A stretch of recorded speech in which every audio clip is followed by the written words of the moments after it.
Hello, hello, hello, hello. Are we back? I just tried launching the game again, and the same thing fucking happened. That's fun. I've never had an issue with this game before, and all of a sudden, it crashes the entire Steam client. So, that's really fucking annoying. Because we still had Remind left to... We still have fucking Remind left to do, and now the game won't open. I'm gonna try it with a couple of other Proton versions, and then we'll go from there, I guess. Let's go back to like an older version, like 8.0. We might not be playing Kingdom Hearts though. We just literally might not be playing the game. I'm just trying some stuff out, and we'll see how it goes. I'll try. Actually, let's go back to experimental, and let's just try disabling Steam overlay. Maybe that's causing an issue. I don't know. We'll see. So, what happens here?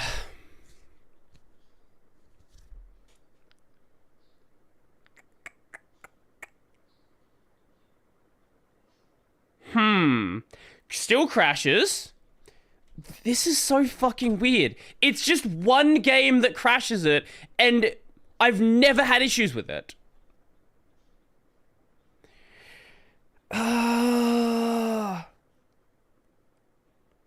The fucking joys of Linux gaming.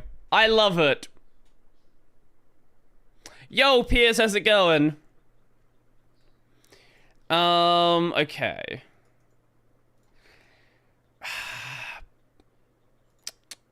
So it's definitely not that. Maybe disabling Steam Cloud? Maybe.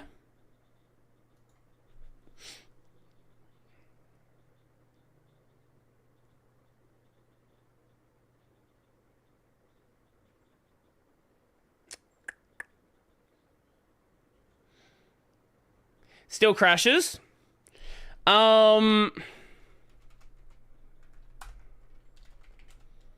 This is fucking stupid. Why does one game crash it? Oh, you won't have 2D on Judgment. Ooh, nice.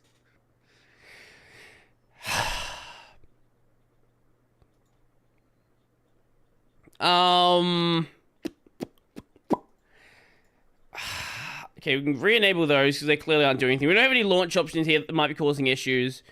We've already verified the integrity of the files.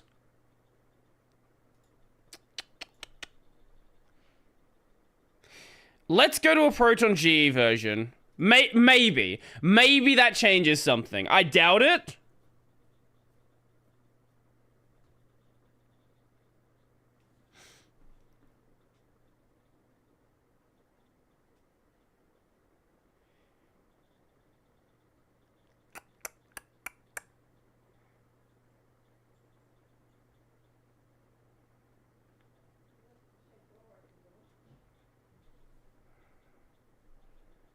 Okay.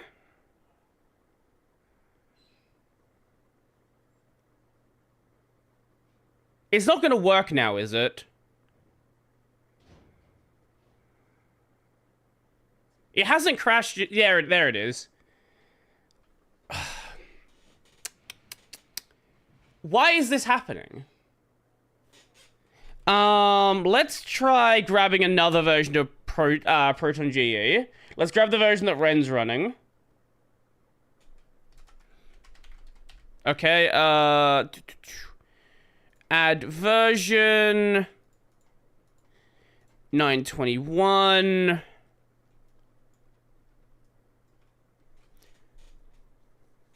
The fact that it's crashing the entire Steam client, that was real fucking weird to me.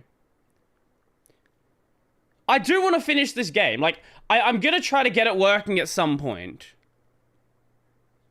But we might just go and play, like, Wukong today. I don't know.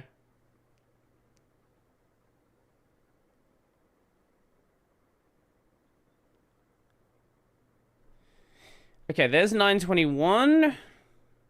Probably should get rid of some of these versions I'm not using. Remove selected. No, it's not messed up, because every other game works. Literally every other game is working, except Kingdom Hearts 3.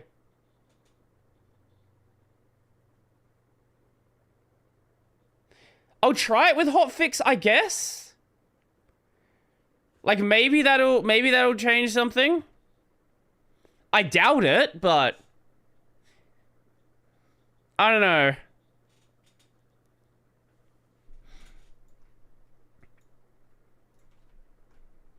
And it shouldn't be breaking, like, old versions of Proton shouldn't be breaking.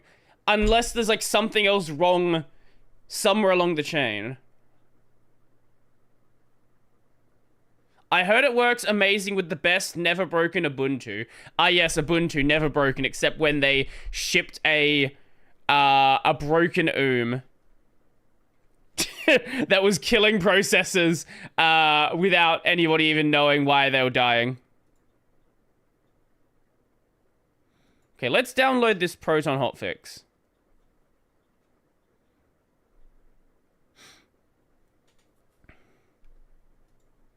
Okay. I'm gonna try it with Proton hotfix. Maybe that I don't know. Maybe that's gonna have an effect.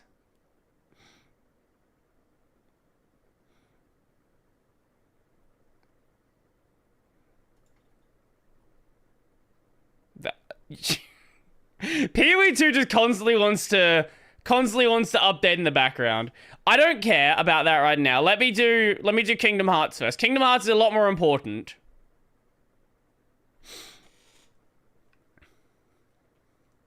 If it doesn't work this time, I'm just gonna do something else. I'm not gonna sit around for the entire stream trying to get this game to work when it's just not having fun. Anyway, Ren, how was your Christmas? What'd you get up to? And P.S., what about you? You weren't here early when I asked the question. Ugh. Linux gaming.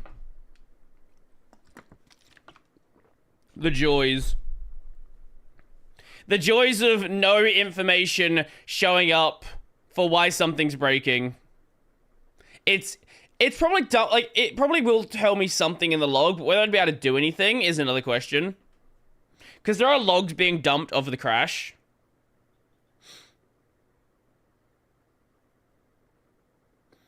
SteamOS will save Linux, don't worry. Even on Steam Deck, I've had random things work and then just not work and then just start working again. I think, East Origin. East Origin was like that. Okay, now let's try.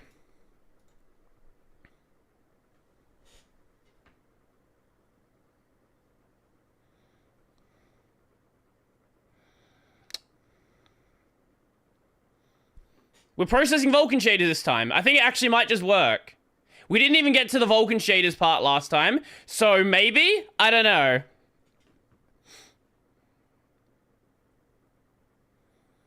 I have hope this time. And maybe I shouldn't have hope. Because if I have hope, my hope can be my hope can be destroyed.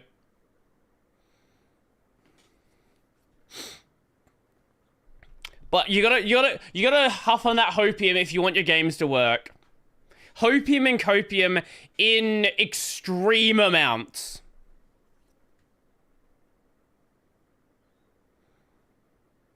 Okay.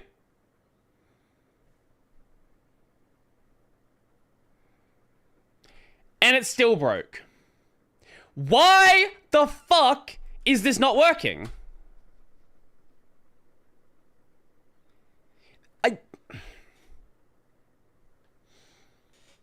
I don't understand. I don't understand why the game is not opening. Everything else works.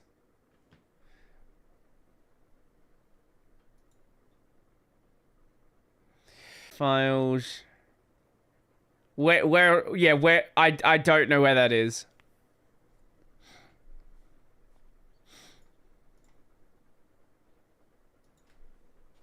If you know where I can find the setting, I can try it, I guess.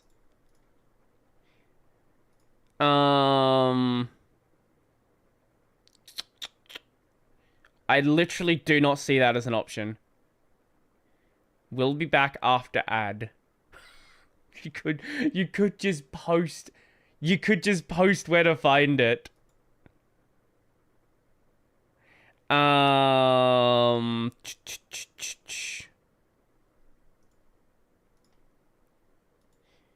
assuming it's not like in the game settings then. Because I'm not seeing that anywhere.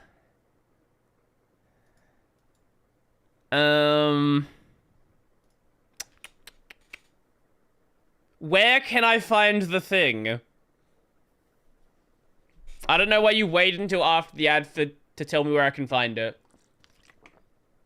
Assuming this is a real thing you can actually do. In the general Steam settings. Under download, I believe. Clear download cache. We can disable the pre-caching. But we can't... Oh, okay. If I disable it and then re-enable it, it deletes it. By the looks of it.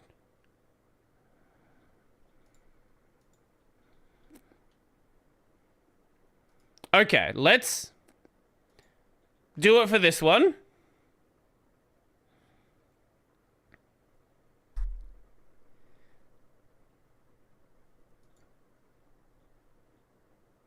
Why is it...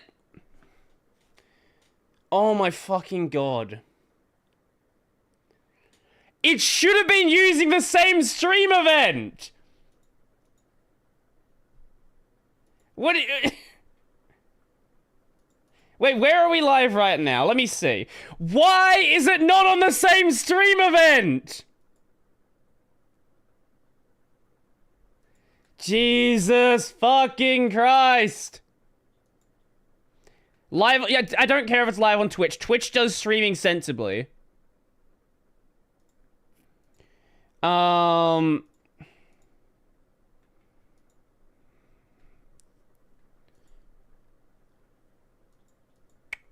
Restream used to do it properly. I don't know why they stopped.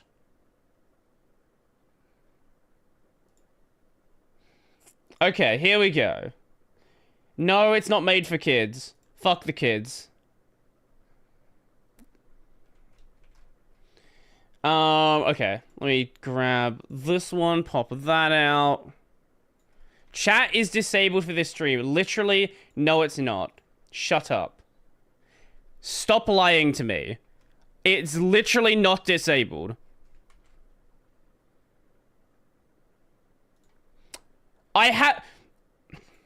Look at this. Okay, chat's here. How do... What do you mean?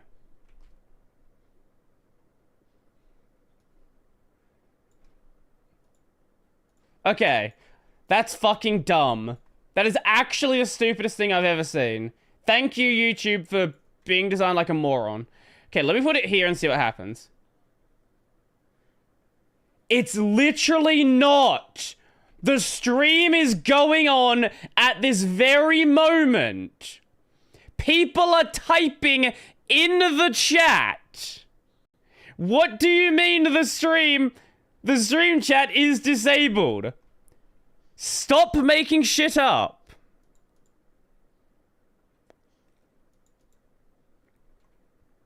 Everything with this stream is going wrong. Literally everything. Customization. Wait. Stream settings.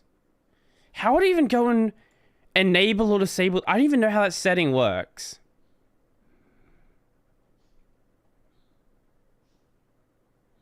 No, it's not made for kids. Stop it. Okay, let's try that again. Now does it work? Did you watch Charlie's video about stream revenue? No, I did not. I've heard a bunch of people doing like videos on it, but no, I've not seen the video myself. Okay, let's try that again. Hi, now I can actually see your chats. Jesus fucking Christ. Okay. Now, let's try opening the game again.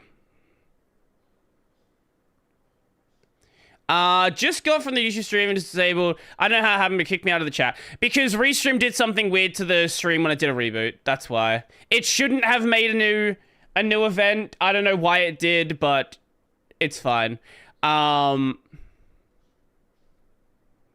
Okay, I'm just gonna let this download finish in the background.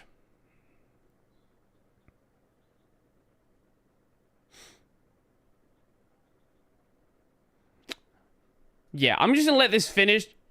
Actually, no, pause you. Back to YouTube, bye. Okay, is it gonna work now?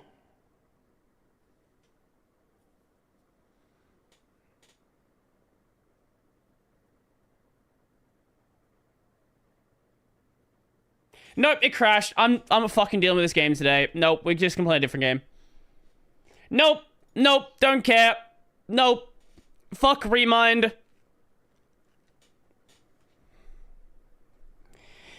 I don't know why that's happening. I literally have no idea why that's happening. It'll just start working again at some point. Like, that's actually what's gonna happen. Wukong crashing coming. That would be very funny.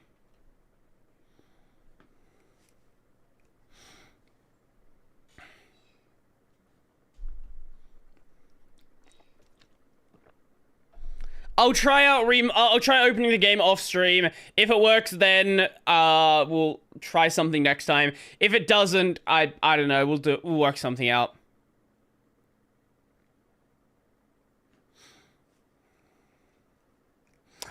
I don't know, man. Yeah, that works fine. I don't know. I don't know. Okay, let me just post the new link. I love streaming. It's great. Things work so well all the time. There's never any issues. None at all. Okay, let me just also change the thing.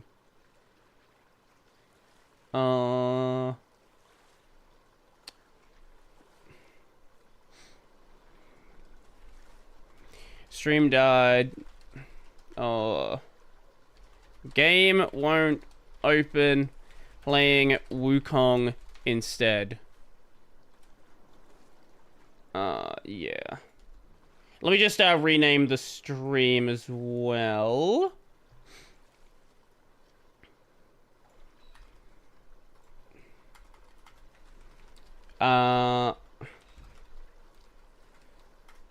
KH3 dead. Wukong it is. Okay. Thank you for that.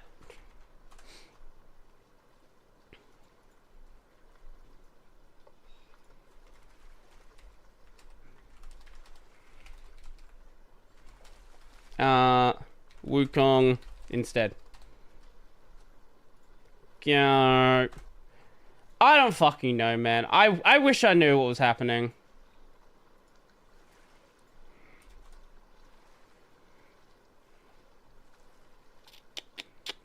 Post that one there. Post that one there. I know it's the Sekiro shaders crash. Oh, yeah. I forgot the Sekiro also had issues.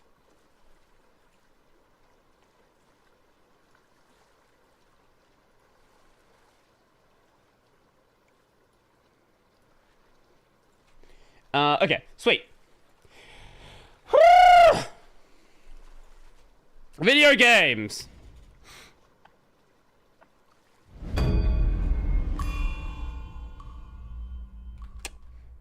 I love video games. They're so fun.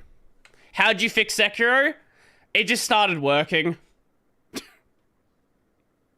It just started working, that's all. I didn't do shit. Why is my cursor visible? Go away. Stop. Okay. I don't really have a strat for beating this boss, but we're gonna do something. Let's see how it goes.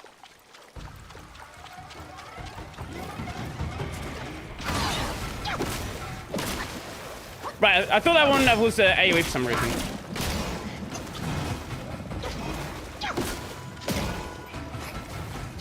Why did that not dodge? Okay. Okay. Okay. Big bong. I feel like this guy has an AoE that I don't remember. That one. That one, yeah. Yeah, that's the one. That's the one. That's definitely the one. I think you press the dodge button to step back up, not the jump button.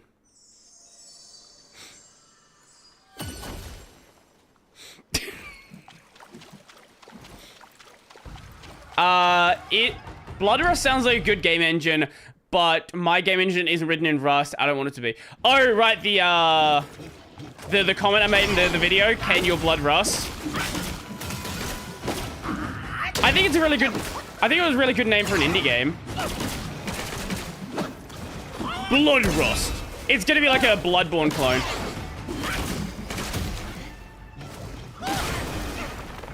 Okay, okay, here we go.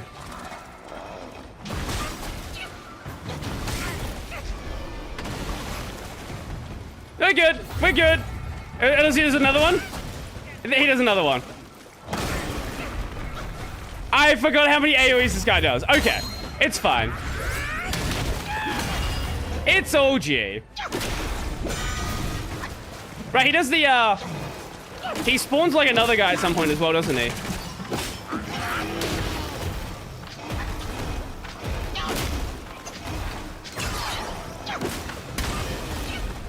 How did I get hit like that?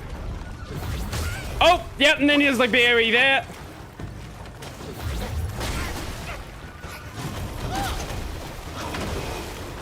I know, it feels like there's a delay. Maybe I'm just tripping.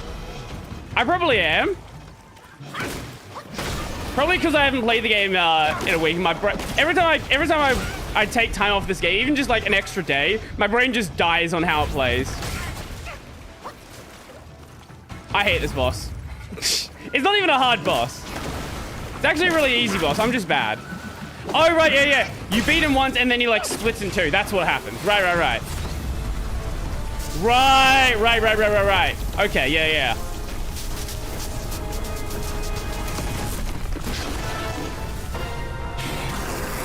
Yeah, this is gonna be like a boss rush. Oh no, he does that first, and then he splits in two.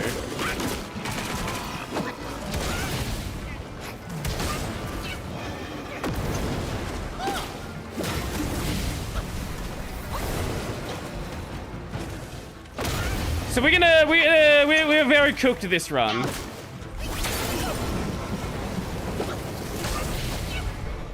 Yeah, we are super cooked this run.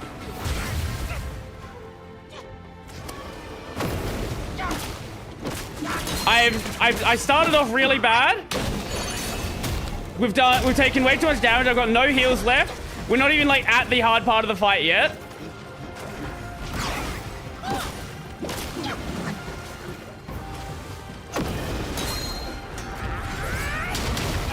Bonk.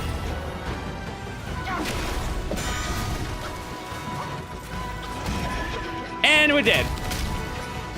It's gonna take a little bit to get back into the swing of this fight. Because I left him after doing like 1 or 2 runs, didn't I?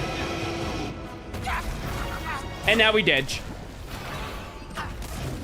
Can your blood rust? New fear unlocked. Yeah, I'm sure that would be, I assume it can, right? Because your blood has iron in it, but I don't know if there's, like, something that, like, stops that happening. I don't know. I'm not a biologist. I assume something rust-like could happen. Like, obviously, if you leave blood out, right, it doesn't rust, but, like, it does certainly, like, decay or whatever, like, it like, hardens up.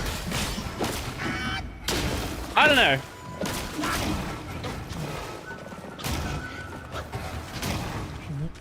That was so bad. What was that dodging? That was the worst dodging you'd ever expect. And we're dead. We're not dead. We're almost dead. Oh, now we're dead. No, we're not dead.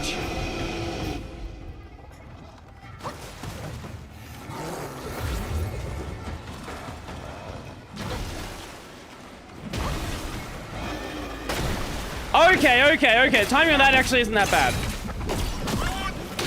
Oh, he does an AoE around him, though.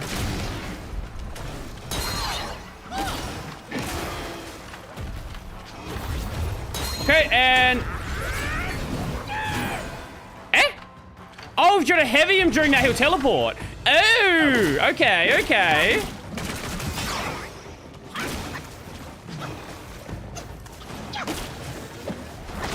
I did not know that. And back away. Go do AoE there. Yep. Go in, and now we smack him.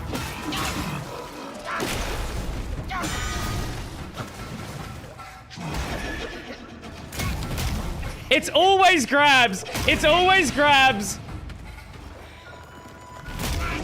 And I think we're dead now. He's gonna kick me again. No? No. Oh, okay, Cloud Step does not work on him. Okay. All right.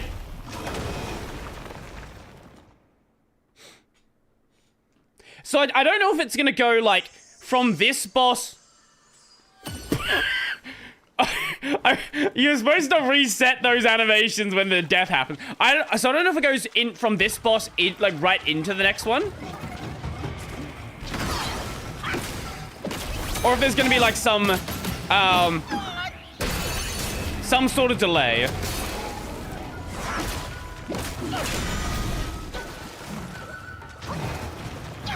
Oh, I thought I got grabbed there.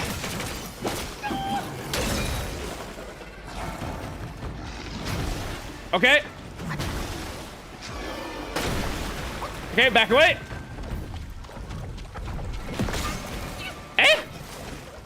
Oh! Okay, I thought the attack was different. Okay, no, it's a big wave AoE. It's not just the rocks.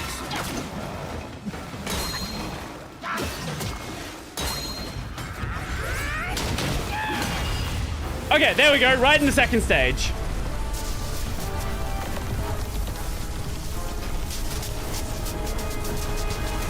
Ascend to the very top result. Oh, actually, I want to have a look at that. Okay, let me just pause this. Okay, let's see what Richie sent me. No, blood does not rust because the iron in the body is in an oxidized state and does not react with water molecules. Rust is formed when water molecules combine with oxidized iron to create hydrated water molecules. I can't tell if this is a real AI. I got too distracted by hydrated water molecules. Hydrated water molecules. I'm not a chemist. I don't know if that means anything.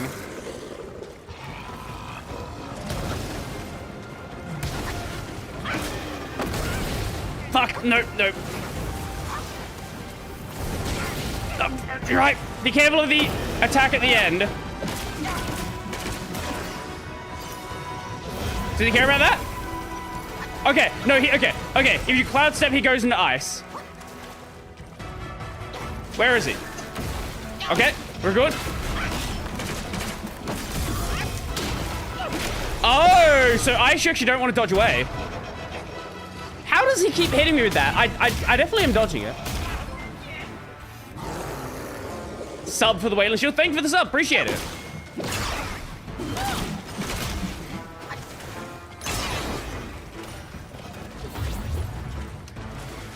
Okay. I should have cooked that. I don't know why I didn't. I will take it if it works. Bad. Scuffed. It's fine. Okay. As long as we are dead. As long as we're not dead. Oh, and there he goes.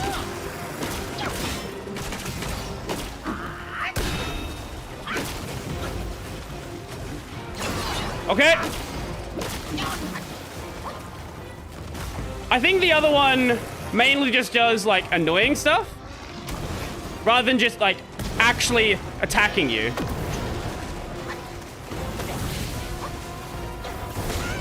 The timing of that is cooked. The timing of that is cooked and I'm not a chef.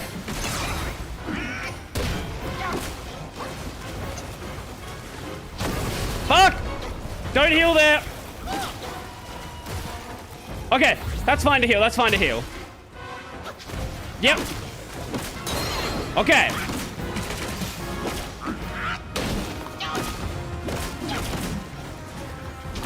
Okay.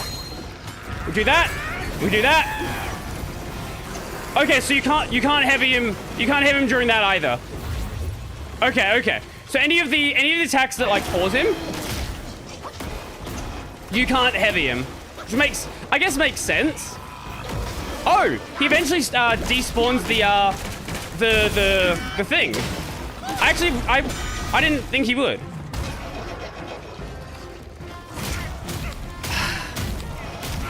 Final boss time? No, not yet. There's still a bit left for the final boss.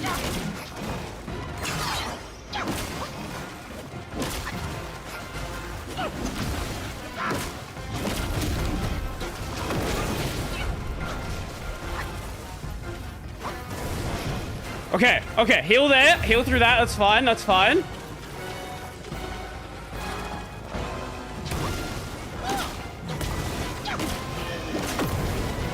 Okay. Fuck.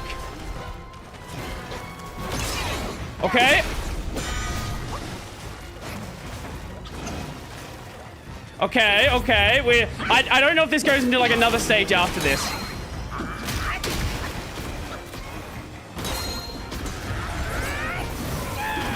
Right, you can't heavy him during that. Don't even try.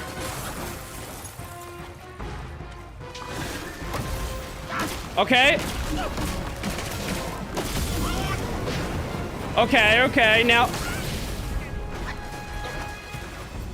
what happens? The fight's still going?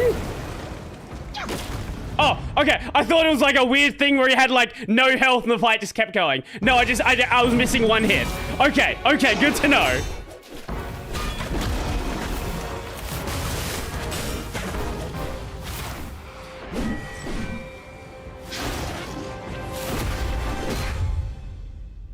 Okay, that had me very worried for a moment.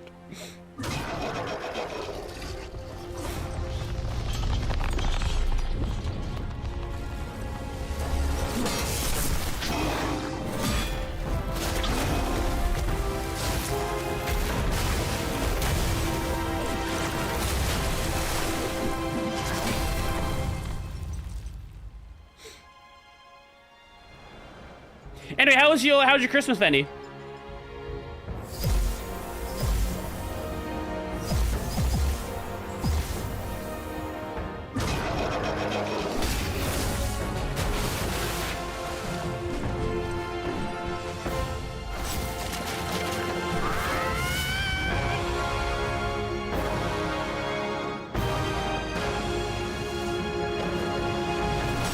Bonk.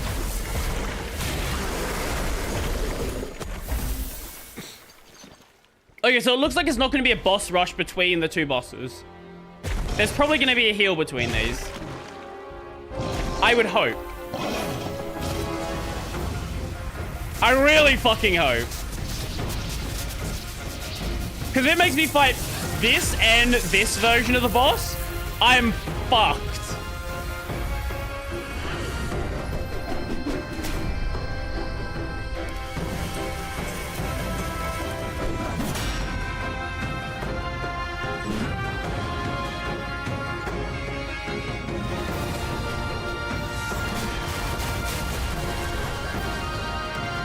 Now it's Wukong versus Wukong.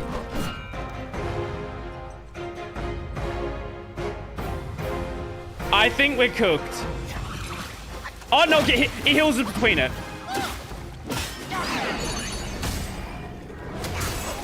I assume now we can just go between the fights without worrying. Okay, this is gonna be a two-stager for sure.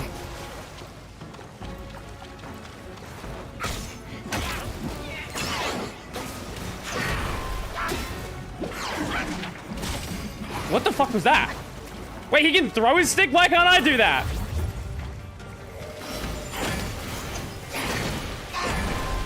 Oh, that's so cool.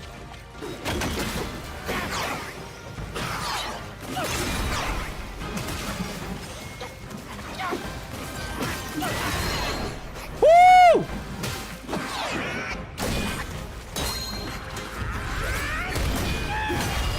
Okay. I know this is a two-stage fight, though. This is the easy part. Oh, he has the exploding perfect dodges as well. Oh, God, he uses that. Okay, I've never really been one to use that ability myself. I'm seeing double for Wukong. Ah! Okay. Stage 1 done.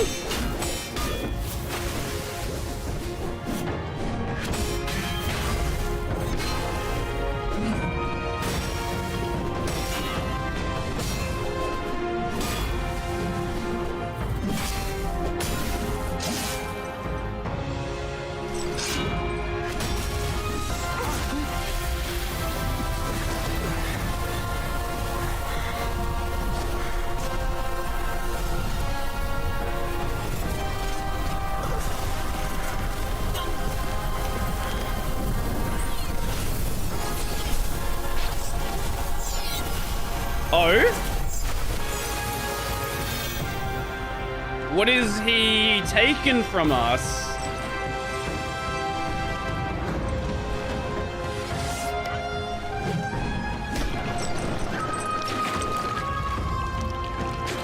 Monkey!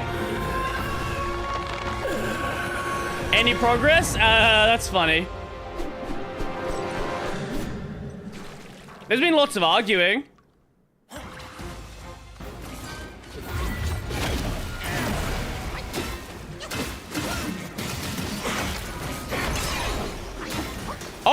Oh, he took the staff from us.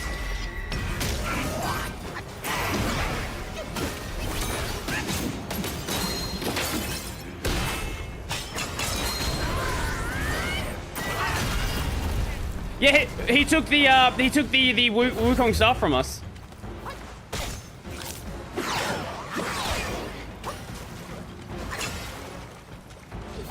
Okay.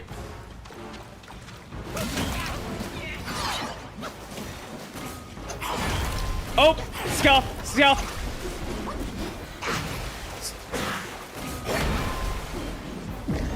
Give me a moment to reload.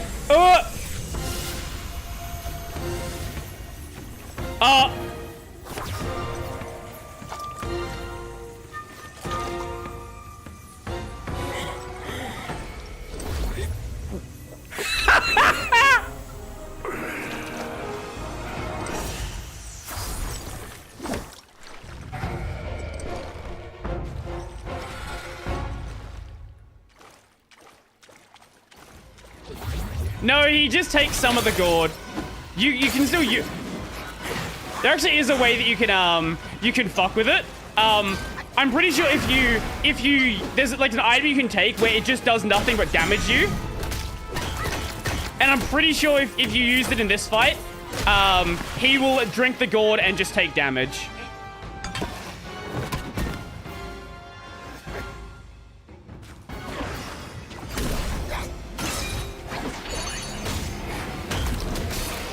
Oh, God.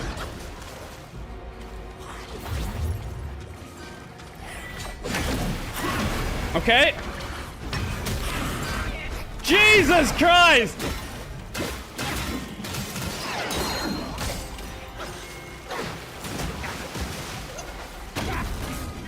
Alrighty then!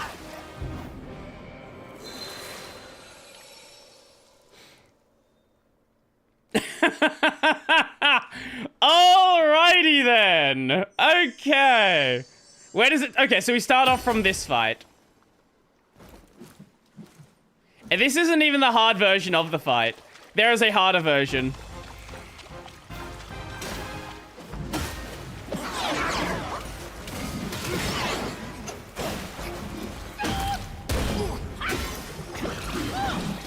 Wait, can I change that in the fight? Ah, you can. Okay.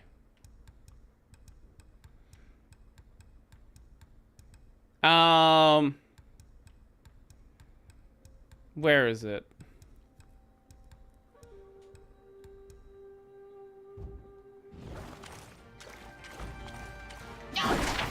So there's another version of the fight that we need to do after this.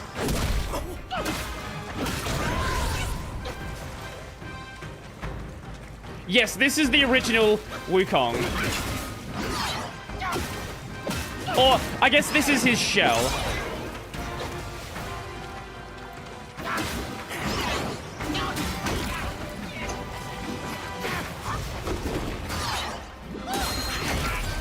Oh my God. Jesus Christ.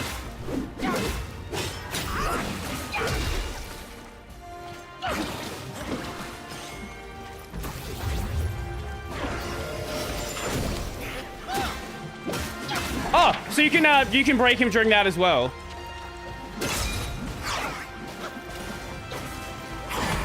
Okay. Fuck. Cook that. There we go. First stage done.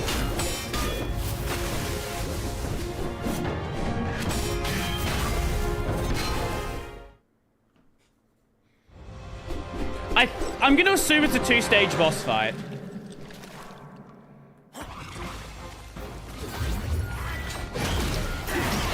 Okay. God, he takes so much more damage now. Now they don't have the better staff. What staff do we even have equipped? The Jingubang. Wait, okay, no, it is the staff. It's just a weaker version of it. Eh?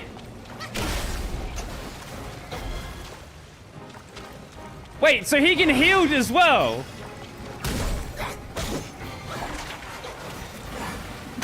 Even without taking the gourd?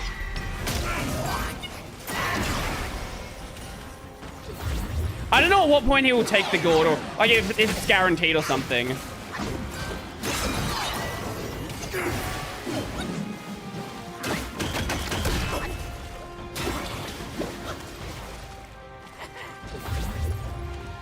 Okay.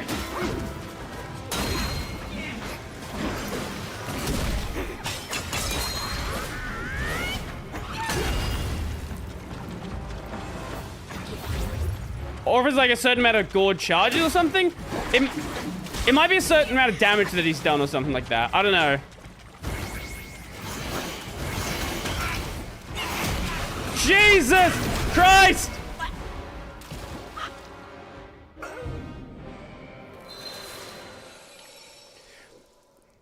It's not as bad as Erlang Shen. It's absolutely not as bad as Erlang Shen. Zero chance of that. But it is going to be a slightly annoying one. Like, Erlang Shen is cooked. This is like... Yes, it's annoying, but like, nowhere near that bad.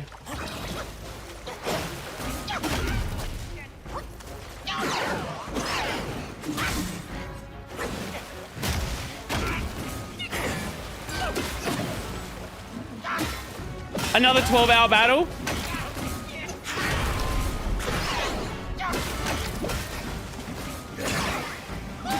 I don't think it's going to be another 12-hour battle. But it is going to take us a little bit.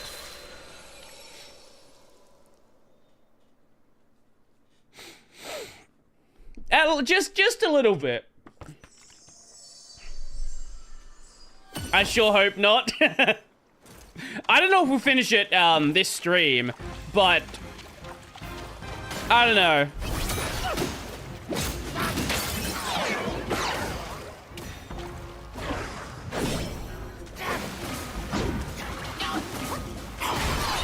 Okay. We're gonna certainly try at least.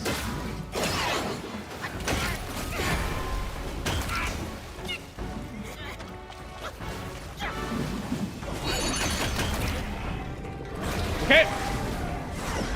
Oh, we backed away. Fuck you. What are you doing?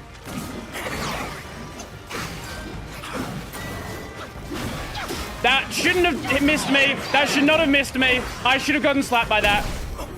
The fact that I didn't, I'll take it.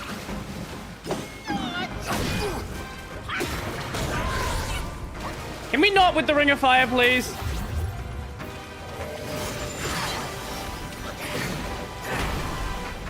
Can you like get out of the Ring of Fire?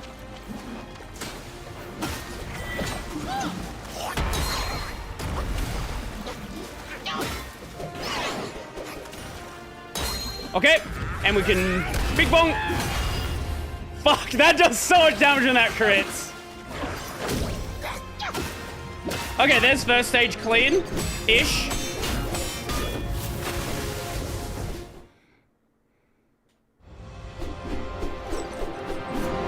Now we just have to not die.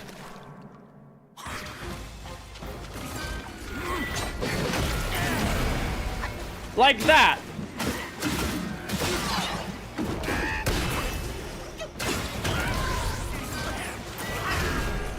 Wait, if he does that... I don't know if that actually hurts me. Can you leave the burning ring of fire? Leave!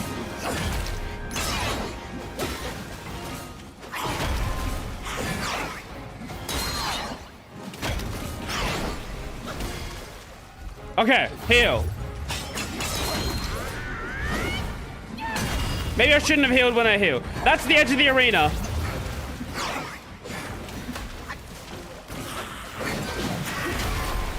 Oh my lord. Okay, it seems like he'll ignore Cloud Step, at least at this state.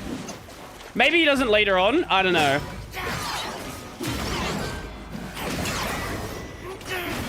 Okay.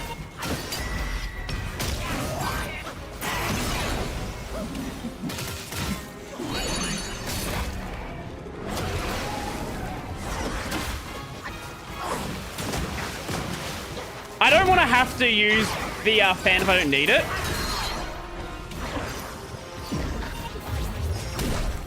Like, if the fan... If it gets to a point where it's, like, actually super cooked, I will fan it. But... I would like to beat the boss properly.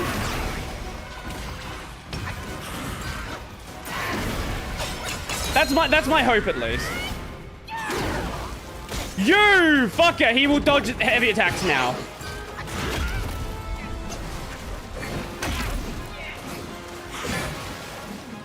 Okay, okay.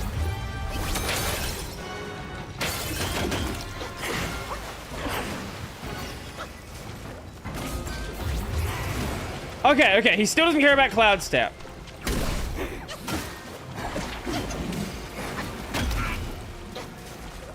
Okay.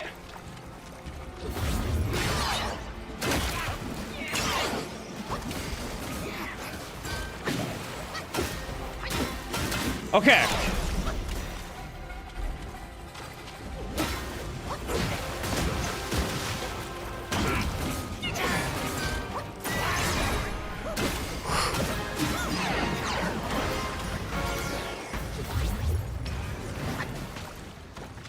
Yo, fucker!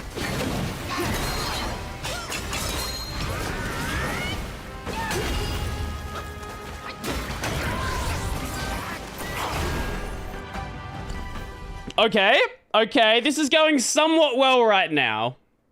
Yo, Pierce, how's it going?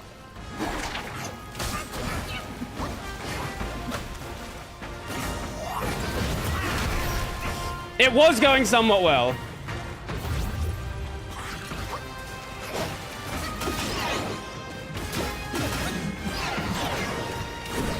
So I'm guessing that you can avoid him stealing the gourd somehow.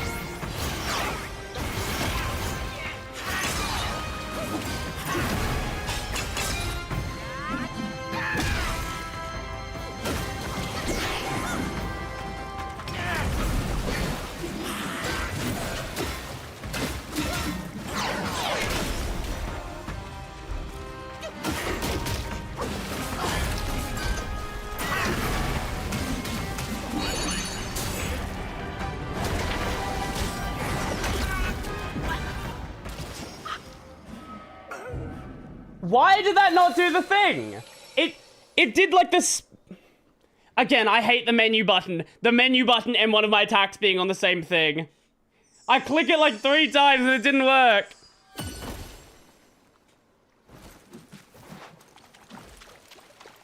Yeah, that was almost there.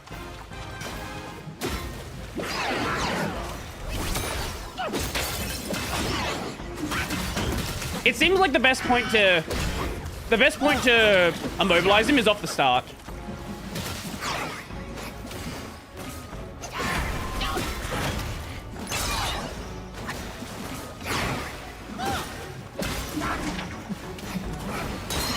Okay.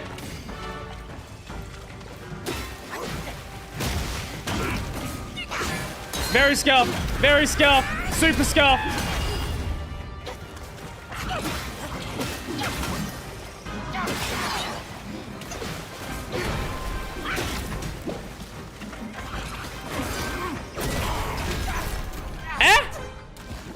That doesn't break his heavy. Okay, apparently it doesn't break his heavy. Good to know. What's up with Capcio? Capcio, I've started hearing a bunch of people use it out of nowhere. I don't know. I actually don't know. So I first started hearing about it when Kylo started talking about it, but I don't know like how it started getting popular. I don't know if like some YouTuber started talking about it or what happened.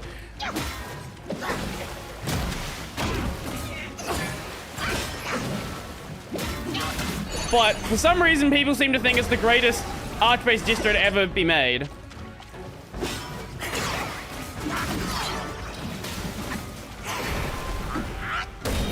Okay. Get out of your ring of fire. Not like that.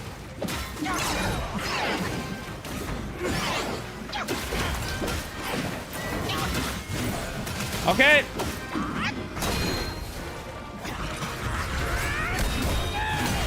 Okay. Good, clean.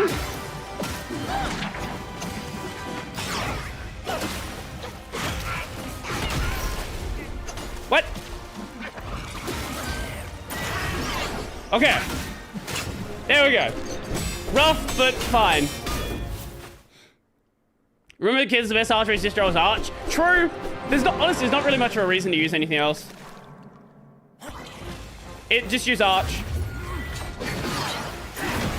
Oh, okay, so you actually, okay, you have to dodge that one really early then.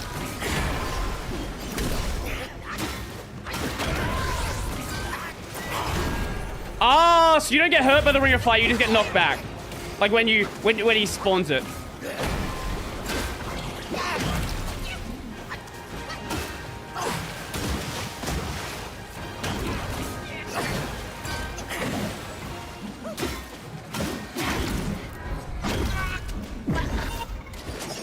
That was bad.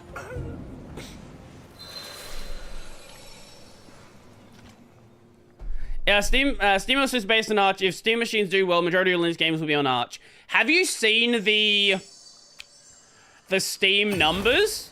Because it's getting pretty close to that. Like they count the SteamOS numbers a little bit differently. But it's actually not too far from that already being the case.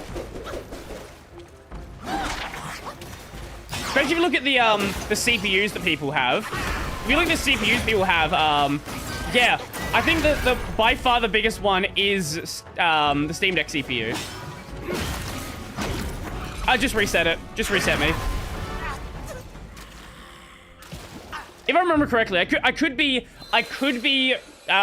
getting the numbers wrong, but I'm pretty sure the numbers are just ridiculous for the Steam Deck already. But Steam machines in general, I'm very curious about this Lenovo machine. Because it's pretty much, it's all but, like, fully confirmed at this point that they're going to have a Steam OS-based version. Or, if not Steam OS, at least Linux. People keep saying Steam OS. It's probably going to be Steam OS. We don't 100% know if, like, it's going to be like Steam OS from Valve or it's going to be, like, a custom thing. It could very well be a custom thing. Or at least, like, Steam OS as a base.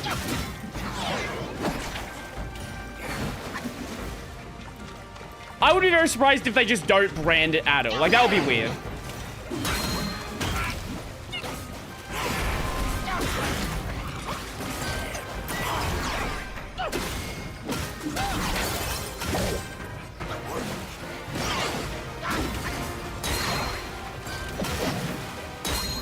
Like, maybe, but, like, that would just seem...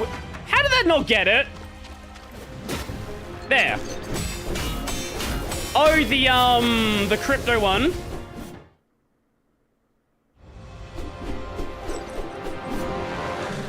No, there's a Lenovo... You're thinking a Lenovo one. I don't know about Asus. Maybe there's something from Asus rumored as well. Not that I'm aware of. Fuck, I should not have attacked there.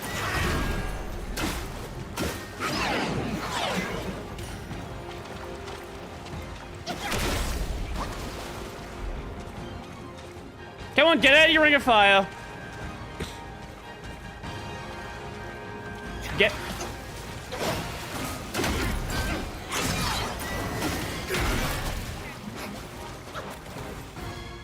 I'm sure the ring of fire is a fantastic mechanic for anyone trying to do like a zero hit run.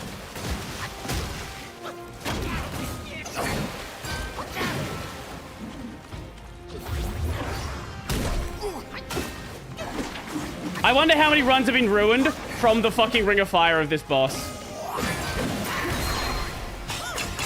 Okay. Okay.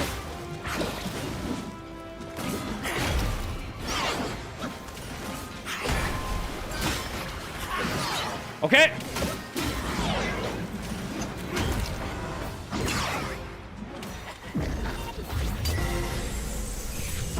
Fuck. Fuck, he did the thing.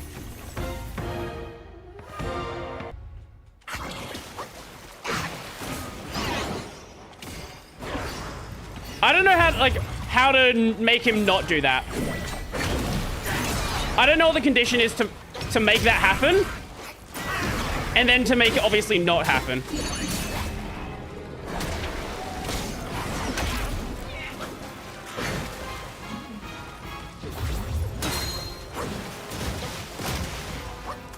I think it's like between certain attacks he can do it.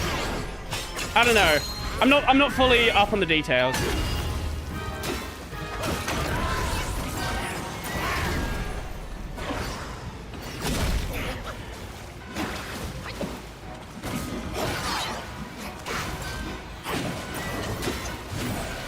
Okay.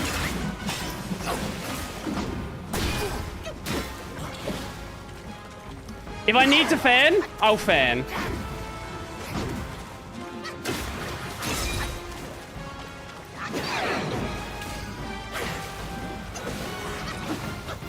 And I don't know if he can do the Gourd Steel twice in a round. Honestly, it might be better to only heal if I Cloud Step. Because it seems like that, at least from what I can tell, it seems like he can't get it during that. At least that's what it seems like. I could be mistaken. I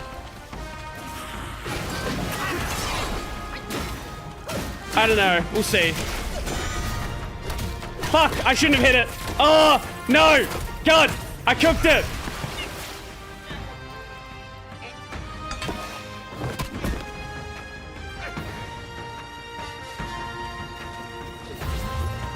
I do need to... I know I need to add stuff. Fuck! Fuck! We cooked it. We cooked it. I'm not gonna add it right now, but yes, when I eventually get around to adding stuff, I will add that. Yeah, Playtron, bro, did you see my DM? No, I didn't. What is your DM? Oh, the collab? Yeah, I'm game. Yeah, I'm definitely game.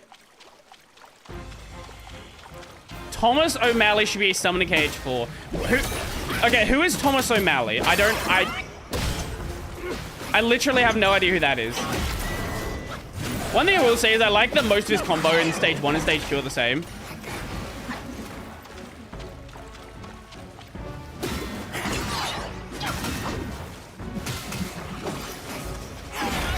Yeah, we'll see. I might stream it. See how I'm feeling that day.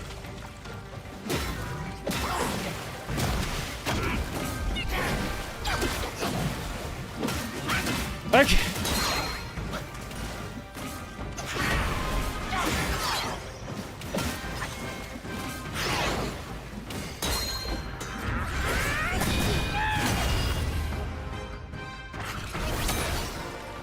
Okay, deal that.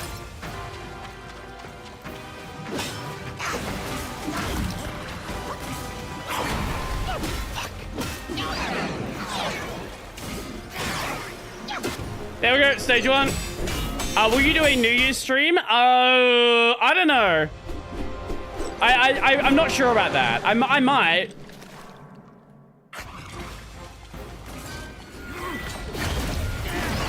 It certainly wasn't on my plan, but I'm not opposed to doing it. I've done it before.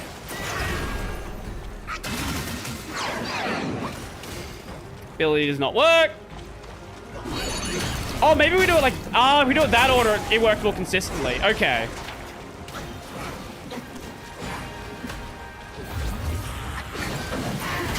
Fuck, cooked it. Nope, no, we're dead. We're dead.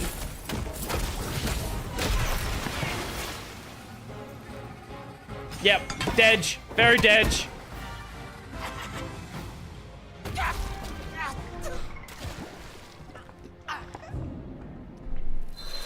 Do you still use Pac-Man or AUR or using Flatpak more now? There would be literally no way to even manage an arch system without heavily using Pac-Man. Like, arch would not be functional if you didn't use Pac-Man. I don't use the AUR that much. Yeah, to be fair, most of what I want is in the core arch repos, so there's not really much of a reason.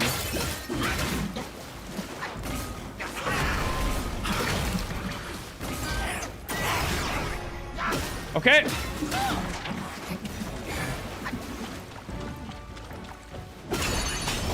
Okay, that's way more consistent doing it like that. I just missed the attack, though.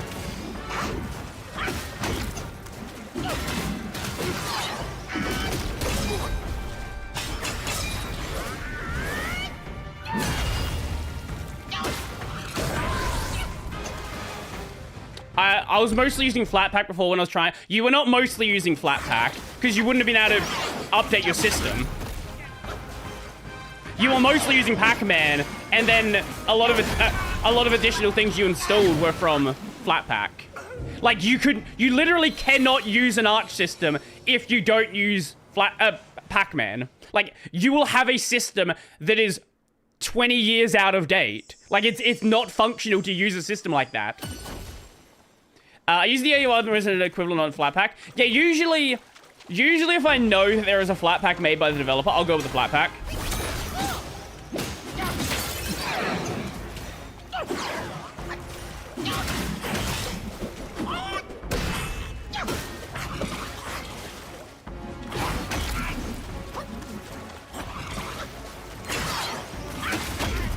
Oh my god, I'm getting cooked by this first stage now. What am I doing?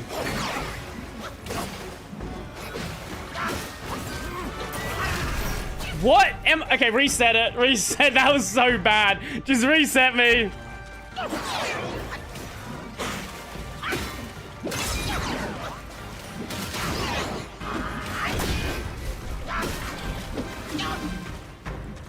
Okay, fuck it.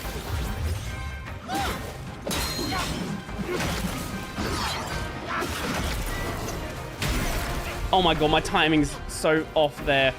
Hit me! Hit me! Hit me!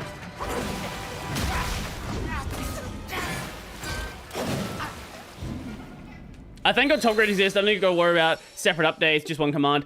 I don't really find it that like inconvenient. Like for me, it's just like 3 commands to run. It's updating with Pac-Man, updating with Peru, and then updating with the flat pack command.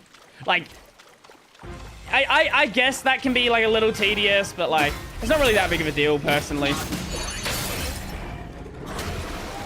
I get it. Okay. Nope.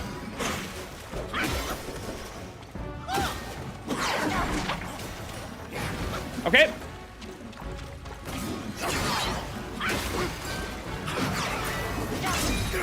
Okay. Clean.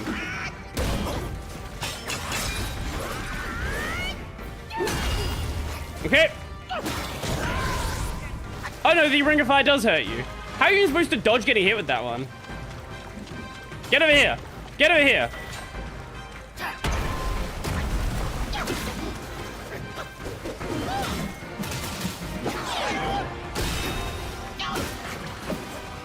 Okay.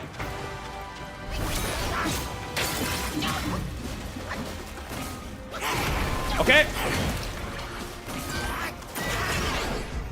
I don't know how I keep getting the timing on that one fine. I feel like I'm getting it way off. You fucker! What are you doing? Okay. First stage done.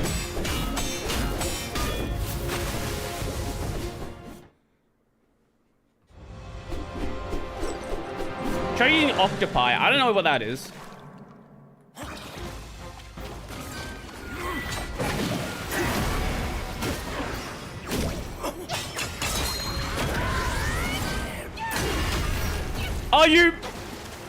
Are you kidding me?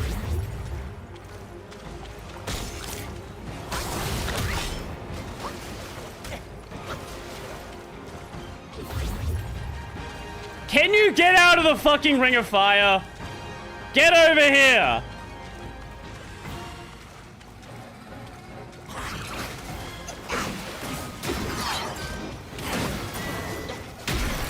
Cooked it, cooked it.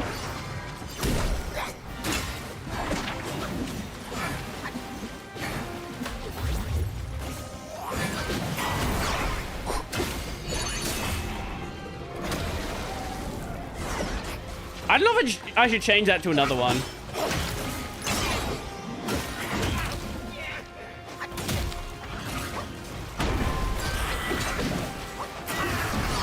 Woo!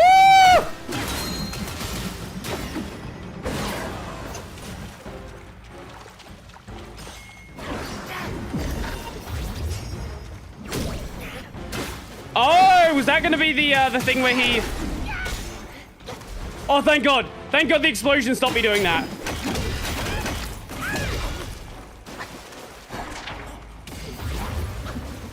Okay.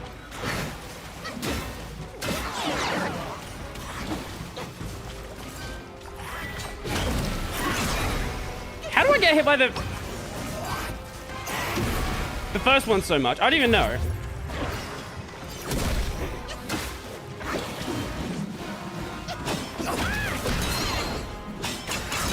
Okay.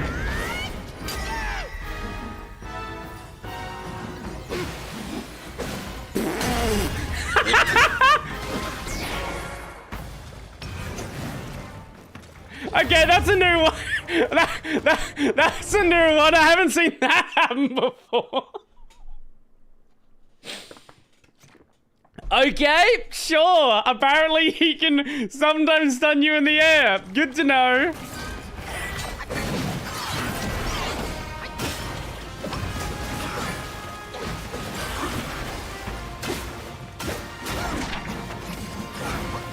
Obviously, he's not... That's not, like, the intention for where he's gonna stop you. But, like, it can happen, I guess.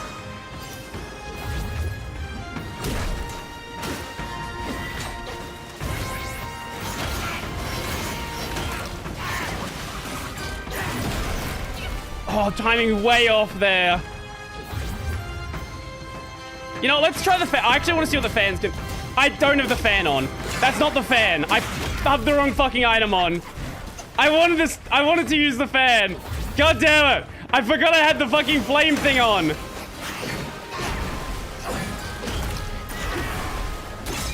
I just want to see how much damage it's going to do to him. Oh, shit.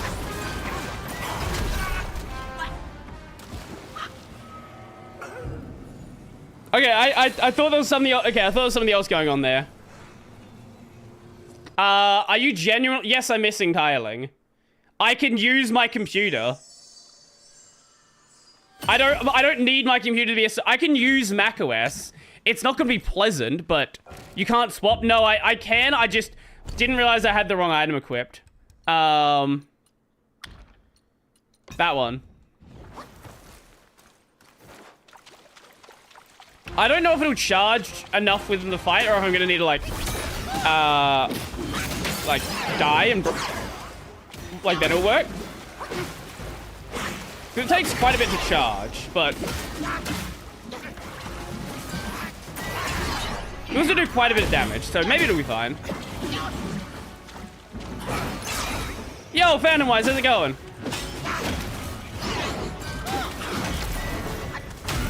Oh my god, that was awful.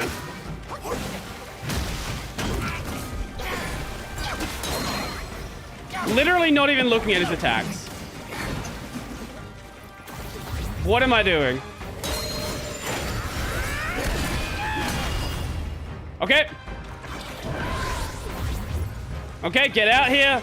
Get out here. Get out here. Get out here. Get out here. Fucking move. Worst ability in this fight. Why does he put it there? Like, it'd be one thing if you were forced to fight in that area, but, like, it actually just slows down the fight for no reason. It's like, it just makes you wait for him.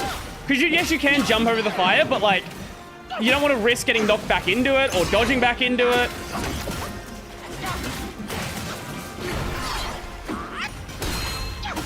There we go.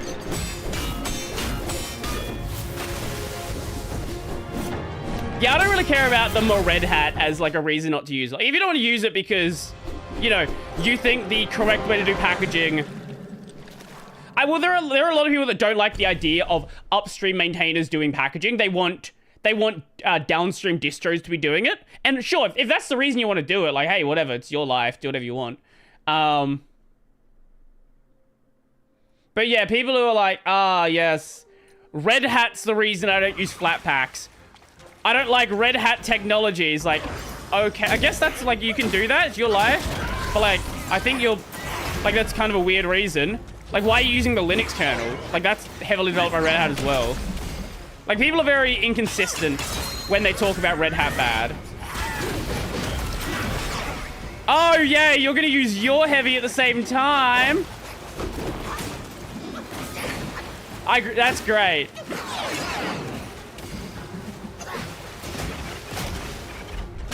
Wrong button. Wrong button.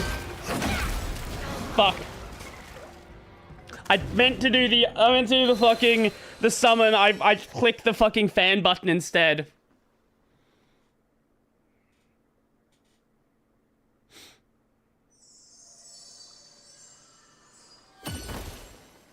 I don't have anything against flatbacks, just that I have not hit a use case where I require it. Well, you're never gonna hit a use case where you require it.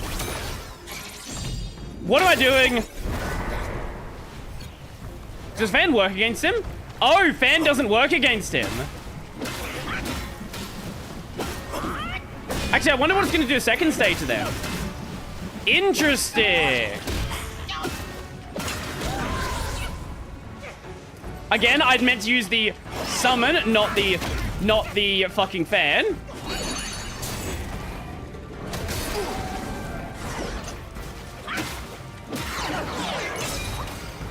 I definitely want to try it on second stage then.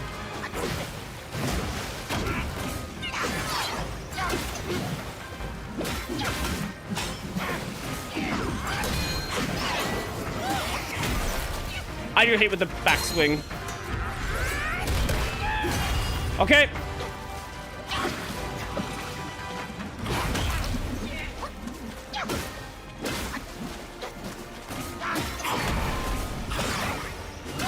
Okay, there we go. First stage. We're pretty consistently getting through first stage and like halfway through second stage.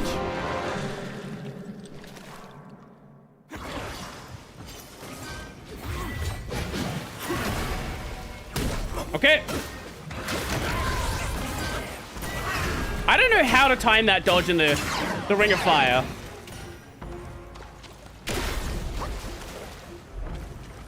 It seems like he kind of just does it.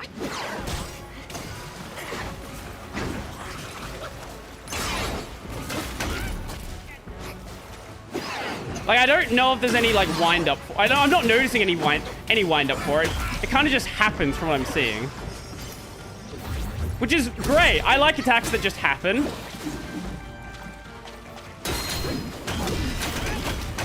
That's not the time to use that attack. Fuck.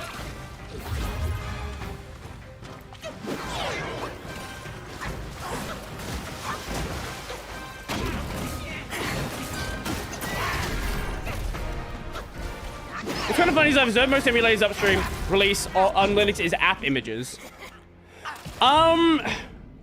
Yeah.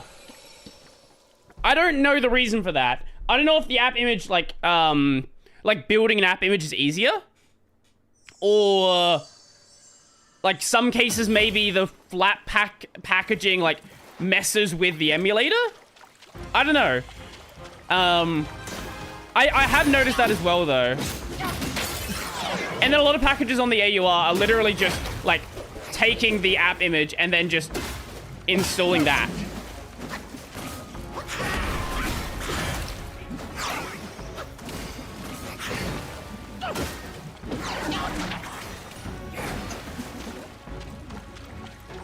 Okay.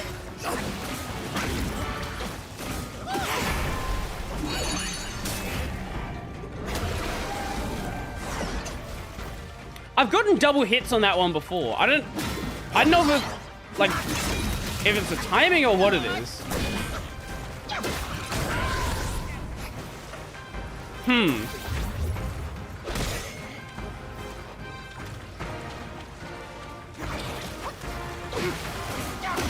Because I know things, like, there are some that are on Flat Hub. I think the Dolphin package is official. I'm pretty sure the Dolphin package is official. But yeah, there's definitely a lot of others that I'm fucking stupid.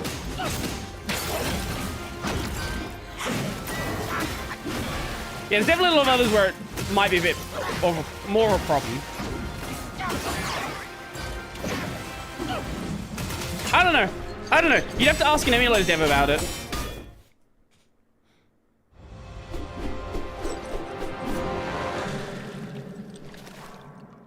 I also believe app images predate Flat Hub, so it might just be that they've always done it like that and they never bothered to update it. And never really, like, try out something new. Like, I don't know. Like, that could be a completely valid reason as well. How would my timing get that bad on that attack?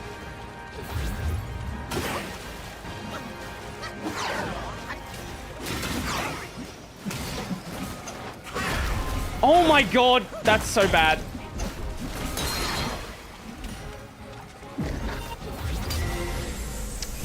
Oh, and we're at the edge of the arena again. Can I skip this? Thank you. How does that happen? Like, what causes that? So it's not a health thing. It's definitely not a health thing.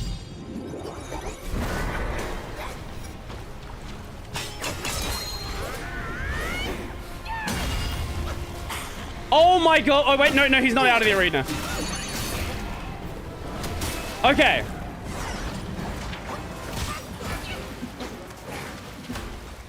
So we might want to use that at the end if I'm going to use it.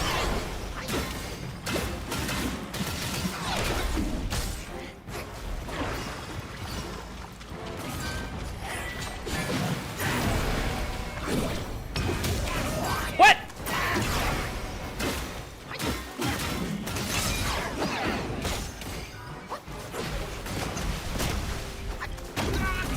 Oh my god, the fuck? That attack has... I don't even know what its hitbox is. Okay, yeah, so if I'm gonna use the fan, it should be towards the end. Because towards the end, you can, like, knock out a bunch of his health. Especially if you have a 4 charge just sitting there. There's definitely no point using it in first stage. And there's not really much of a point to use it early on either.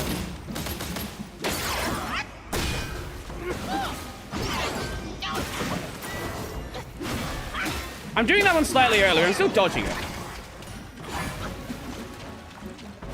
I'm happy that doesn't attack you on the return back.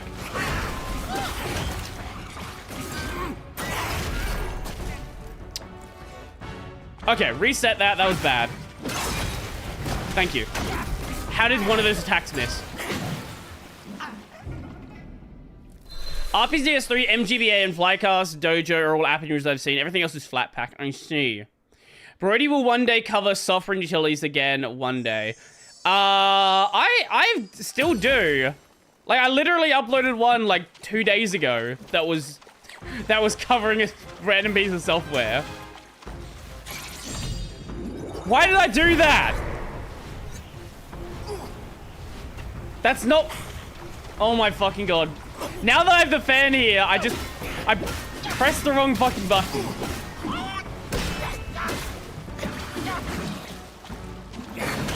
Just reset that. That was not what I meant to press. How did half that attack miss? I'd meant to use immobilize.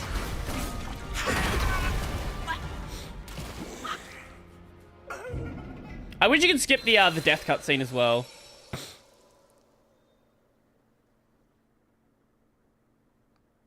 Yeah, the why does this package video exist? Yes, that one. And I've got some more that I want to do as well.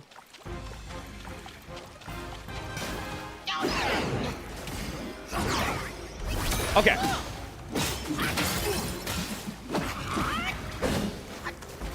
You fucker.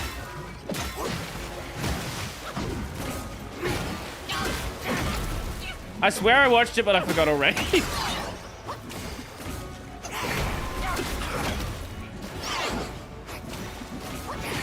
What was in that video? Adobe, a 10-year-old version of Adobe Reader that for some reason is packaged on FlatHub.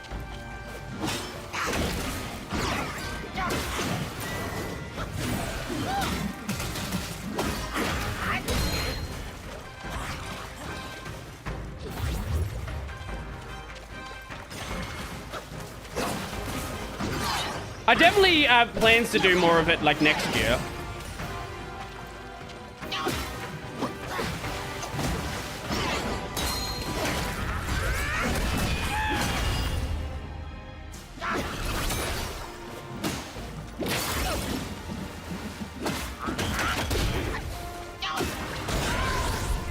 Can you not do that right there? There we go. First stage done.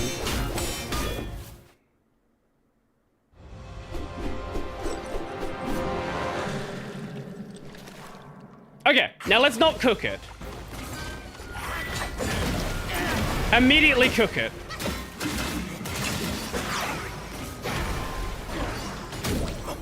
Good job.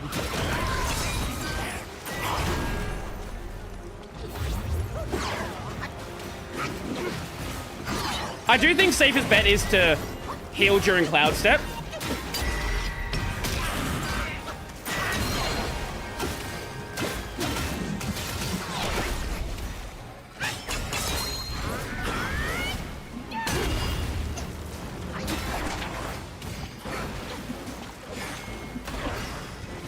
Because I don't think he can do anything during Cloud Step to us that take our heal away.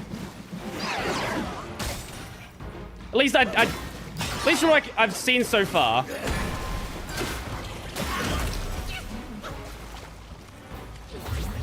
But it seems like other times he doesn't as well. So I don't... Again, I'm still not sure on the conditions that it happens. I don't know if it's like random. Like random seems weird.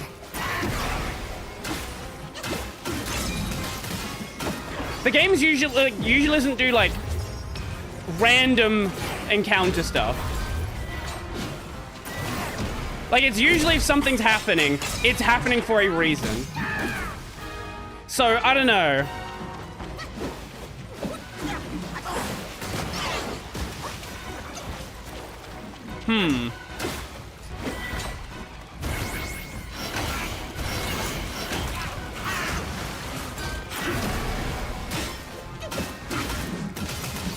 I'm very happy he doesn't have some like bullshit AoEs that we can't do. Like yes, his moves are a little bit different to things that we can do, but like they still make sense for Wukong's movement. He's not just like doing crazy shit that we have like that doesn't make any sense for like what Wukong logically could do.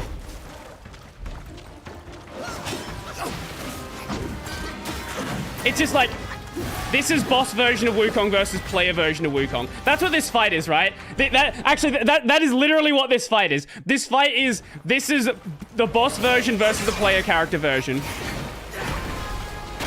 Look how much stronger it is as a boss.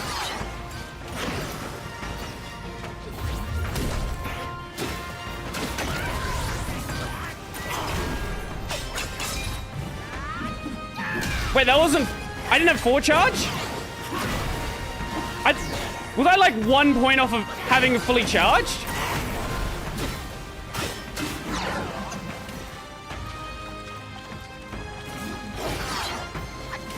Watch there be a 3rd stage.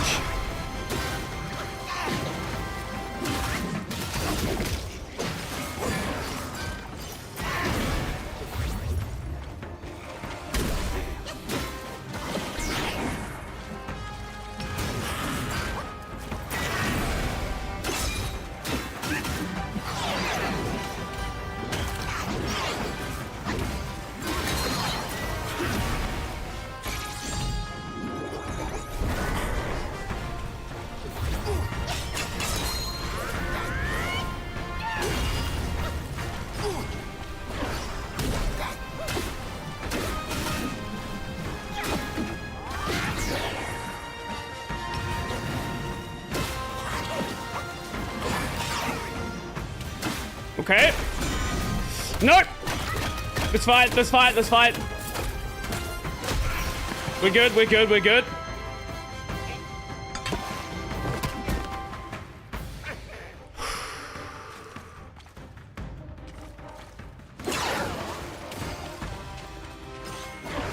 Okay, heal. Let him do his thing. I forgot that he does another attack after that.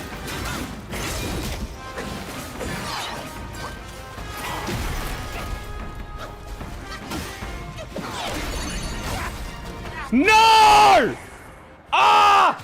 Ah! God damn it! I got cocky at the end there. I got way too cocky at the end there. I thought that was gonna hit him. He dodged backwards with an attack though.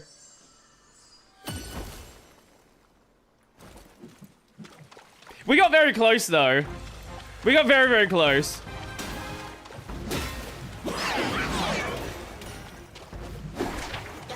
Can you stop with the perfect dodges?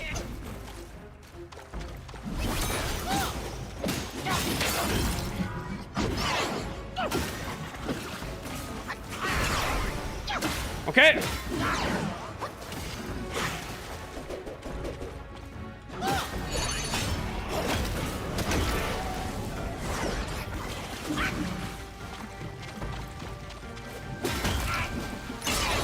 Assuming there's not a 3rd stage, which... Knowing this game, there probably will be.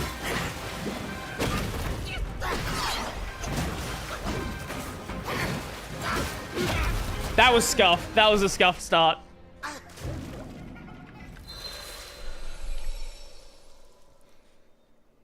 Man, I think we were like 1 or 2 hits away from beating him on that last run. I should have just been less cocky. I should have just been less cocky and tried to like back off a bit. But I ran into the attacks. I thought I could kill him in less hits than I needed.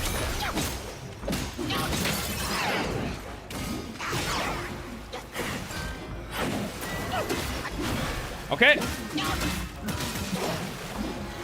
Now, you might say I can't see anything during that attack. That's not a stream thing. I can't see anything during that attack either. It's entirely a timing thing. You just have to know how long that attack takes to happen. Like, yes, your screen's gonna be entirely red. That's just how it is.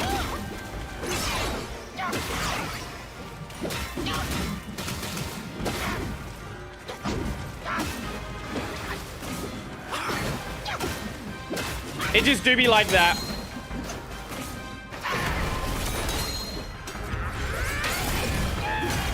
Okay.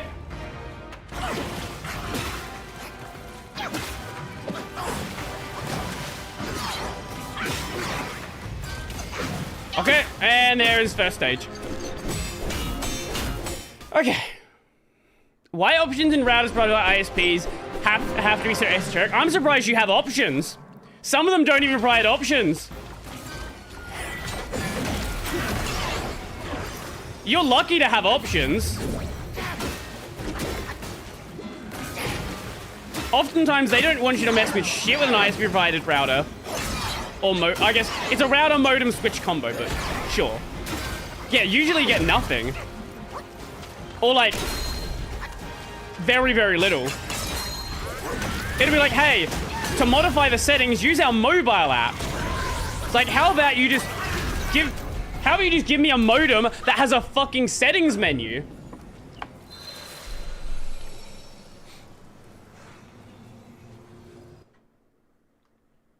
Which is always fun.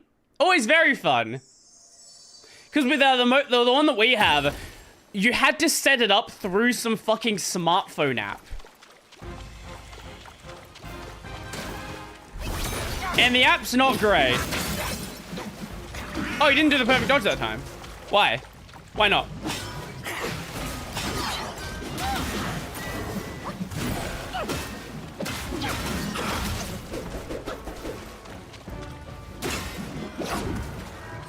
And because it's through some weird esoteric app,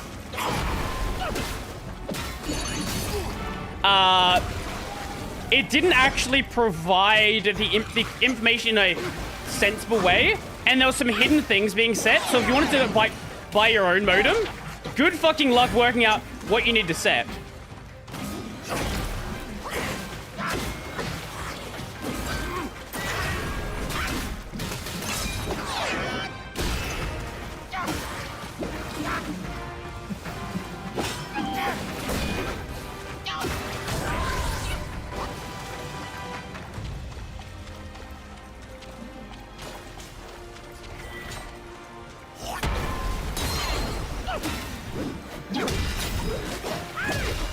Okay.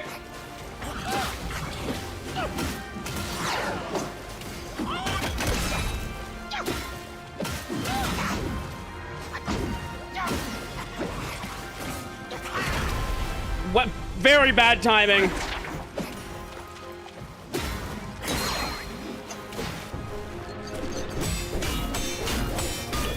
I didn't attack him. I don't know why we stage swapped.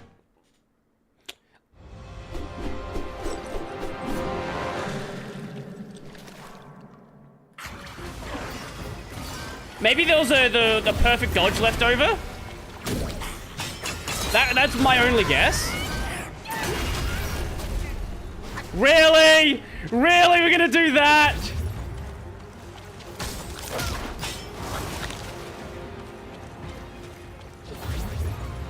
Come on, get out of your fucking circle. Get out of your fucking circle, loser.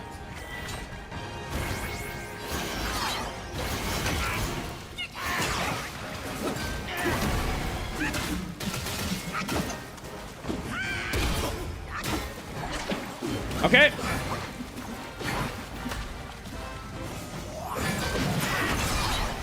Okay.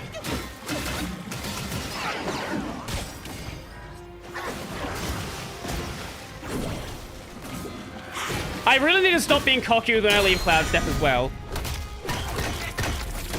I should just wait until I know his combo's over and then Cloud Step him. Otherwise, I'm just wasting a damage potential.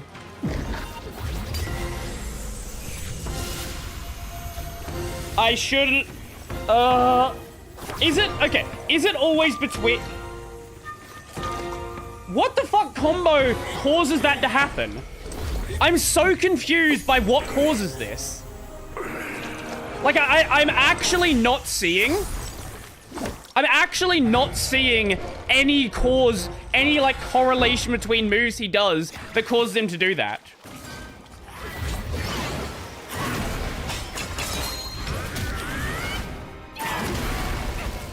I should... Yeah, that was bad. I shouldn't have done it there.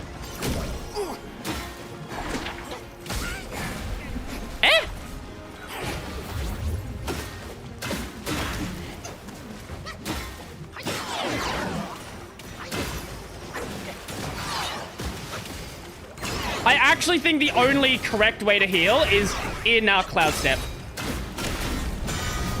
We're dead. No, he didn't do the thing.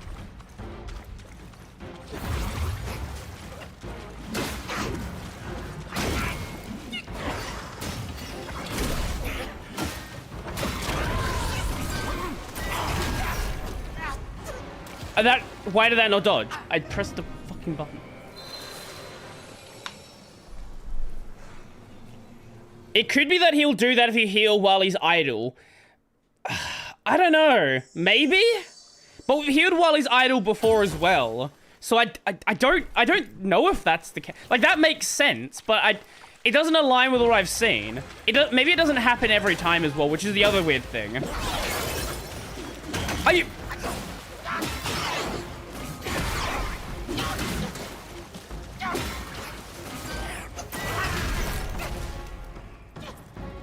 Awful timing. Just reset that. Reset that. I'm not even gonna take that.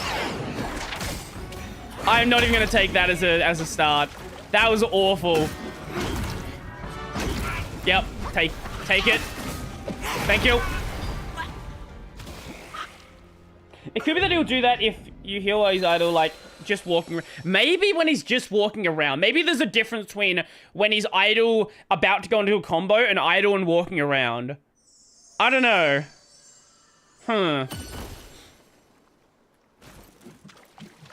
That could definitely be the case.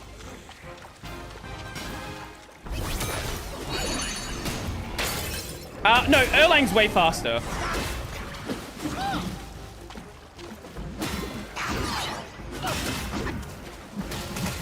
As I said, Erlang's a way harder boss than this is. Like, I see this being possible today. Erlang, I didn't see being possible ever.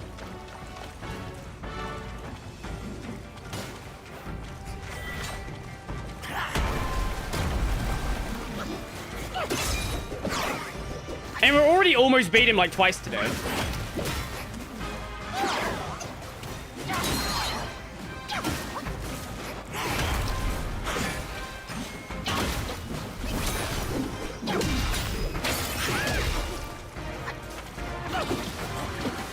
Like, Erlang is considerably harder than this boss. Like, there's no question there.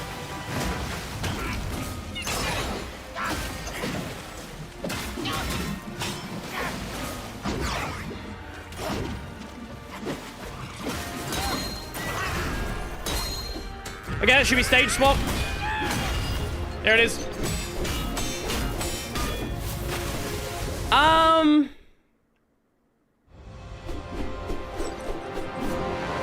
Yeah, we were like 2 hits away from beating him before. Like, I don't have any concerns about beating this boss.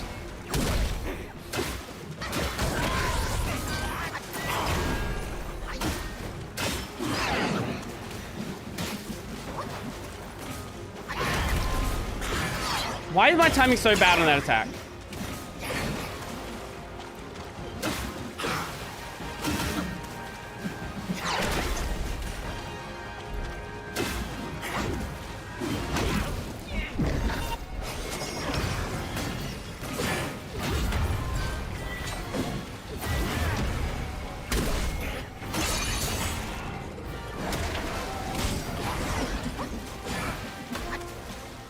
Okay, we can do that.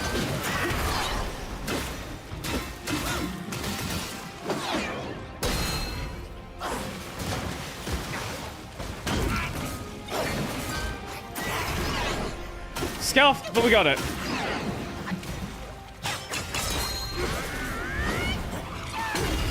Okay.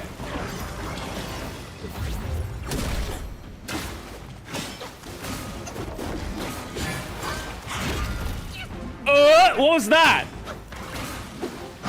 I haven't seen that before. Oh, it's okay. It's the combo for that attack. I see.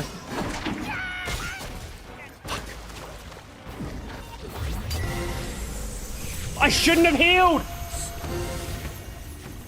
Yeah. It seems like it's idle between attacks, and I had a fucking cloud step. I should have cloud stepped it.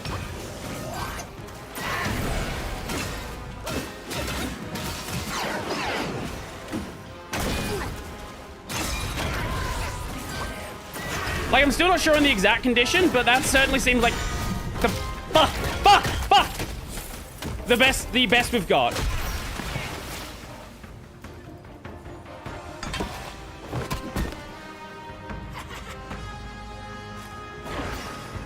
And it seems like he'll never disrupt this. Yeah, he never disrupts that one. So yeah, Cloud Step is 100% the safest way to heal.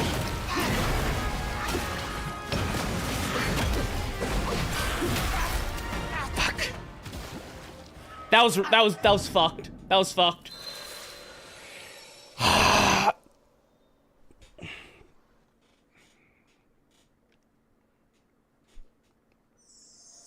The stealing your fucking gourd is so scuffed.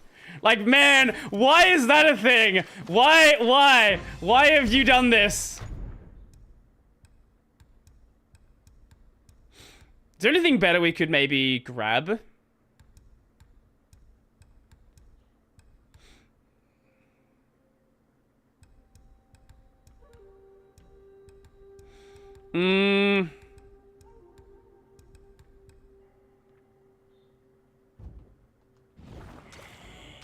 I don't know, that doesn't seem that great, like, off the start of this.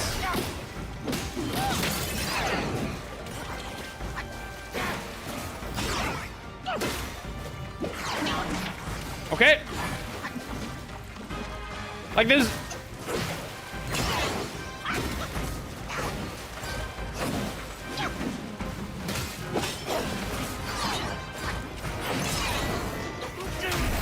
It's like the Majima Nishiki thing, but instead it's your heal being taken.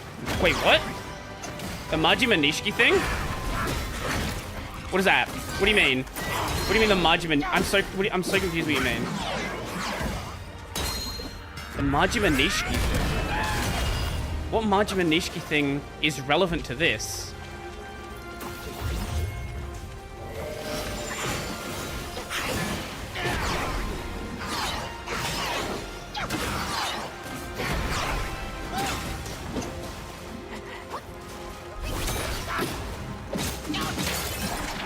Majima Nishiki.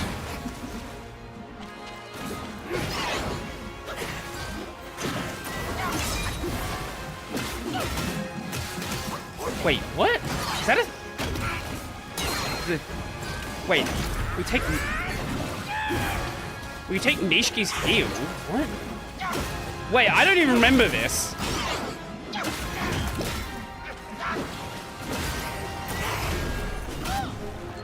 I don't remember this at all.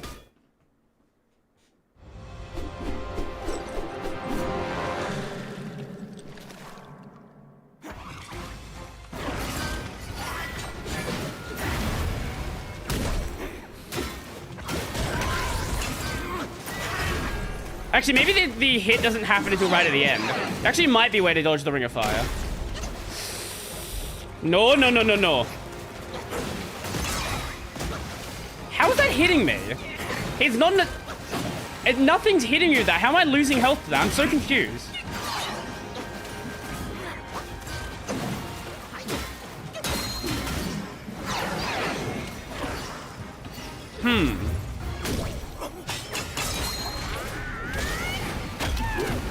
Fuck you!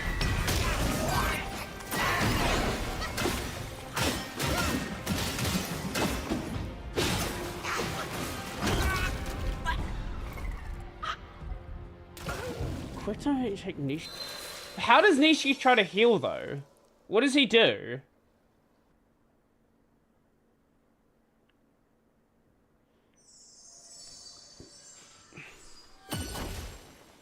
I actually have to see this now.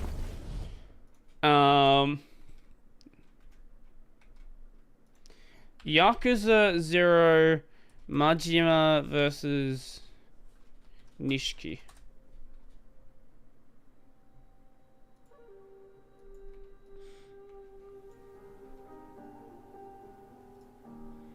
Let me just bring this. Majima-san. Majima-san. まだや。だったらなんで牧村誠を追ってんだ。なんもわからんようやから。This is the actual fight. レーナ、下がってろ。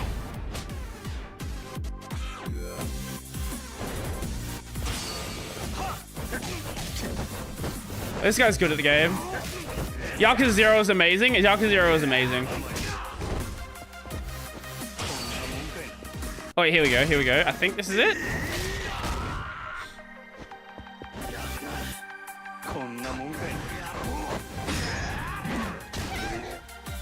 Oh no, this is a different bit. Oh yeah. I remember this fight.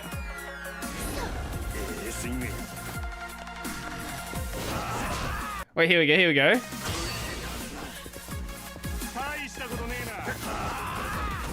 This is someone who's actually good at this kind of game. I'm not good at this kind of game at all. Hey!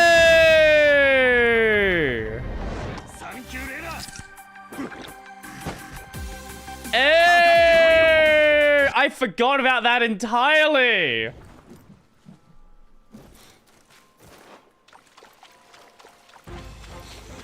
Okay, now I see what you mean.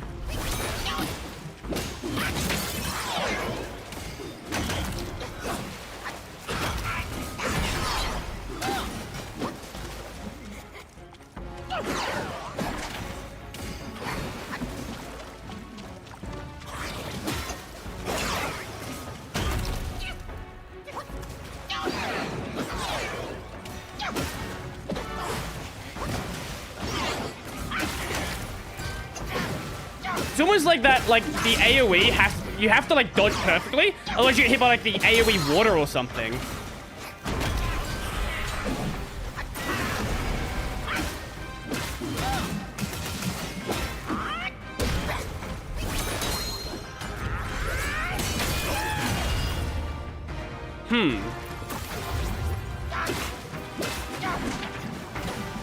Okay.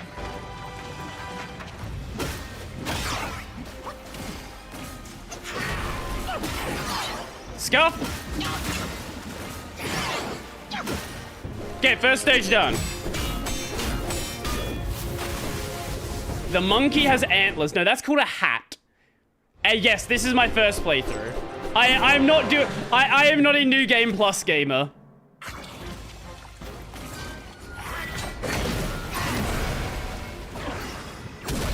But we are gonna go for the secret boss.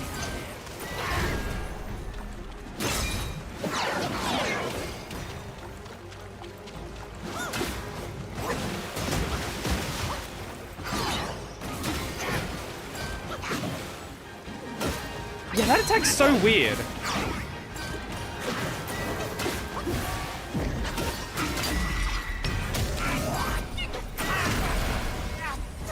Again, speaking of attacks that are weird, you can get stunned, and I don't know if there's a dodge for that stun. I should probably save my my cloud step as well, unless I need to heal off the start. I think it's better to save the cloud step and just use it purely as a heal.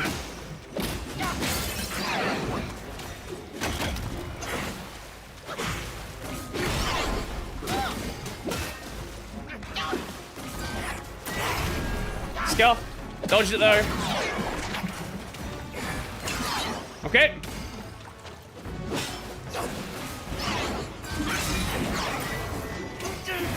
Too early, still dodged it.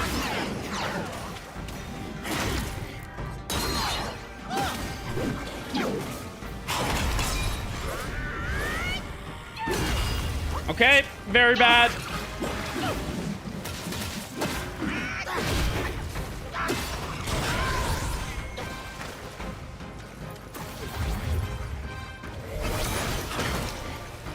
Fuck you. Why did it spawn out there?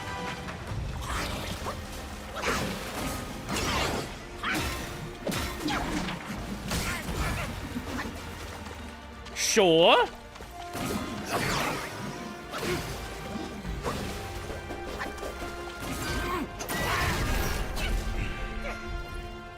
Why is it that that attack always gets me?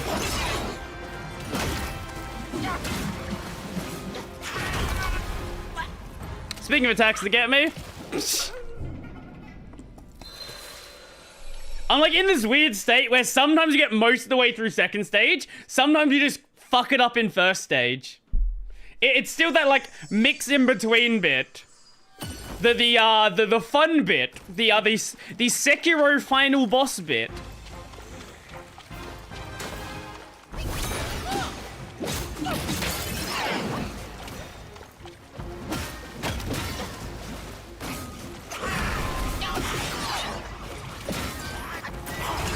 Okay. If anyone was here for the Sekiro streams,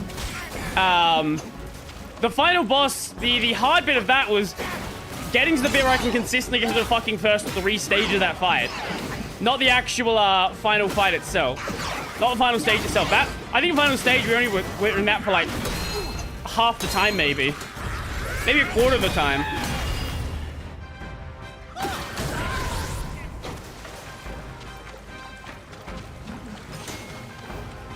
Okay.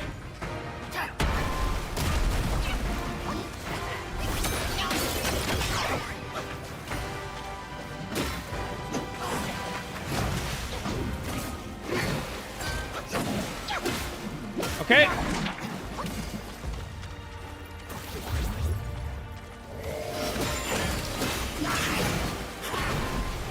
Eh! Usually one hit's enough to knock him out of that. Why did it not knock him out that time? Weird. Huh. Okay. Okay. Cloud Step is a heal now. Cloud Step is a heal. Don't use for anything else. Speaking of that.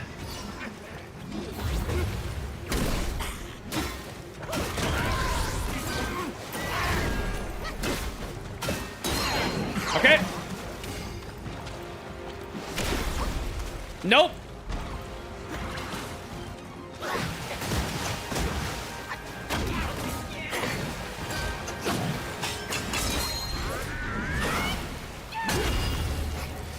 Okay.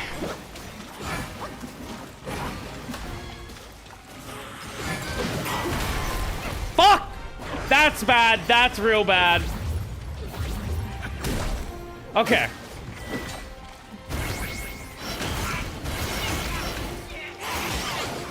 Oh my god, I am fucking this up so badly this time.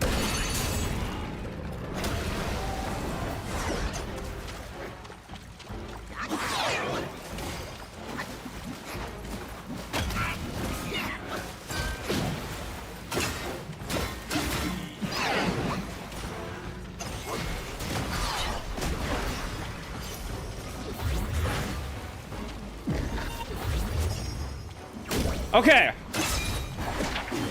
Yeah, he tried to do the paralyzed there, the immobilized, but it didn't work on that one. Huh. Maybe you'll still try to do it even if you're in Cloud Step, it just won't work in Cloud Step.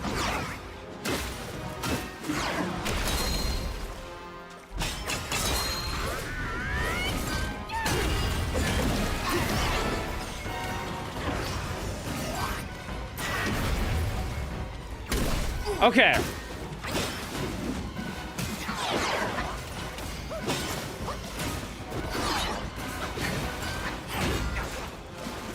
We're very scuffed. Very scuff. We still got it though.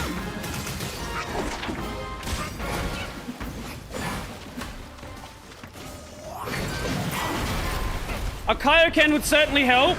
I could get behind that.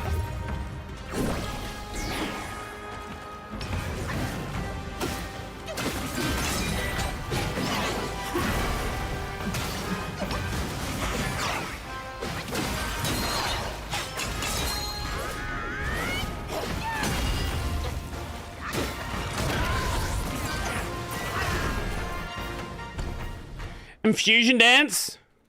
I got fusion dance with the pig.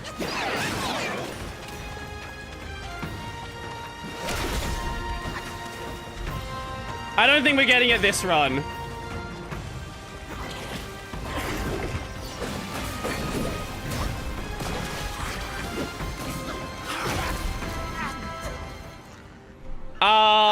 What did I get hit by? Not the last hit, but I had less health at the end than I thought I should have had. Peter Griffin. I will never understand the Peter Griffin and Shaggy stuff. The floor hit you? Honestly, you say that as a joke, but I think that actually might be the case. I think some of the damage I'm taking literally is AoE from his water, like when he just like lifts up the some of the water into the air.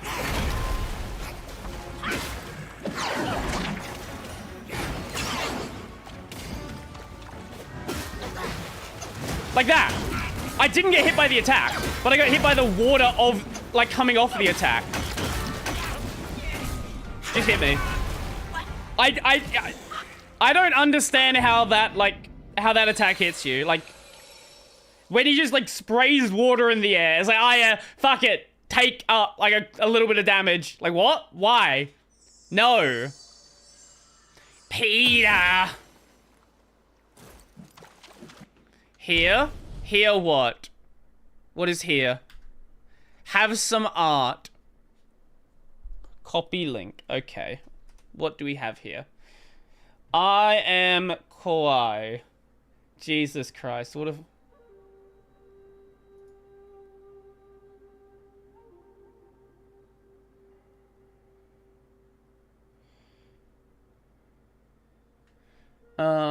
give me one second.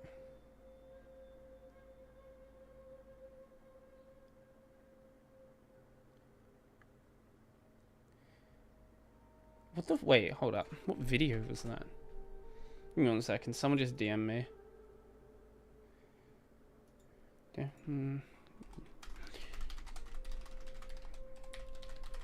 What's the video that he's talking about? I don't even know which video he's talking about. Oh, that one. Okay. Yeah. That makes sense.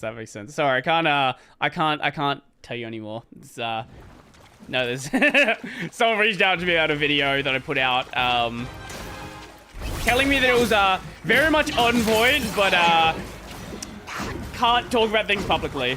That's all I'll say.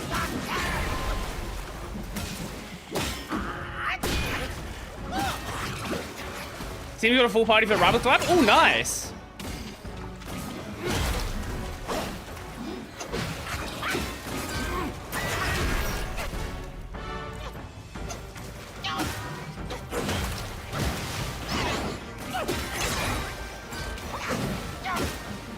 Okay.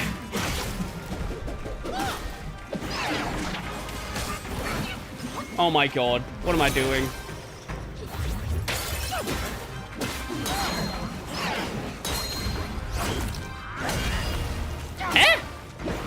That should have been a 4 charge. What? Was I 1 point away from being a 4 charge? Ooh, that should have hit me.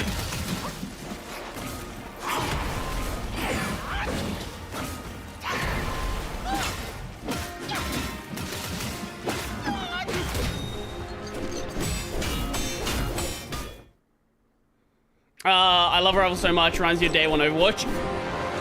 There are a lot of people... See, that's not going to last for very long, because there's a lot of people that really want to, like, start overly making it competitive. And once that happens, I think the game's gonna die.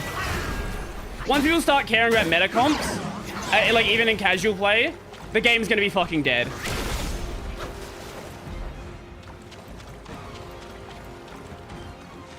And how long till microtransactions take over? It's already got thousands of dollars of microtransactions in it. But it's like Dota where you get all the characters for free.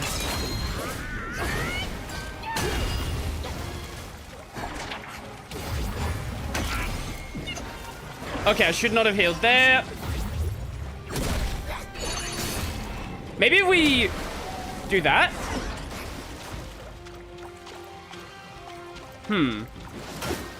Now, will it always be like this? We'll have to wait and see. Netties can be very hit and miss.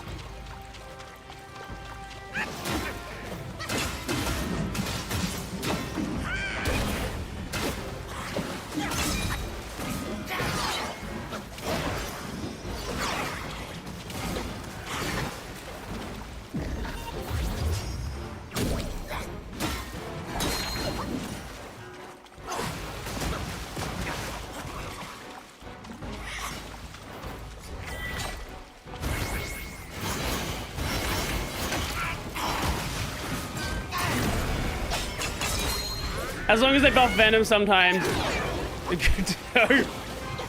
Well, my worry is they try to make everything balanced. And honestly, balance is what, like, hardcore balance is what ends up killing these games.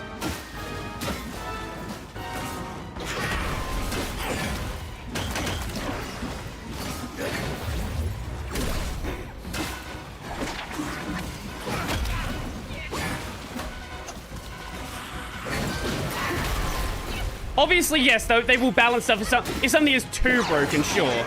But if it's, like... The problem you have, right, is there are some characters that are like... Iron Fist, for example. Iron Fist isn't that powerful a character, but it is like a... It is a noob Punisher. 100%. Also, I know there's a lot of people who, in competitive, who really want there to be like a, a team... what do you call it? Like a team comp lock, right? So you need to have, you know, 2 healers, 2 DPS, 2 tanks. Because right now what people are doing is they are just fucking around and doing whatever they want. Once you get into the higher ranks, obviously you'll start getting into like stupid optimization. But if you play casual or you play low comp, like you'll run into teams of DPS or teams of tanks.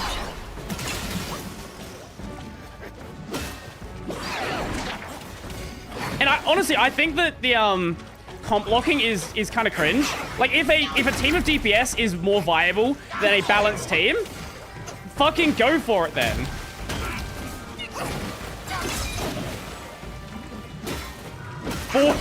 Four healers! 4 healers is crazy!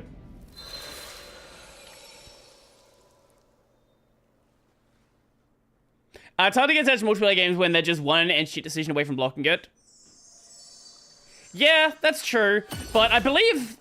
is the game Steam Deck verified? Or... I don't think it's Steam Deck verified because it has like a external launcher thingy.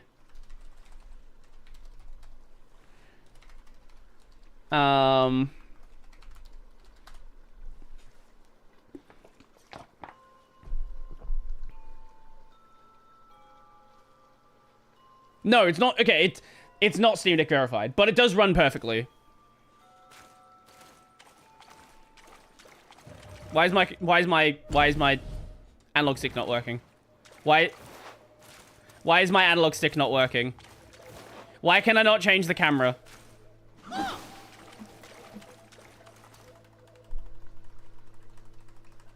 What? Why? Game? Hello? Hello? You going to work?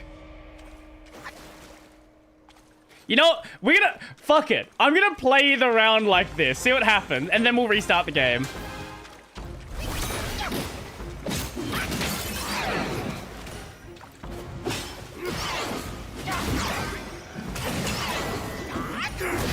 Watch this actually go better than like a normal run.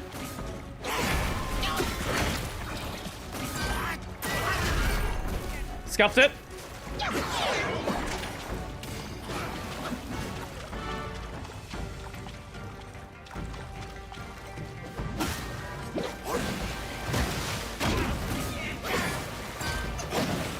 I really don't like that the attack can hit me, even though I'm like not getting hit by anything.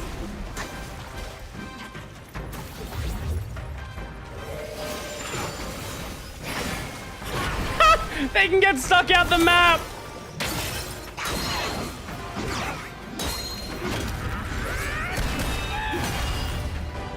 It'll be so funny if I beat the boss with my camera not working.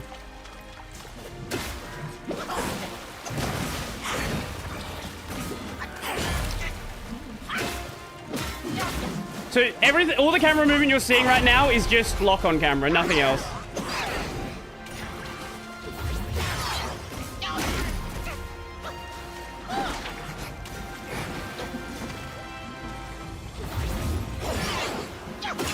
Here we go. First stage done.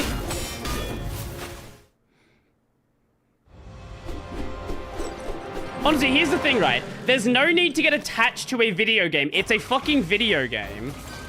Okay, there we go. It actually works now. Just play the video game whilst it's fun, and then don't play the video game when it stops being fun. I don't get this idea of being like attached to a video game. Just play the game. Have fun. You don't have to make a video game your entire personality.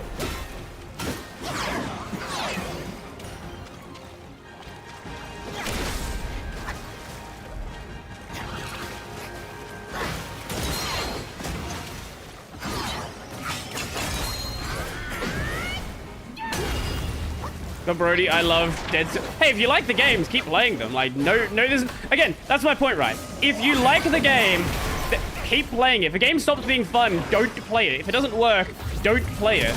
There are other video games out there.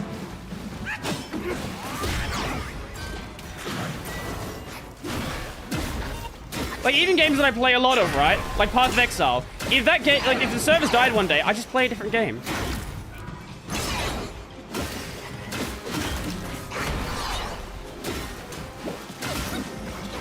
Yeah, I've spent money on the game, and that money's gonna, like, go into the void.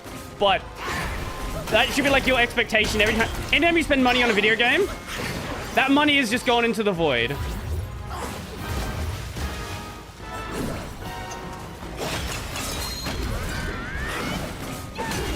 If that is how you treat video games and microtransactions, it'll go a lot better for you.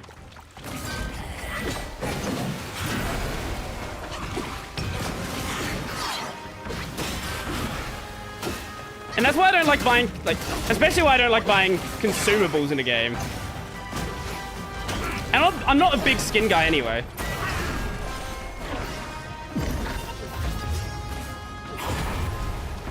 Okay.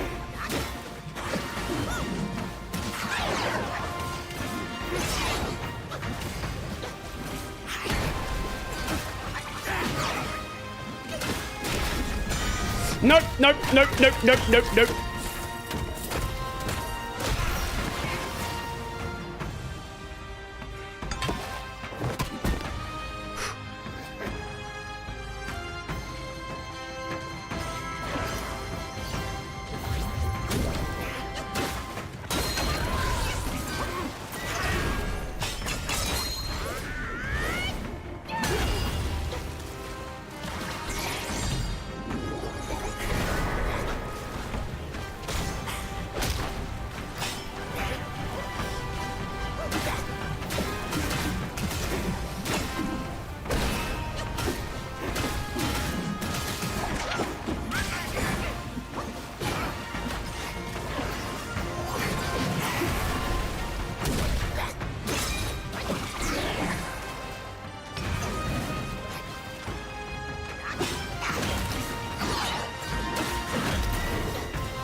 I fucked that up towards the end there. I shouldn't have fanned him through the fire as well. That lost me like half the damage I would have got through that. if I had fanned him maybe just after the fire, I think we would have actually had the damage there.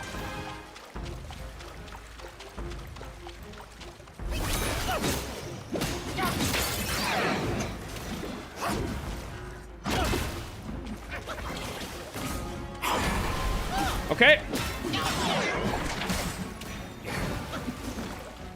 We got very close again that time.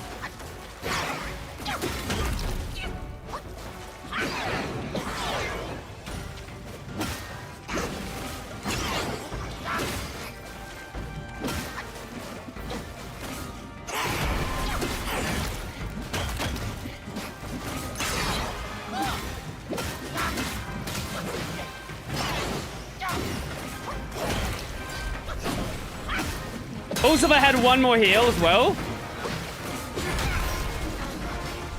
Come on. Come on. I'm sure I had that. On the other end of the spectrum, you have games you can buy once and play endless modes for free, like Doom, Quake, Minecraft. Assuming you can find players for Quake.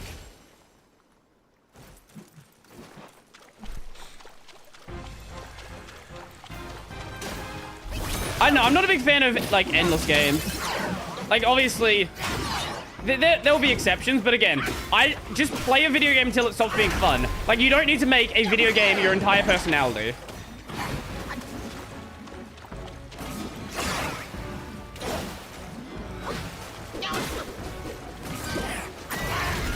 Like, you don't have to be, like, a mono game Andy. Like, it's okay. You're allowed to play other video games.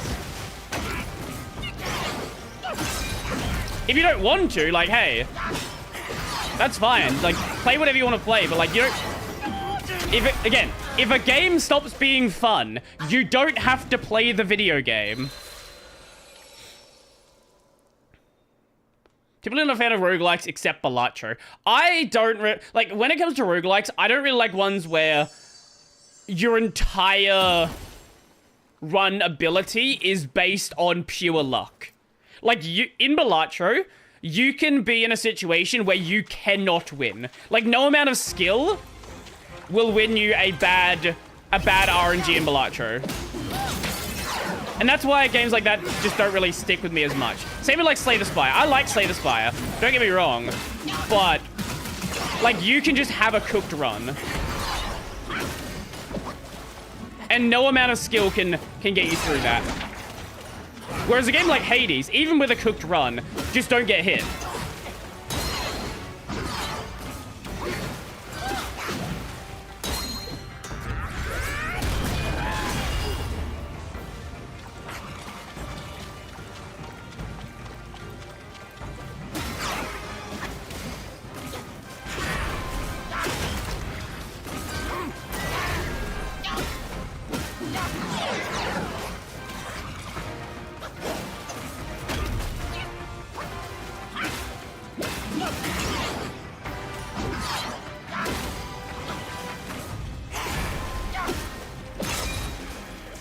Okay.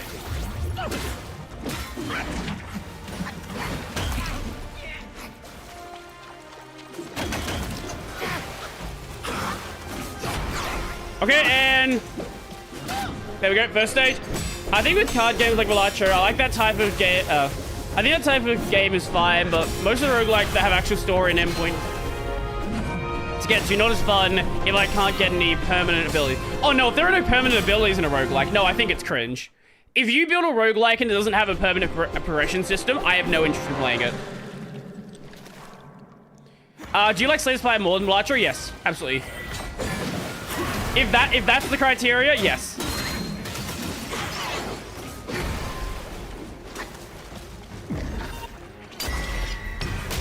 Oh! Oh, you can actually see the feather come out.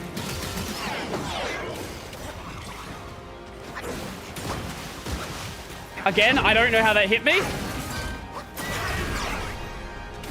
I don't understand how that, what do you call it? That water works.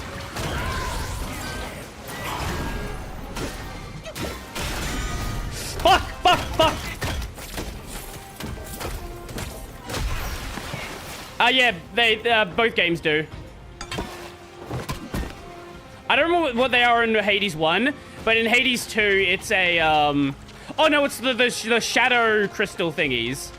Hades 2, it's what do you call it? The tarot cards.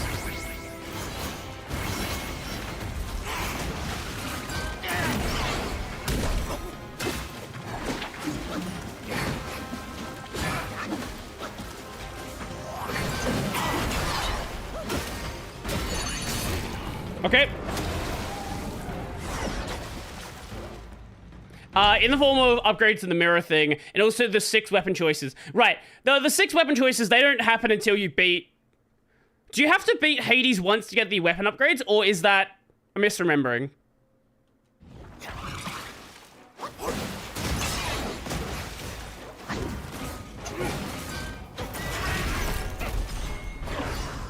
I feel like you do, but I could be completely misremembering. Don't remember how to trigger it? Yeah, it's been a while since I played Hades 1 from the start.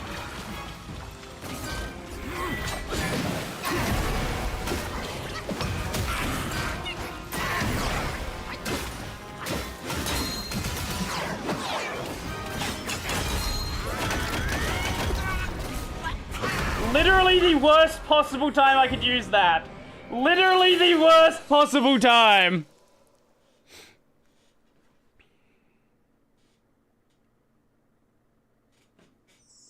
But yeah, most of... Hades does a good job of having a story and an endpoint, but can still be infinite game for those who want it to be. I think the problem that a lot of roguelikes also have is their run length is way too long. Hades is a very good middle ground, where even if you're not good at Hades, you take like 30 minutes to do a run. I don't want to play a roguelike where it takes me an hour to get to the final boss. Like, that's just not fun.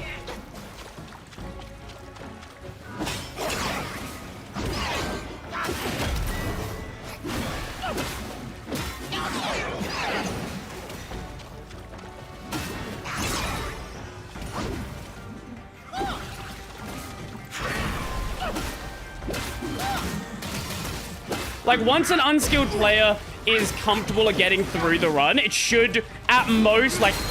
Again, Hades, I think, has it basically perfect. Like, 30, 35 minutes, somewhere in that range, I think is absolutely perfect.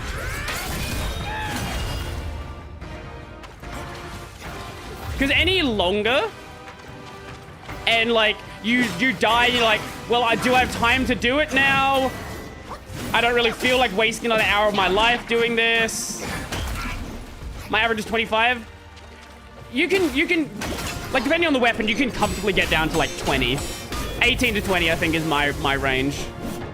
I can't do the time limit runs, but, like, 18 to 20 I can comfortably do with, at least with the more fun busted weapons.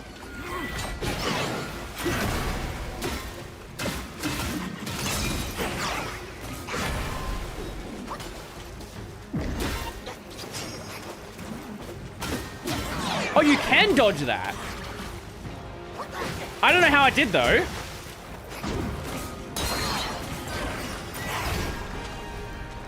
That's always fun. I like the I don't know how I dodged that attacks. Fuck! Don't use that! Of all the things.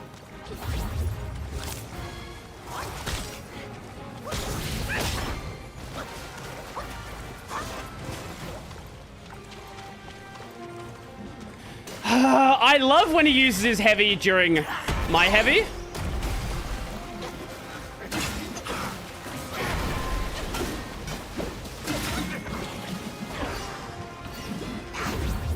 It always feels great to get hit by that.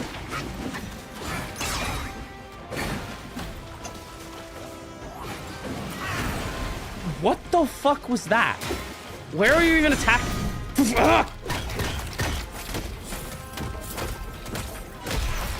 You have to always stop before that attack happens. Otherwise, you can't dodge that. That's undodgeable.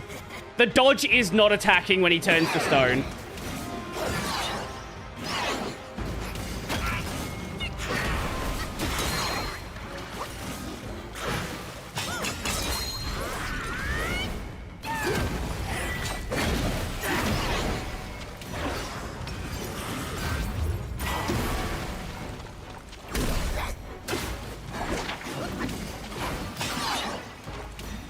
I love Wukong's mocking laugh. I love it as well, but I would rather not hear it anymore.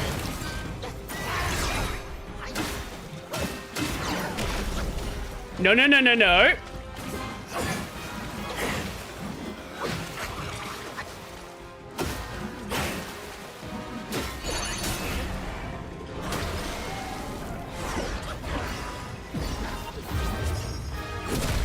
Okay.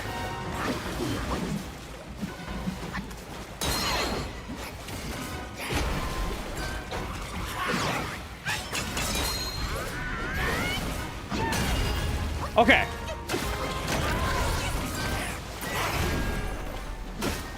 I love when he does that right out of that. So, you know, except the cases where I actually want to get a hit in with my heavy. Oh, that cooked it, cooked it, cooked it.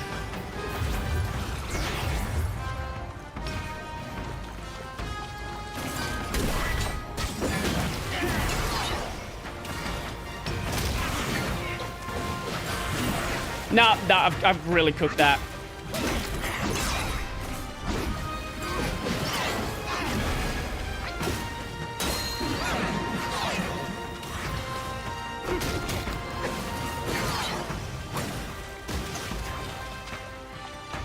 If I can get a cloud step, okay. Fuck! Okay, no, that's fine, that's fine, that's fine, that's fine.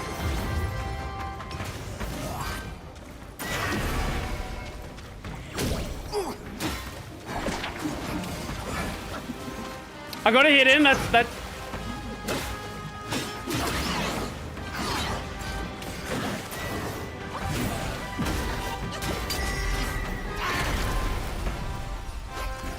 Yay!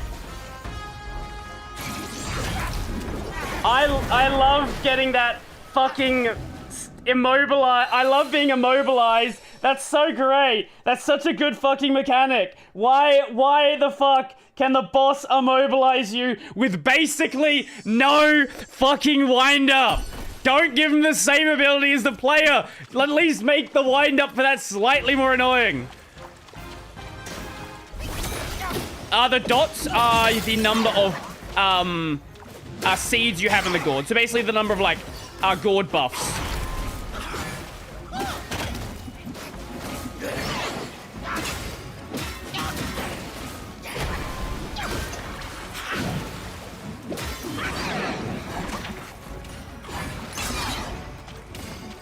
Because you can like, you can stack abilities on your gourd. Things like, oh, when you use the gourd, you have higher critical hit strike or higher defense temporarily, things like that.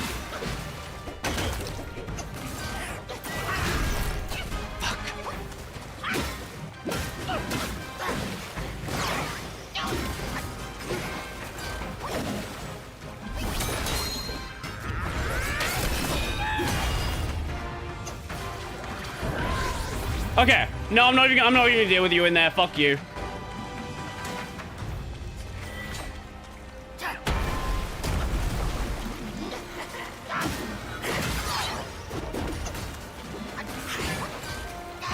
Okay. Okay.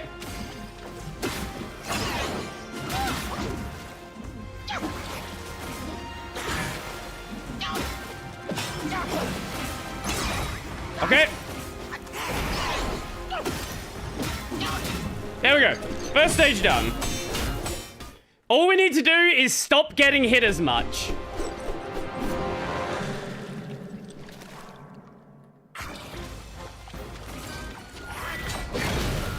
Immediately get hit. Wait, that works on this stage? Eh? Since when?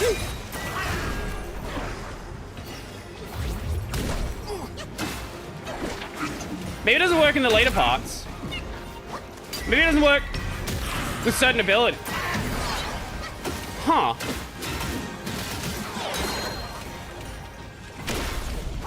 No, no, no, no, no. Fuck!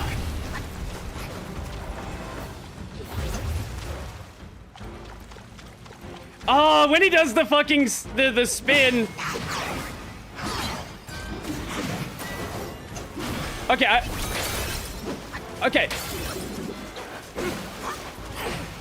Dropping frames might be bad. We're not dropping any frames on this side, but we are dropping... The frame rate is bad in some parts of the fight. It also might just be the stream as well that's causing issues.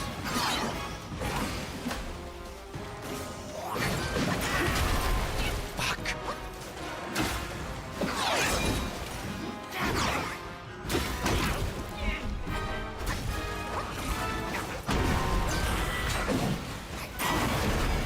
Okay.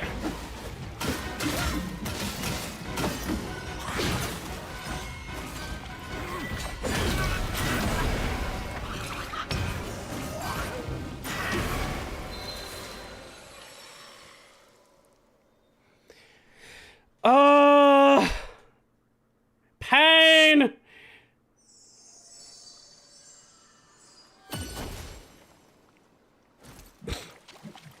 Pain and suffering. So you can't consistently use that in second stage. I don't really know what the specific conditions are.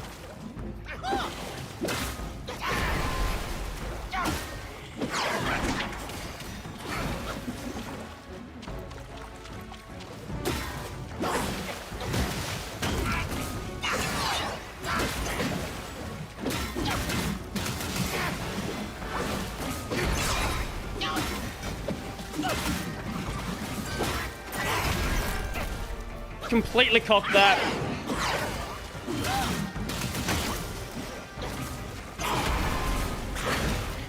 What am I doing?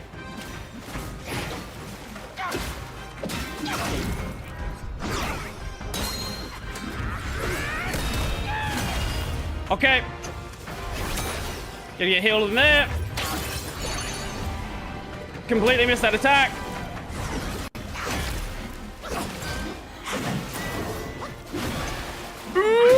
That should have hit me.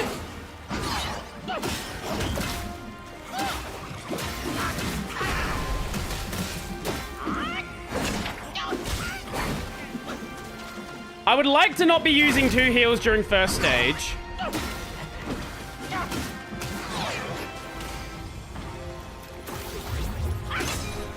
Okay. I would very much not like to not use fucking 2 heals during first stage. Because I always get towards the end of the fight and I just need that last heal left.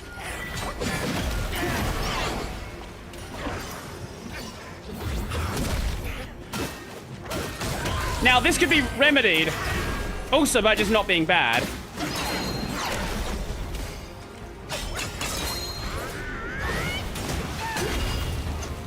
But you know, that's hard.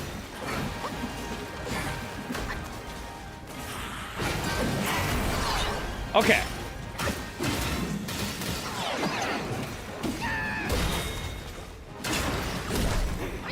I don't know why I used Cloud Step there.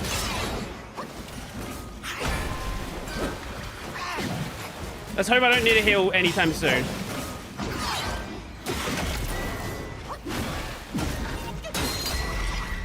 Like that.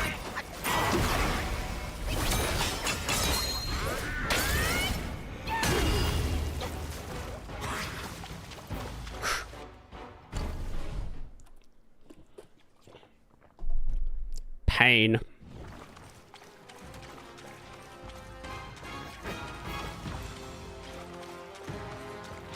Okay, that's fine.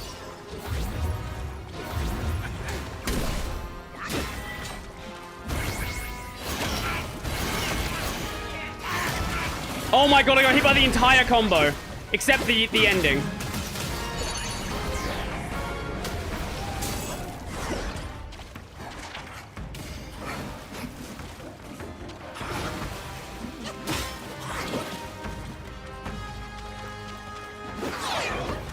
Okay.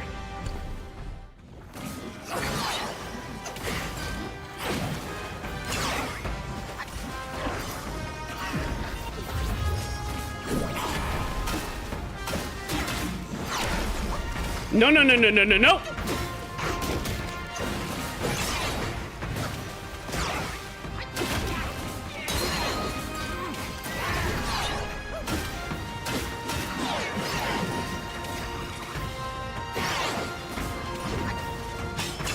Okay.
Yes! Finally! Let's go! Whew. That almost so fucking close to cooking that. So fucking close. If I did one more attack there before cloud stepping, I would have got hit by the immobilize. Oh, the rock solid. I don't know if it's GG. I fucking hope it's GG. But it might not be GG.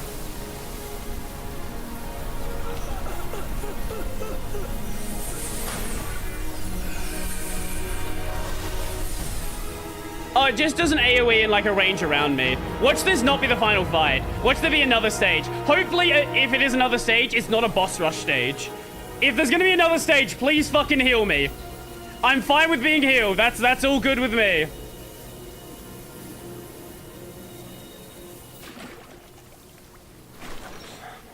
This better not be a fucking boss rush, though. China, don't fuck me. I want to beat your monkey.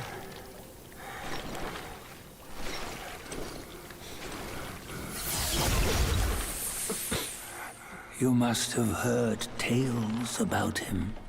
Yeah, if it's a checkpoint, fine, whatever.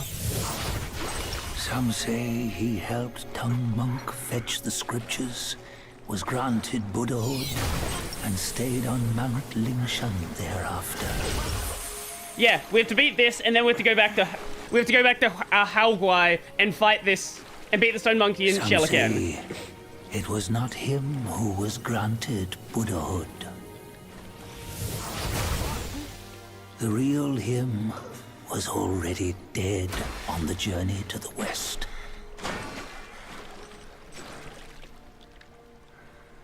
Some say that the journey never happened. He is nothing but a monkey who lives in some storyteller's tall tale. But now, you will hear a tale which no one has ever known.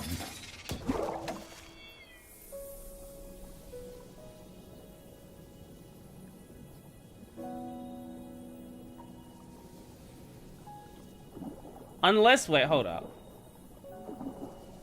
Unless, I think we do have to do this fight again. I don't think this is going to play the true ending.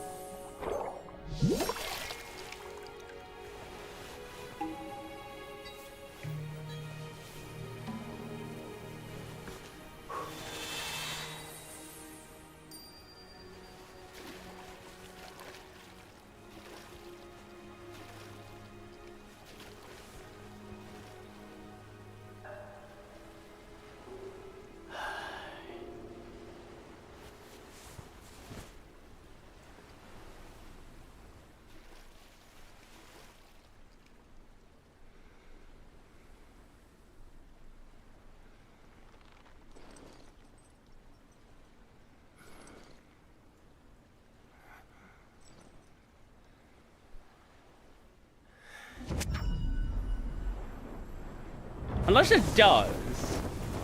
Wait, I'm confused. I thought we had to do the fight again to do the true ending. What does it matter if you become Shen. a Buddha? That headband has always been on your head.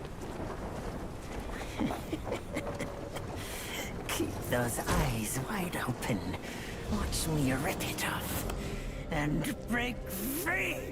Sun Wukong, when you defied the Celestial Court, I had to seal you It beneath mentioned the a log being mountains dumped with out. my immense power.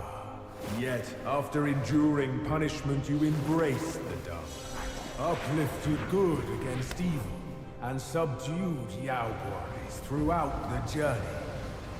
For your contribution, I now bestow upon you the title of Victorious Fighting Buddha.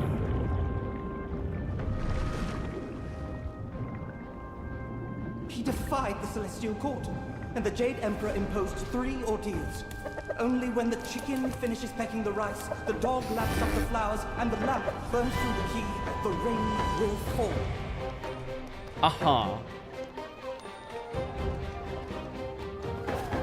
What does that mean?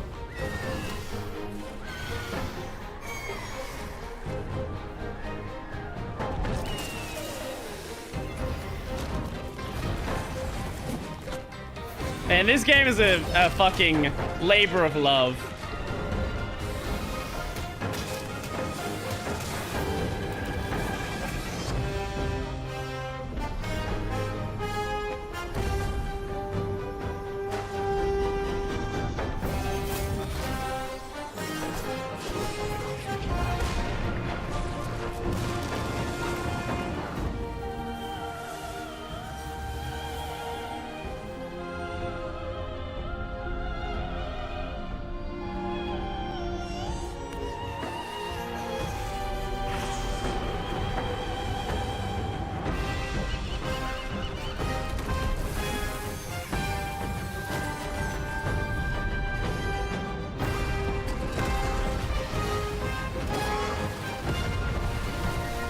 I don't know what's happening either.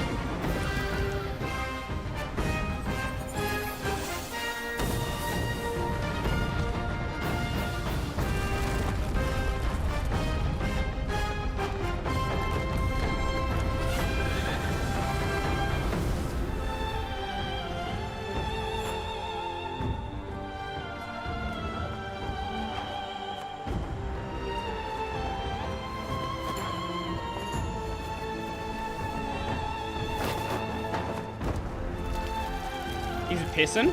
What is this? Was he pissing everywhere? Is that what's happening?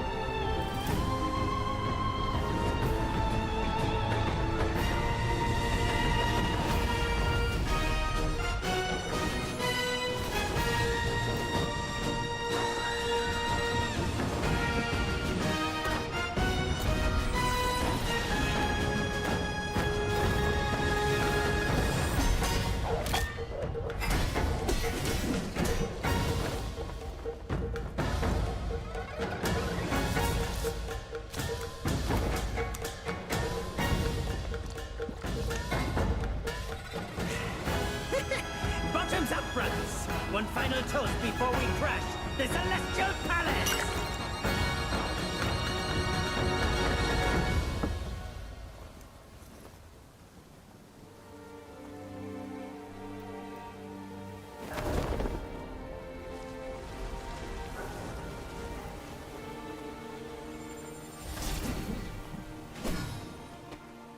Well, I'm confused if this actually is the true ending or not.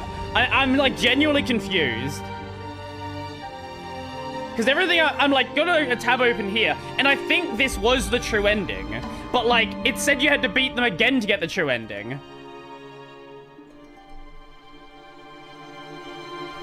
Normal ending.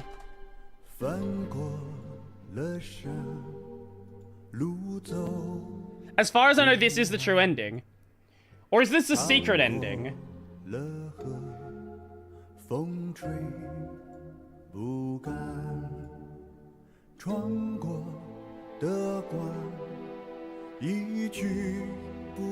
Oh! Okay, so the secret ending is beating Erlang. Okay, that's... Okay, so there's the secret, the true, the normal... Yeah, okay.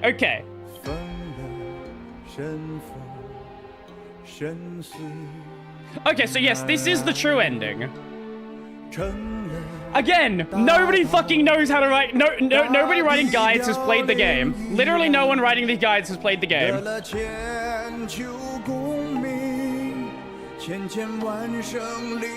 Okay, so that was the true ending. There's also the funny ending. We have to beat Erlang 3 times. You're a fucking psychopath.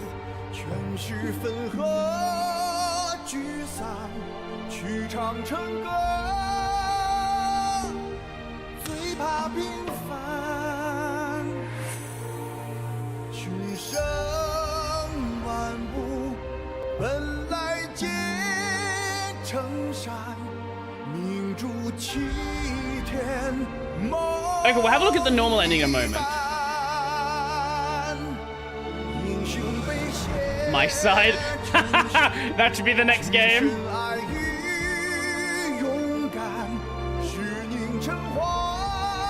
Mark Takashi Ota.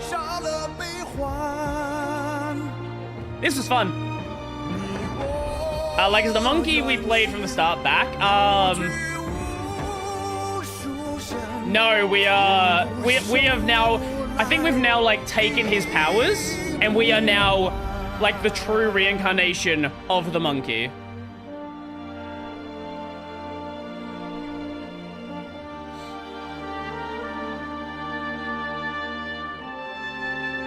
I'm sorry. I think this is the last one.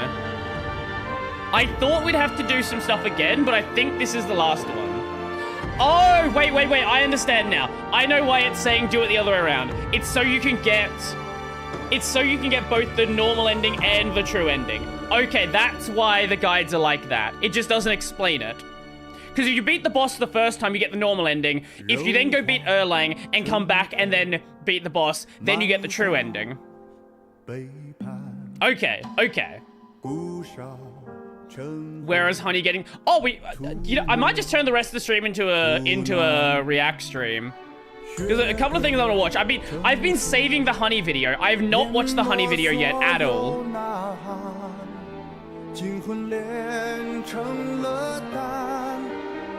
Like I am aware of the Honey stuff because that was stuff from like 4 years ago. This investigation is not new. Like it's actually stuff that's like been known about for years.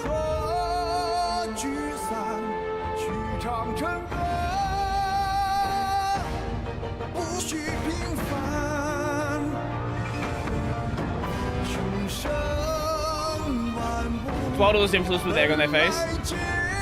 I have, it's good. I hear it's a good video, but like the idea of Honey being like Honey like stealing reference code, like what do you call not fucking, what is the word?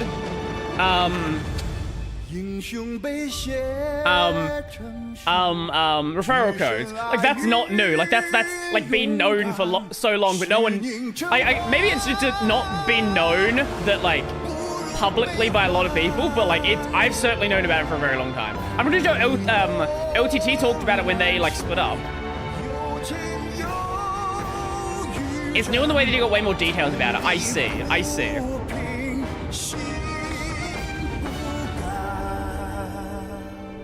How long are the credits in this game? Is this a 30-minute credit game? Black Myth, Wukong, credits. This has 6 minutes of credits. How the fuck does this game have 6 minutes of credits when every modern AAA game is like 37 minutes? Are you able to skip it? Yes. I liked the music though, it was fun.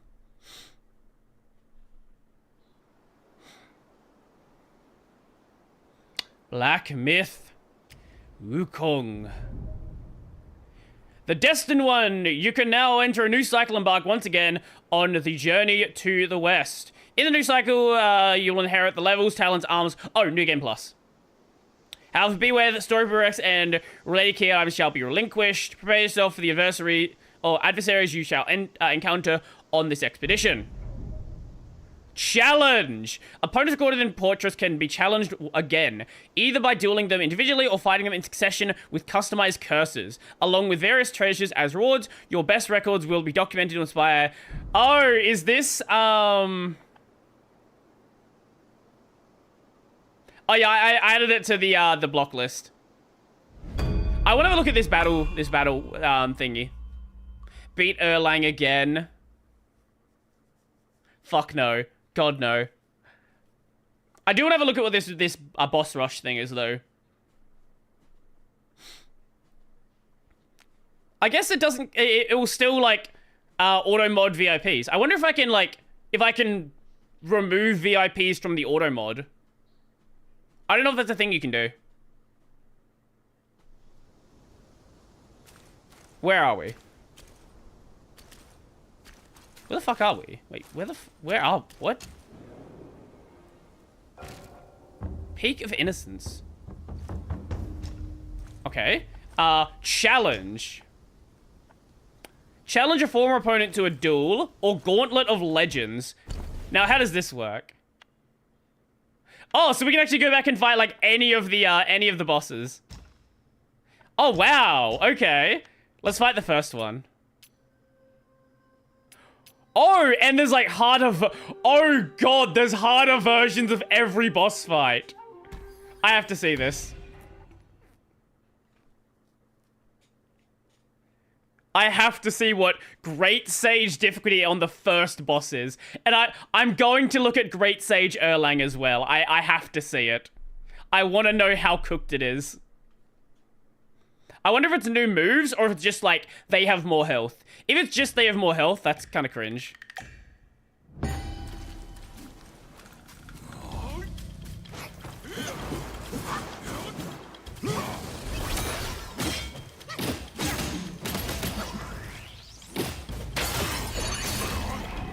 I think it might just be they have more health and do more damage. Okay, I don't care about fighting Erlang then.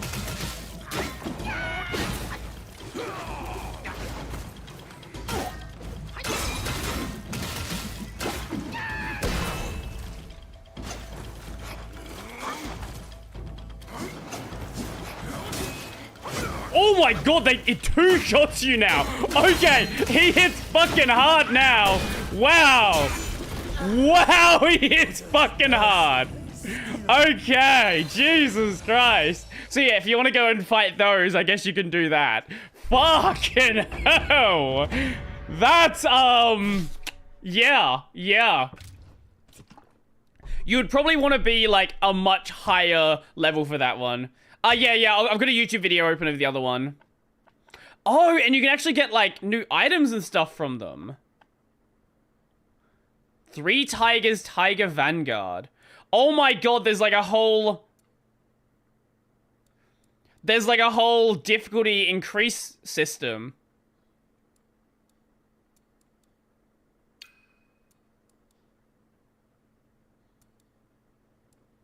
Oh, wow. Okay.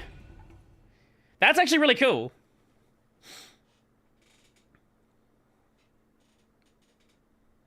So you can, like, disable basically everything and fight the bosses in the hardest way possible. That is a really cool idea.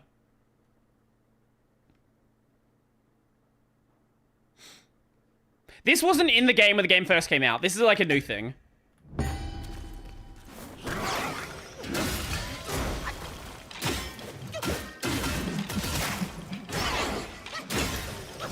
Also, I think it's intended for you when you're, like, a much, much higher level. Like, probably close to, like, max level.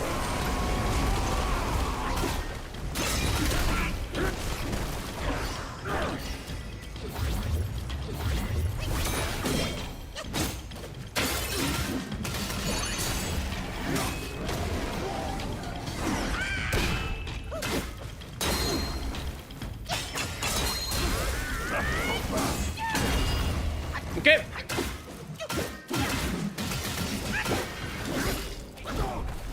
Wait, if this is the 3 tigers, I think I know what the last boss is going to be. It's going to be the fucking guy with the greatsword, isn't it?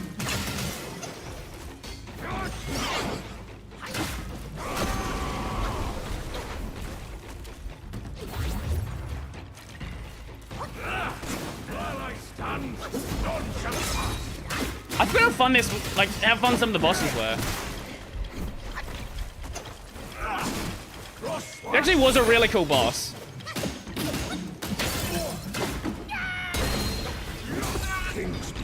Okay, that's enough for that. I do think it's a cool thing to have in there, though. So there's, like, a whole, like, post-game, not progression system, but, like, a bunch of rewards you can get now as you go into New Game Plus as well, and you can get a bunch of cool shit. I think it's a really cool idea. I do really think it's a cool idea. Let's have a look at the true, also the normal ending. Okay. Or the bad ending, as this is apparently calling it.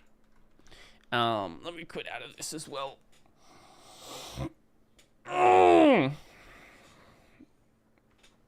Wouldn't it be very funny if I opened Kingdom Hearts and it now worked? I'm gonna do that. I'm gonna do it. It'll be so funny if it works.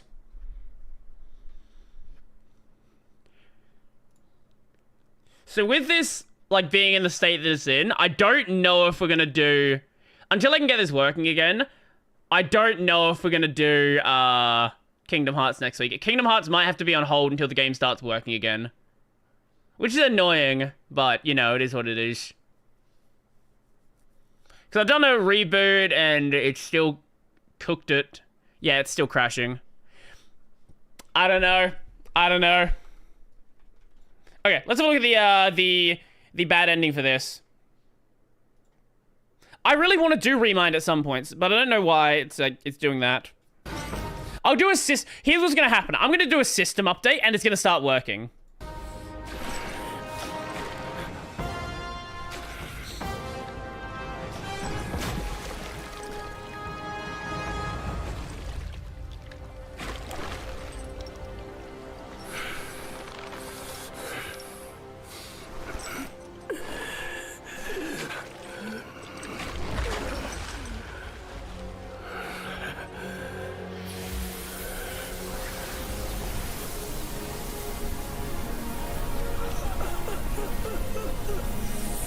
Okay, I think we pretty much saw this.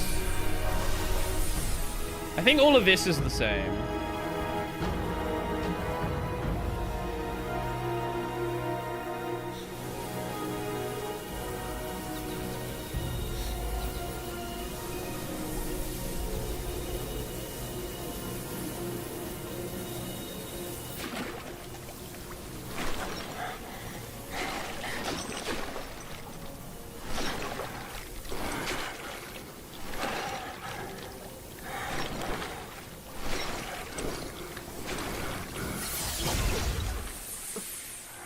You must have heard tales about him.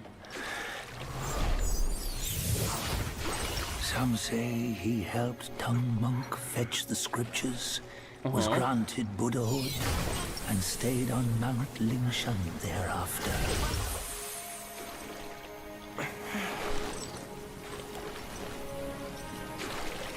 Some say it was not him who was granted Buddhahood. The real Of course it is. Was already dead on the journey to the west.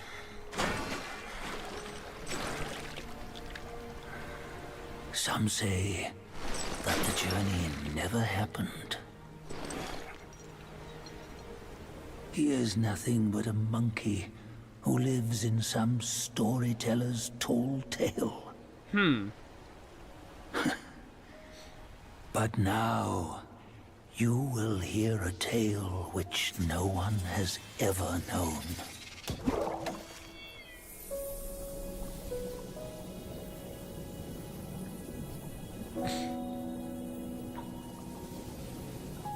I do see one report saying it just crashes, but I don't know. It's from 6 months ago.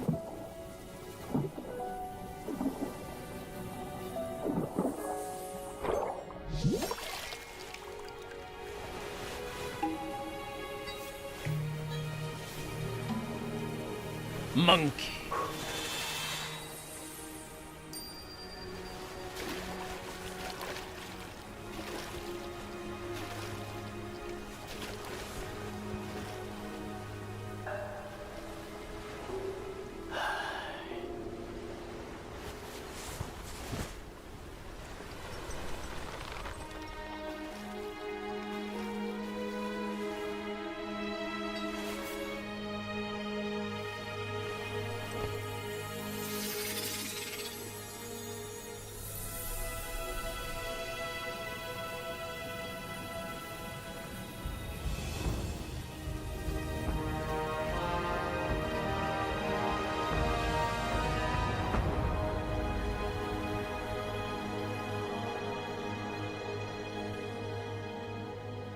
Is that it? Is that the ending? Oh, there's a little bit left.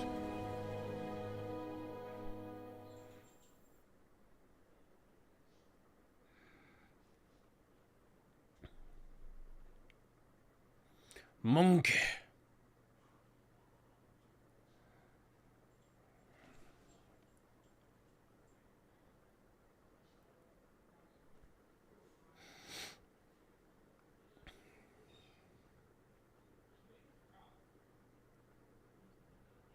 I'm assuming in the bad ending, he doesn't actually get reincarnated. That's what I'm assuming happens here. Yeah, that seems to be the case. Okay.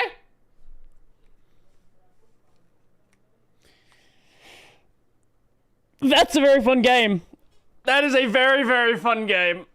It fucking a nightmare to fight some of those bosses. Like, oh, actually, wait, we're gonna tier list, weren't we?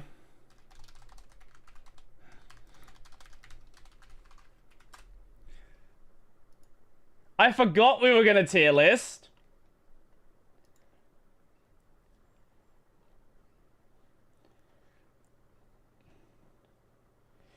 Okay, does that have everything on it? The very first one, best Black Myth Wukong tier list. Okay, remix this template. Go to template. Okay, here we go, here we go. Reset. Okie dokie. So, Black Myth Wukong tier list. Can I make another add row above? Erlang Shen. Okay. Where is Erlang? We'll find Erlang later on.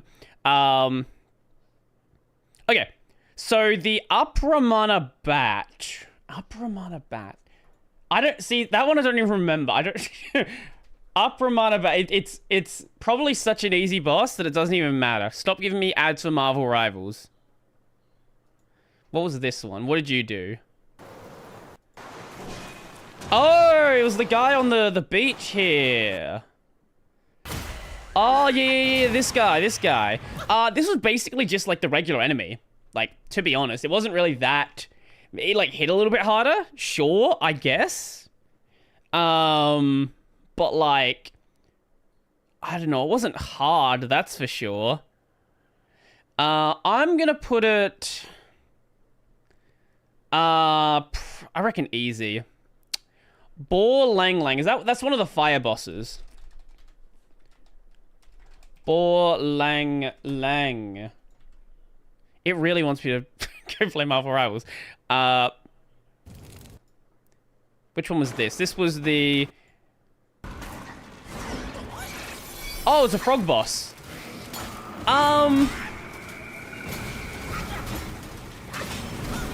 It's a frog boss. Like, they're literally all the same fucking fight. You know what? We're gonna make another tier.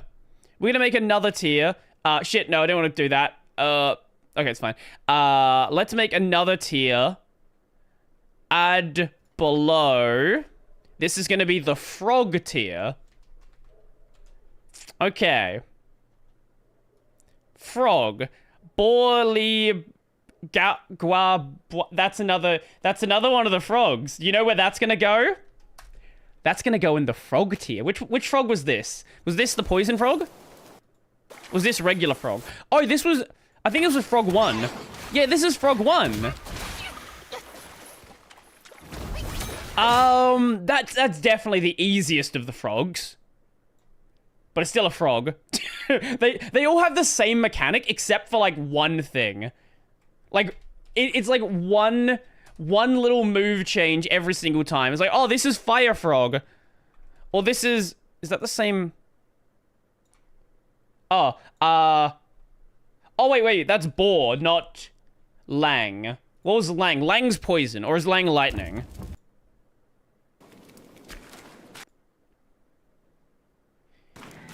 Lang is the poison frog. Poison frog's definitely one of the harder frogs. I would say poison frog's harder than fire frog. Golden-eyed beast. Okay, so this one was another one of the fire bosses. It is when he oh, this fucker! Still able to oh god! Now, this yeah, I didn't fight ice version of this. I fought fire version because I refused to like listen to some stupid shadow who's like, "Ooh, the fight's too hard in the fire room. Take it into the ice room." No, cringe. So maybe this guy. This was a fucking hard fight. So basically, I could have cheesed it, but I did not want to because I am a man, not a child. Ooh, Black Bear Gwai. That was the boss of chapter 1. That was the final boss of chapter 1, the Fire Bear. Hey guys, it's that was a very fun boss. Amount of damage. Now, when I think because of where it is, like looking back on it, it's not a difficult boss. But what makes it difficult is you just don't really have much of the toolset yet. You don't have the fire resist cloak yet. You get that after the fight.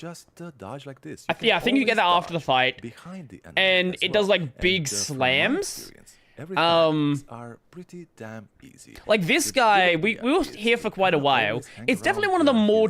Butt over there and dishing out the damage, I wouldn't say keeping an eye out for these pile driver attacks. It is all it's definitely the hardest fight in. It's not even the hardest fight in chapter 1, to be honest. Actually, seeing that coming. I think it's just you have to get used to the fire mechanic. I would say it's probably. I would say it's like average difficulty. Black Long is this? That's the lightning long, I believe. Black Long. This was the guy that I'm pretty. Oh no, this is the guy with the fucking hammers. Yeah, oh, this guy was this guy was a bitch. You'll know that he's about to send out this attack. So as soon as this happens, you want to take. Because I didn't even realize you had to stand on these rocks for a while, and I tried to like dodge the lightning. Jump on the nearest rock and go ahead and wait out the entire pulse. It's not one of the harder longs. I think at this point, this is when you're going to want to go and pop. This is probably the second easiest long fight, I reckon. Is that the boss can destroy all these rocks, and there's only about 4 or 5 of them on the map. But if you don't know you can stand on the rock, it is kind of annoying to do. And then only go back to them when they're needed. Because man, I forgot how slow this guy moved. One of the rocks will oh yeah, he had the ranged attack as well, and when he slapped them together, he did an AOE. Strategy, rinse and repeat. I would say it's like.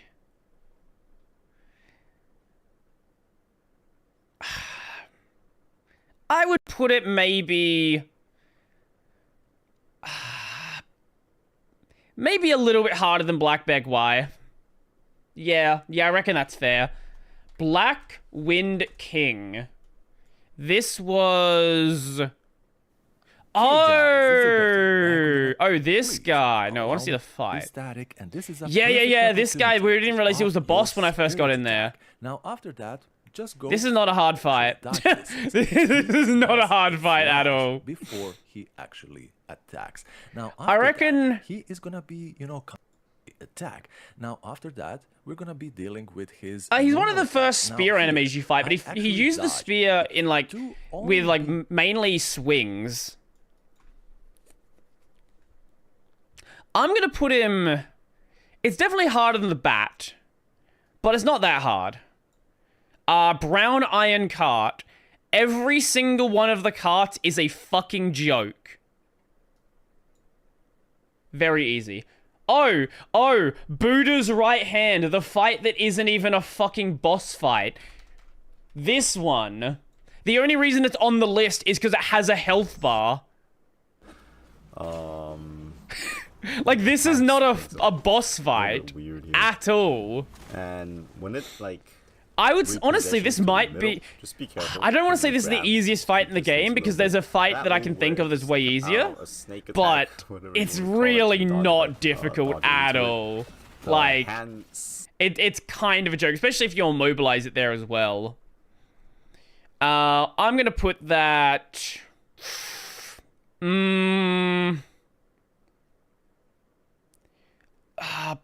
maybe top of very easy. Bull guard.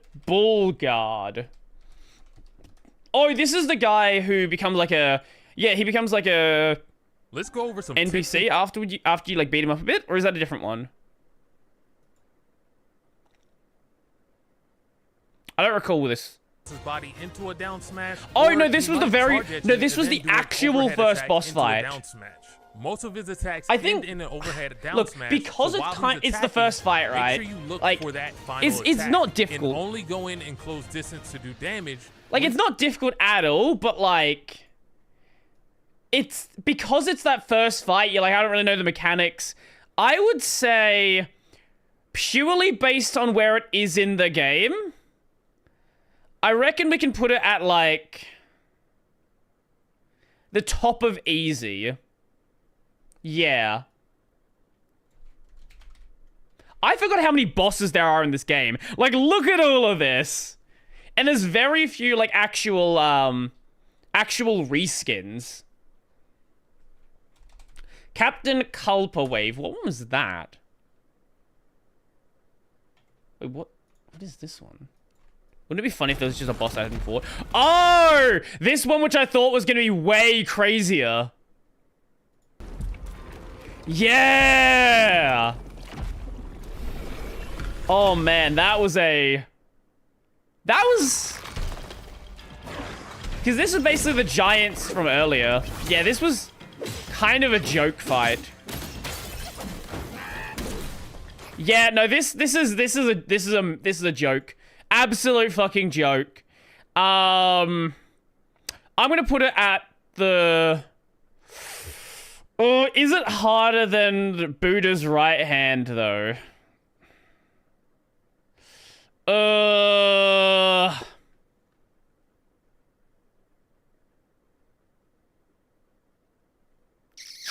I reckon it's harder than right hand. Actually, I'm gonna put this up to... I'm gonna do the fucking S tier. Yeah, move that up to S tier. Captain Lotus Vision. This, if I recall correctly, was the fight with the guy who had, like, the lasers that shot out. This is one of the coolest fights in the entire game. No questions asked. This was like, it was basically like a rhythm game fight. He didn't actually attack you, but like attack you directly. Everything was based around his laser attacks. This was one of the fights that like this bit where it's like fully based on timing. I guess you could do that as well. Okay, that's a cringe way of fighting it though. No, that's I would say that's difficult. How many bosses? I think the game has like 70 bosses. Captain... Oh, Wise Voice! Oh god, this one. Hey guys, it's Albert. This one where you do like 7,000 damage to him. This is coming once he starts popping. Now... Yeah, you just like slam the bell and he just fucking dies. Yeah! This was an easy one. Very easy boss. Yeah, easily bottom of very easy. Centipede Guy. Centipede Guy. Oh! Wait, no, that's a different one. Wait. Centipede. Centipede Y. Oh, it was in the I remember Hollow Knight having like 45 bosses and several of them are dream clones. Yeah, well, one of the bosses in Hollow Knight you can't even fight until like post-game. Actually no, 2 of the bosses. Oh, yeah, this guy.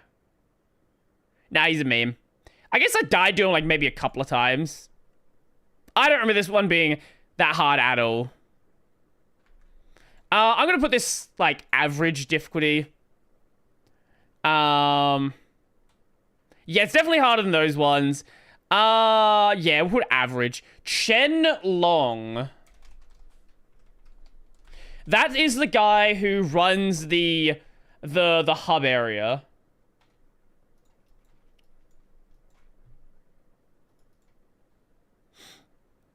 What did he do?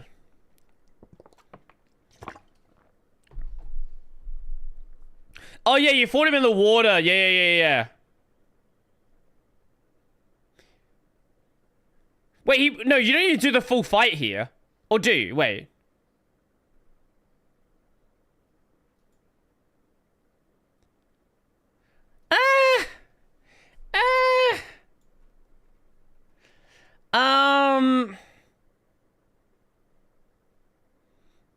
Maybe here?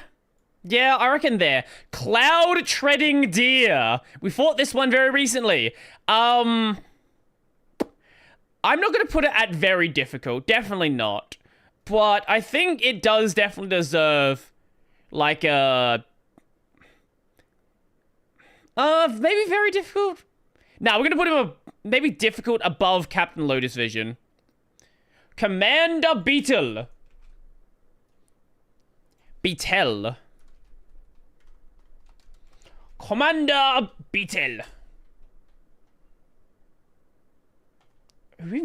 Some of these bosses I don't even fucking remember. Like that's how forget. Like they're not maybe not forgettable, but like how many fucking bosses there are. Oh, this guy. Right, he's a boss.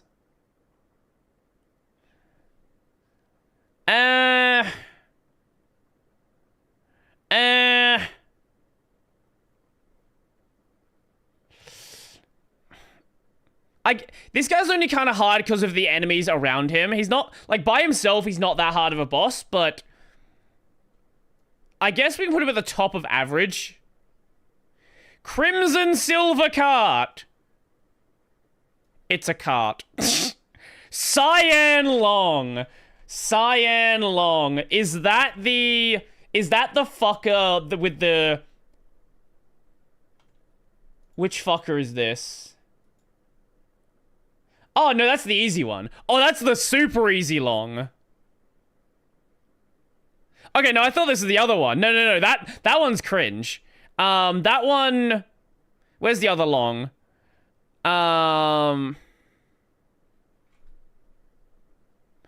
He's definitely harder than Chen. Harder than Bullguard. Maybe like, yeah, above Cyan. Above Centipede. Taoist Me.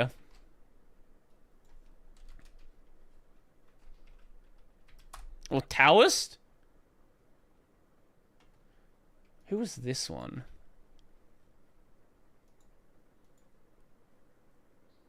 I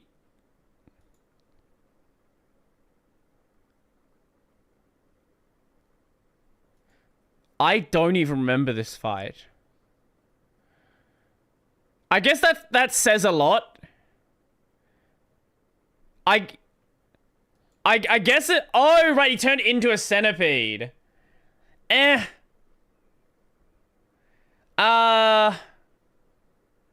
Like here? Yeah, we'll put it there. Duskvale. Duskvale.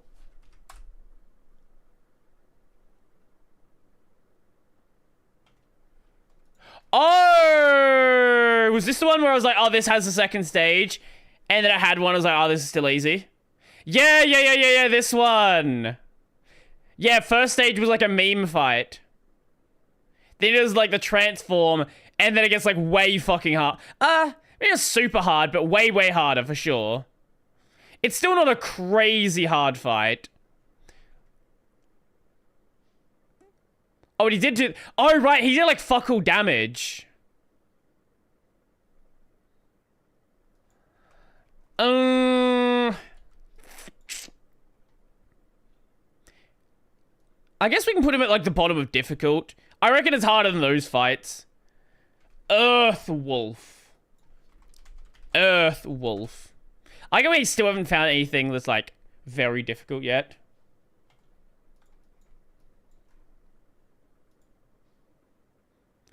Wait, that's not... Okay, that's not the boss. What is the boss? Oh, yeah, this one. Eh.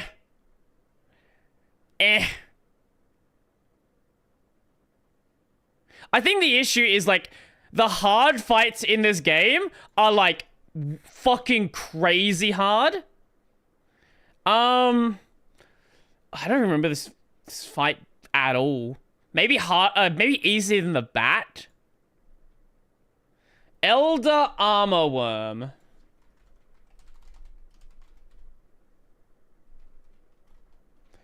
Elder Armor Worm. Wouldn't it be funny if we come across a boss I actually haven't fought yet?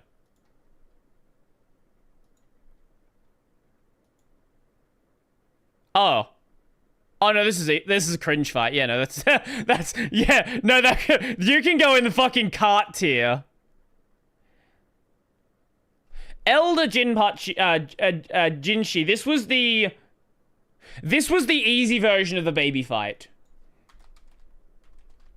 Yeah, this was the like the secret fight, but is this secret fight? Yeah. This is the secret fight where it just keeps spawning ads that fucking heal you. Like all of these guys, you just hit them and you just fucking get healed. I don't understand this fight at all. It's harder than the carts. We'll put it at very easy. Emerald. Oh, there. That was the enemy we fought inside of the pig's belly. Oh, I see Erlang. There.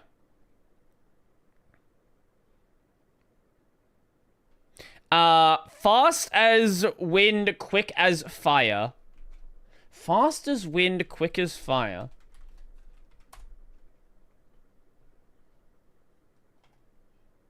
Who are you? No. No. No. Not how. Stop it! Okay. Back with another video for or whatever. Target. Now here's the thing. This is why we brought this monkey. It was a weird fight because like the areas where you could stand to be safe just didn't really make much sense. Heart, which chills him, and he is fire, so this is basically perfect counter to him. Now while he is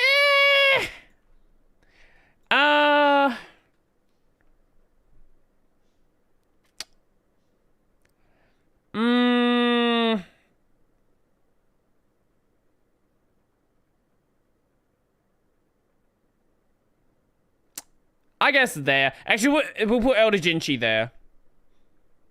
Buy another premium for your other account. I'm not going to do that. Frog. Frog tier. Frog. Frog tier. I don't even care, like, what the frogs are. I think that... Wait. I think that one is... A Langley...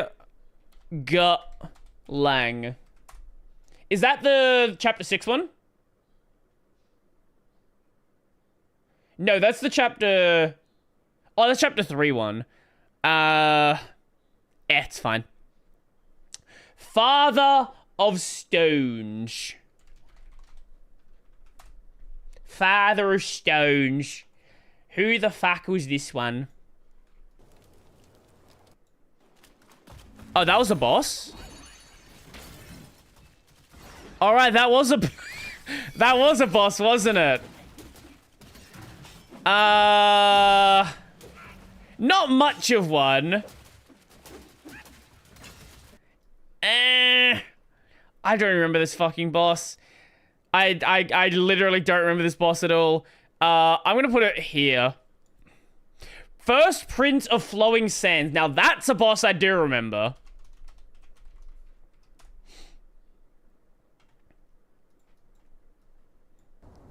It wasn't a crazy hard boss fight. But I do remember this one, like, absolutely fucking cooking us at that point. I think this was one of the faster bosses we'd seen at this point. Was it fast or was it heavy hitter? Oh no, it was big heavy hitter. Yeah. Yeah, that was definitely a difficult boss. I'm gonna put him bottom of difficult. Flint Chief.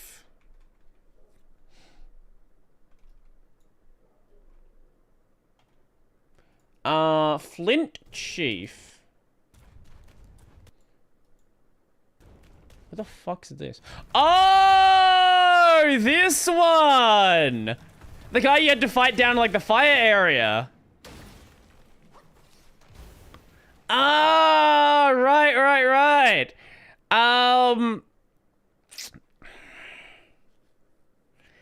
It's pretty easy. Maybe harder than some of these ones. Like, maybe top of easy. Flint Vanguard.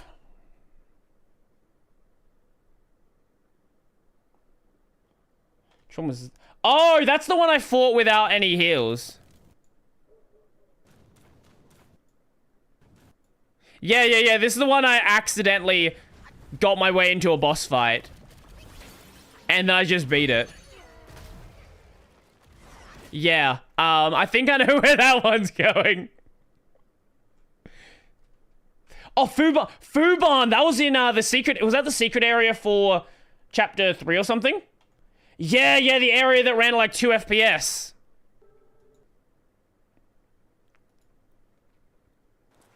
Yeah, this guy. It was not a hard fight, but it was super cool. I'm gonna put it here. Here. Fungi Woman.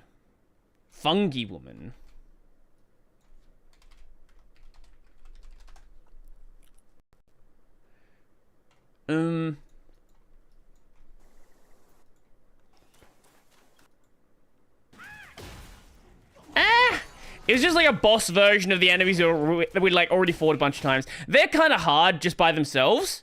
So I'm willing to put it like here. Giant Shigundang.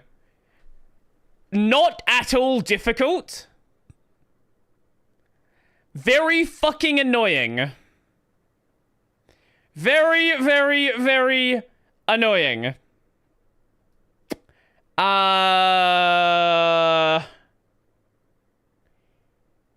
Put it below Fuban. Gold Armored Rhino. Once you understand the gimmick, very easy. I'll put it above, like, I'll put it like here. Man, there's so many fucking bosses in this game. Why am I doing this? Why am I doing this?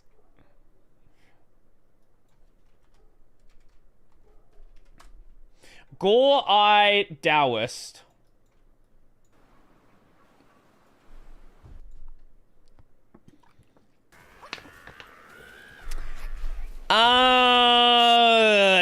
No, fucking not hard at all. Probably like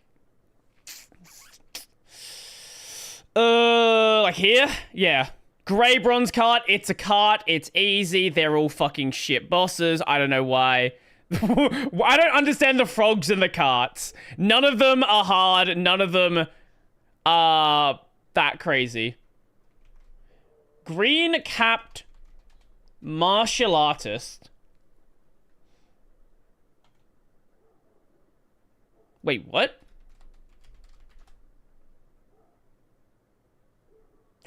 Oh,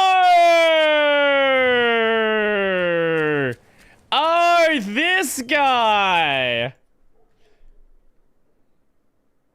The guy who threw fucking hula hoops at you.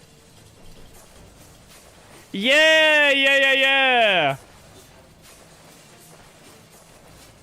Oh, that was fun. I actually really enjoyed that one. There? I don't think we're gonna find very difficult. I think this is kind of the gap. It's like, a lot of the bosses are not that crazy, and then you have these fuckers. Stone monkey. Actually, well, since I'm a... Oh, frog? There. Where'd the stone monkey go? Stone monkey, I would say... top of difficult. Yeah. And then... see if we can find any other fun ones straight away. Actually, wait. Tiger Vanguard, that... wait, no, that's a different fight. Tiger Vanguard's secret. Wait. Ooh. Wait, is the other tiger in here? Yin Tiger, there he is. Yin Tiger can go very difficult. Because once you get the combo down, he's not that crazy. I don't want to put him up here. But once, like, he's a tough fight the first couple of times.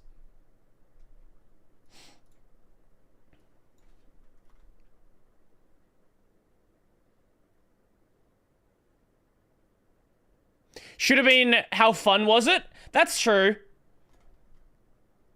Yeah, I guess that could have been fun as well. But, you know, we're here now. Guangmo. The fuck? Back to another hitless boss guy. The chapter 1 fight. This can be difficult because if Guangmo chooses to rush you. Oh, the poison guy. I fucking hate you.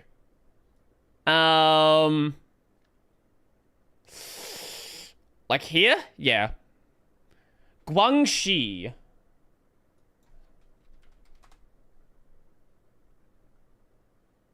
that the first guy, the fire guy?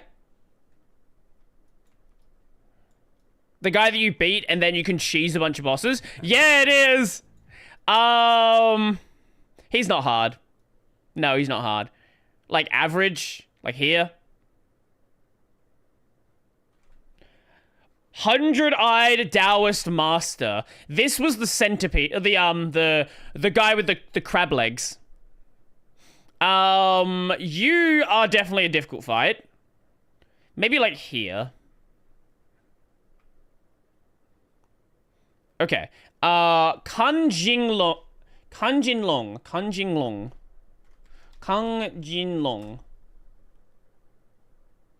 Oh, this was the long on the lake. The one where we were singing, long, long man. There a few times, but once he is on the floor, he's a cool boss. I actually do. I do really like that one. I'm gonna say probably like here. Kangjin Star.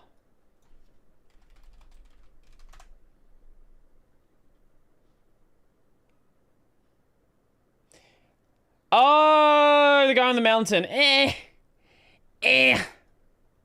Like, probably here.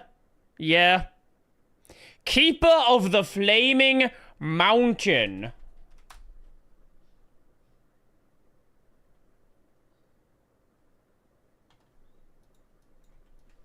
Oh! Oh, was this... Yeah, this is the okay, yeah. This was such a cool fight. Regular enemies have done in the past. So yeah, just when you kill them, just be ready to kind of move out the way. Oh, I forgot about this one. Like I said, you can go after either or, whichever one you decided.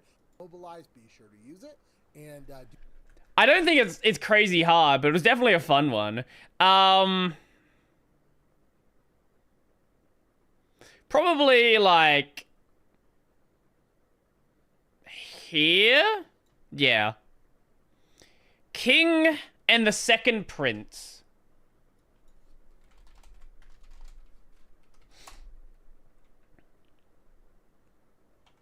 Oh, this was the rat boss. Hey guys, it's Alberto. Yeah, this guy, where the little rat dude would like throw shit at you, and the big guy here would hit you with big hammer. Easy to judge. Just go underneath him. It's Discount, Ornstein, and Smo. The opposite direction of him. Now you saw this Bonk. right here. I'm going to rewatch. Yeah, no, that is not crazy hard. Probably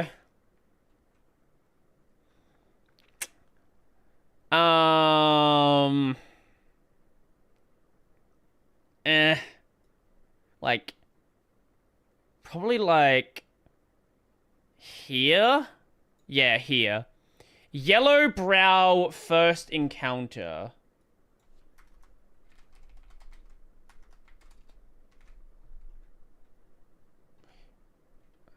First encounter.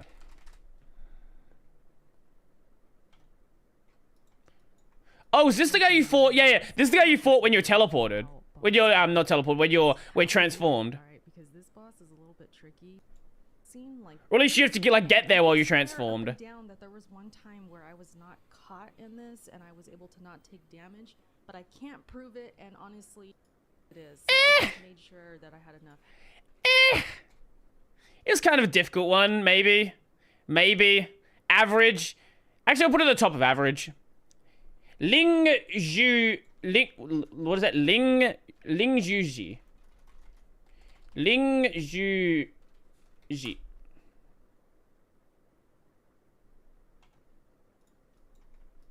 Hey guys, it's Alberto back with another guy. Oh, this guy. His hitboxes were weird. Completely butchered that. Very, very easy. And before I even think about asking you to click that like or subscribe at the boss at the right moment, but his hitboxes were very fucking weird. This way, you pretty much kind of wasn't maybe like average, like here. Macaque first encounter. No, the first encounter was a meme. First encounter, he just runs away. That would be like very easy. Macaque second encounter, probably still pretty easy. Macaque sack encounter.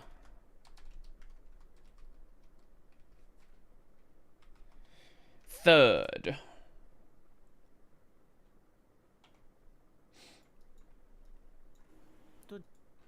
Macaque. Find some nice items from a chest.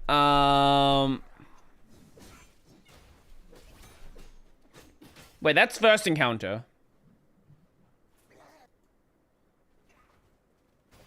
Can we just show me?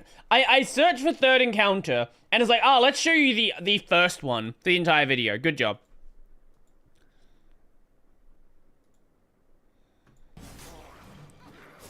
This one was definitely a lot harder. It's still not crazy.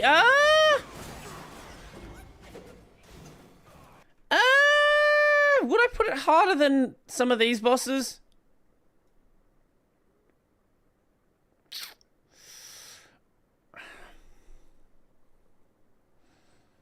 I reckon it's harder than... Yeah, I reckon it's about there. Mad Tiger. Was that the... Which shitty tiger fight was that one? I feel like this was the easy tiger fight. Oh yeah, this is an easy fight. No, fuck this. fuck that one. That one, like here. Man in Stone. Was that even a boss fight? I don't even remember that being a boss fight.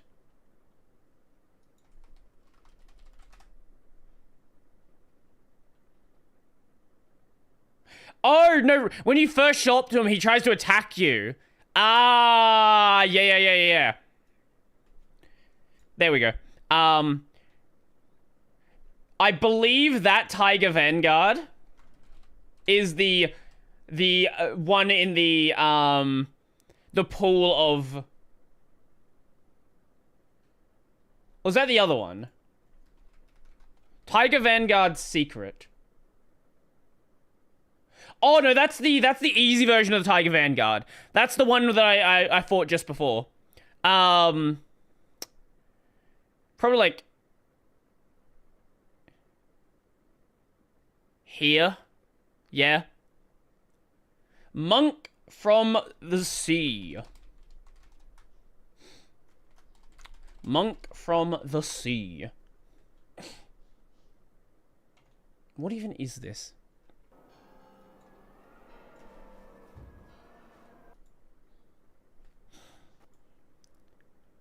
Was this the guy who came out of the well? Ah, this guy! He like threw snowballs at you and froze you. And like if you stood near him, I think you just froze as well. This guy was fucking annoying. I hate this fight. I would say probably... definitely near bottom of difficult. Maybe like here.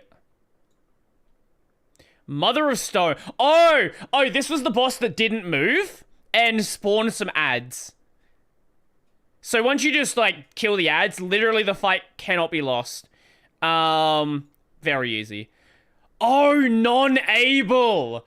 Oh god, this guy was fucking annoying, getting used to his combo. I would say... like here. This one kind of the same as the other one we saw. Where is it? The plant boss, like here. All of the plant bosses are kind of the same. Yellowbrow's second encounter.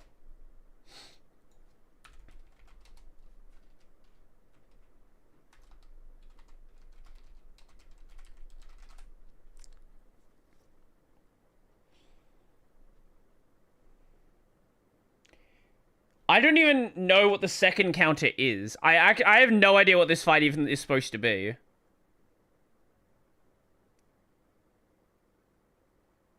Yeah, I'm actually not sure.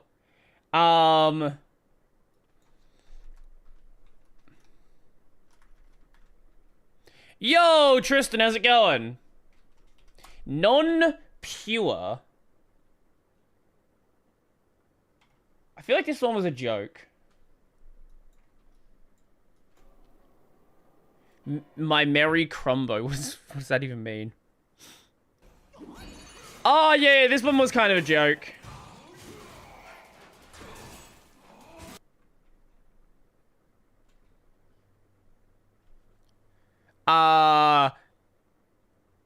Is Sight, what the fuck is this tier list? This is a tier list of the bosses in Black Myth Wukong. I would say that's pretty easy. Non-void. Human in chat. They show up sometimes.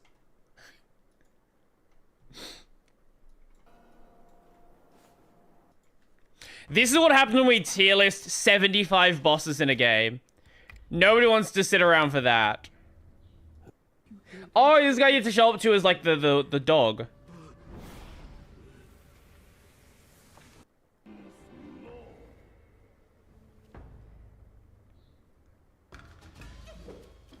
I don't remember him being that hard anyway. Put him like here. I am human. Non-white. What is the non-white? That was... just played through all of... wait, all of Celeste? Or like the story of Celeste? He was kind of hard.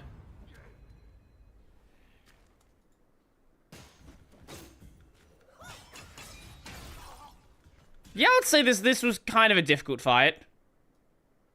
Maybe like there. Old Ginseng Guai.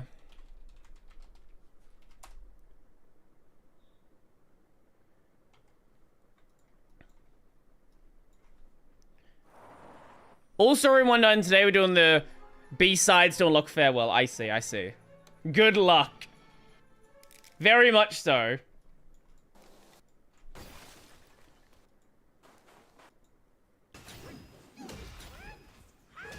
Wait, this was a boss? Oh, yeah, this guy.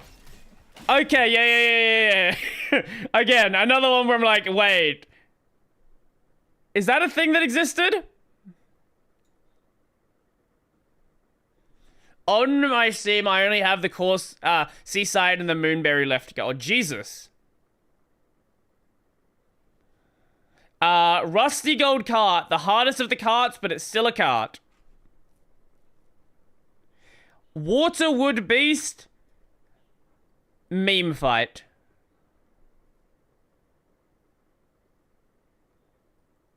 I'm seeing what else is here that I can just easily knock off the list. Oh, this guy! The Blue Baby. Blue Baby is, because of where I fought it in the game, I had no idea how to dodge shit. Tiger Vanguard. You can absolutely go in very difficult tier. Absolutely. Same with Great Sages. Absolutely. No, I'll do it like that. Yeah. Maybe you're at the top of that. You can be there. Yeah, I reckon that's more fair. Red Boy. Red Boy was not hard. Red Boy was a very easy fight. Super easy. Maybe like here. Now Yaksha King. Where's Yaksha King? Oh, wait, this is the other version of Erlang Shen. The 4 Heavenly Kings version. Wait, okay. 4 Heavenly Kings, I think we can... Honestly, we can put down fucking here, because you can't... Both of these you can put down here, because you literally can't die in the fight.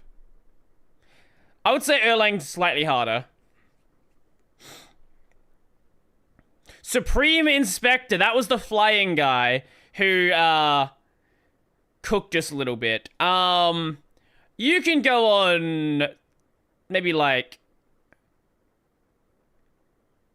Here? Yeah, here.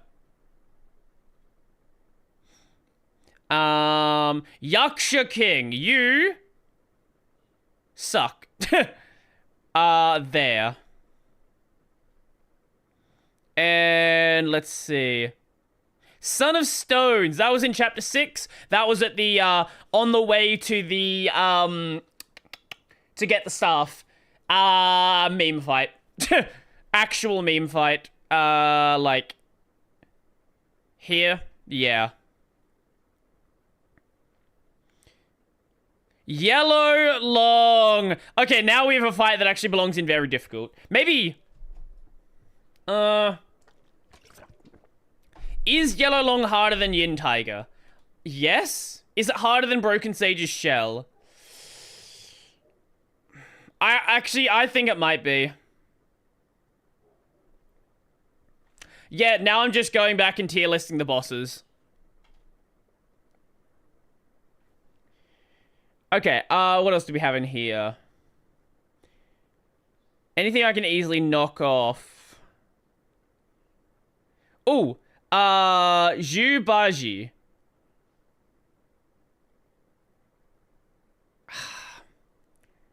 That was kind of an annoying fight. I reckon we can put that in difficult easily. And the second stage version, I think second stage is harder than first stage. Maybe like... here? Yeah. Look at that, we're almost finished tier listing stuff. Holy shit, there are so many bosses in this game. Pale Axe.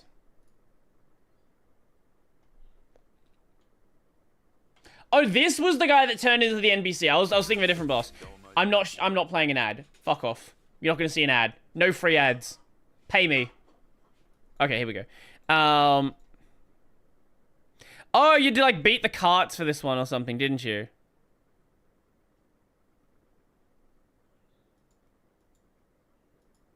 Yeah. You did like beat this guy in a fight. I think I did it in like 1 or 2 tries. So like maybe there. Poison Chief.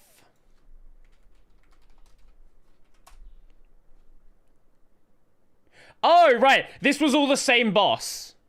Right. You, like, fought the same boss, like, 4 times in a row. I reckon it was harder than Waterwood. Maybe harder than Stone. Scorpion Lord.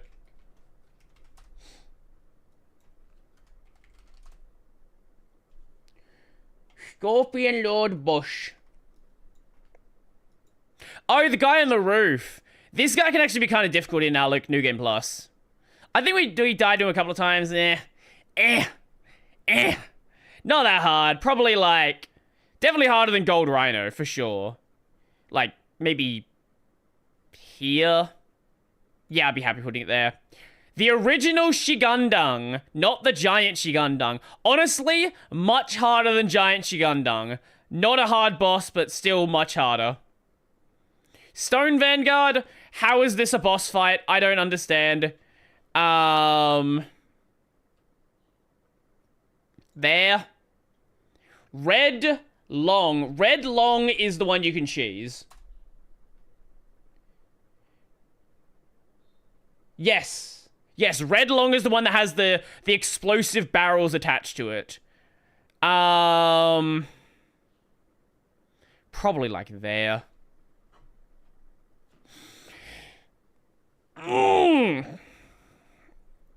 The second sister.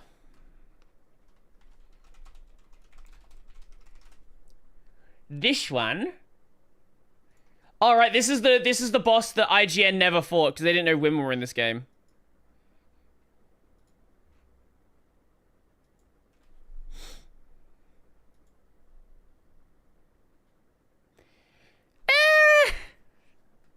You had a healer in this one. Yeah, you had a pocket healer in this fight. So I would say like here. Yeah. Tiger's Acolyte.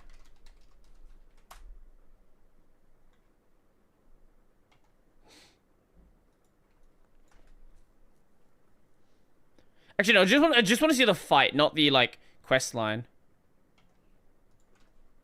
Oh, wait. Oh, this guy that kicked you off the fucking bridge. I hate this guy so much. Worst fucking fight in the game. It's just broken. It doesn't work. But it's not a hard fight. Once you combo him, like, it's probably top of easiest. Oh, top takes bottom, bottom takes top. That was the guy who turned into a ball. Probably there.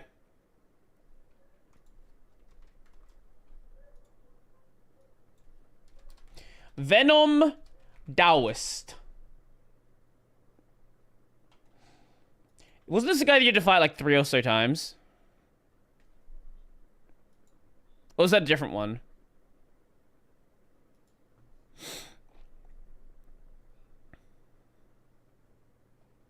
Okay, that's fighting Duskvale.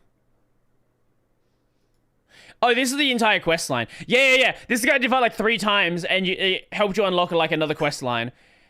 And like at some point you cut off his arms or something. I don't know why that's all just like oh, this is okay. First, second, and okay. I see. I don't remember either of them being crazy hard. Probably like harder than second sister, maybe for both of them. Probably second stage is harder than first, like here. Misty Cloud, Cloudy Must.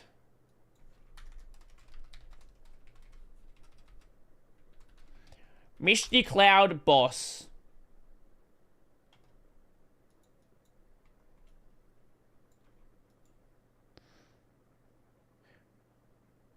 Oh, Cloudy Mist. Oh, right, this is a 2-stage fight that you fought like one at a time. 2-stage fights are hard only if you fight 2 bosses. If you can just fight 1 boss at a time, like, it's not a fight. Like, it's not hard at all. What's up, Ren? Like, I have a tool you need for streams. Is it called adding Twitch points? Maybe, like, average. Like, here, bottom average. Violet Spider.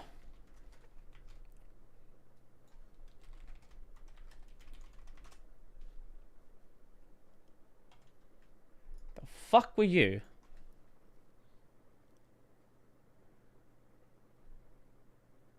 Oh, this was the boss where the thing after the boss fight was harder than the boss. We had, like, run away from the spiders.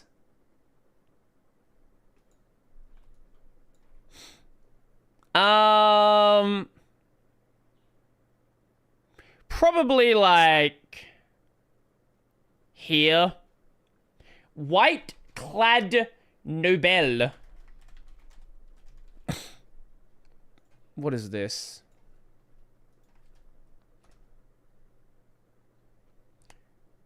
Reactbot.exe. Oh my god.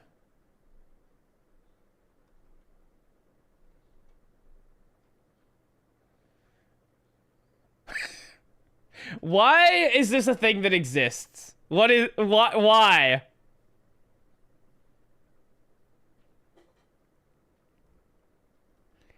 This Linux, oh wow, they even mention Linux. That's actually, wow. Wow, that's actually kind of crazy. I am genuinely impressed that there's even mention of it. You press F7 and it reacts. Oh god.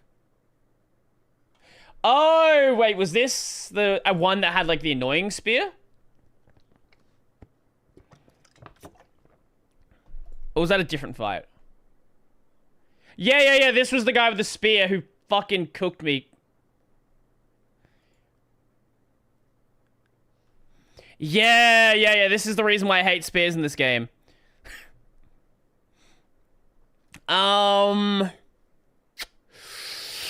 Probably difficult, like, here.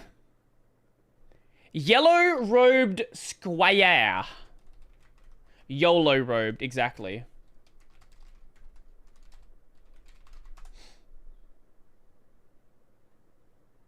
Yellow-robed squire fight.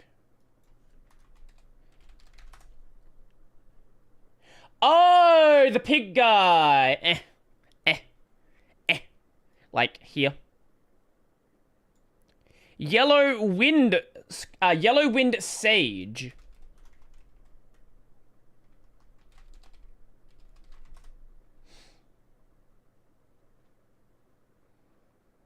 Oh, the guy in the desert at the end of chapter 2. Yeah, this was the chapter boss for that one.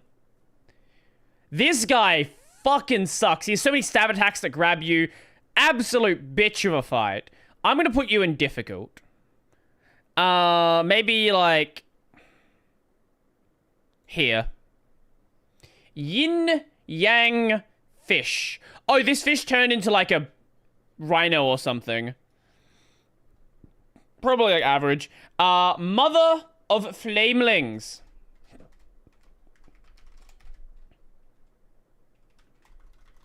Mother of Flamelings fight. Oh, this was another fight that I did without even realizing it was a boss fight. Yeah, here. Okay, well, I think that right there is a definitive boss tier list for Black Myth Wukong. Only my opinion is correct. Every other opinion is wrong. This is the tier list for the bosses. If you disagree, then you're incorrect. Erlang Shen should be no... If you can somehow argue that Erlang Shen shouldn't be here, I actually want to hear your opinion. Because I think you're a fucking psychopath. And if you argue the frogs are somehow not super easy, yeah, I don't understand that one either. I'm not gonna go just yet. Because we didn't stream yesterday, so like I got time.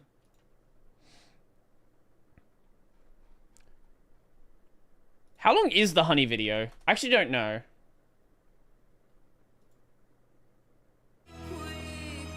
Oh my god.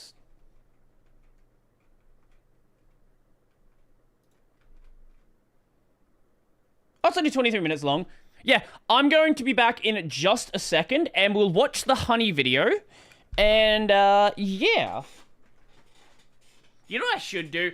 I'm literally on Twitch right now. I don't know why I don't do this when I like go away for a break. Where is the add button?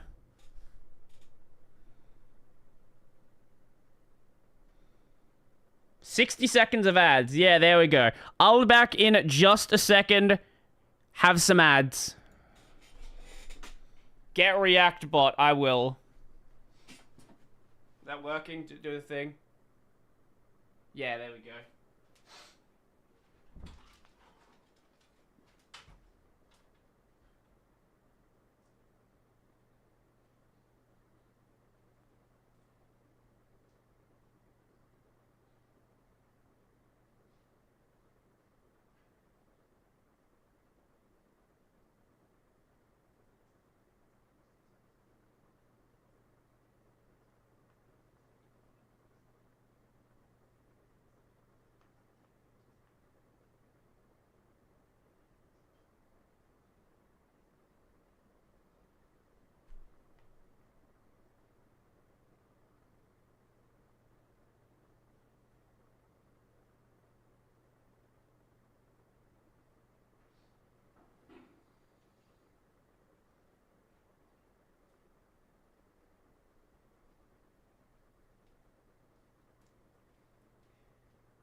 Hi. Brody Thighs, come back. I have returned. I saw honey stuff blow off my feed. I don't know what it's about. I know, like, a little bit. Start ads during break. Still never use the BRB screen. There you go. Are you happy now? See, I'm still learning. I've only been doing this streaming thing for a couple of years. Anyway, let's have a look at the honey situation. Exposing the honey influencer scam. Now, the video is a couple of days old at this point, but, you know, most people have probably seen it. I haven't yet, so I'm going to watch it because that's what I do. Anyway, let's go. Why is the video not playing? By now, Okay, you've probably heard about Honey. You know, the browser extension.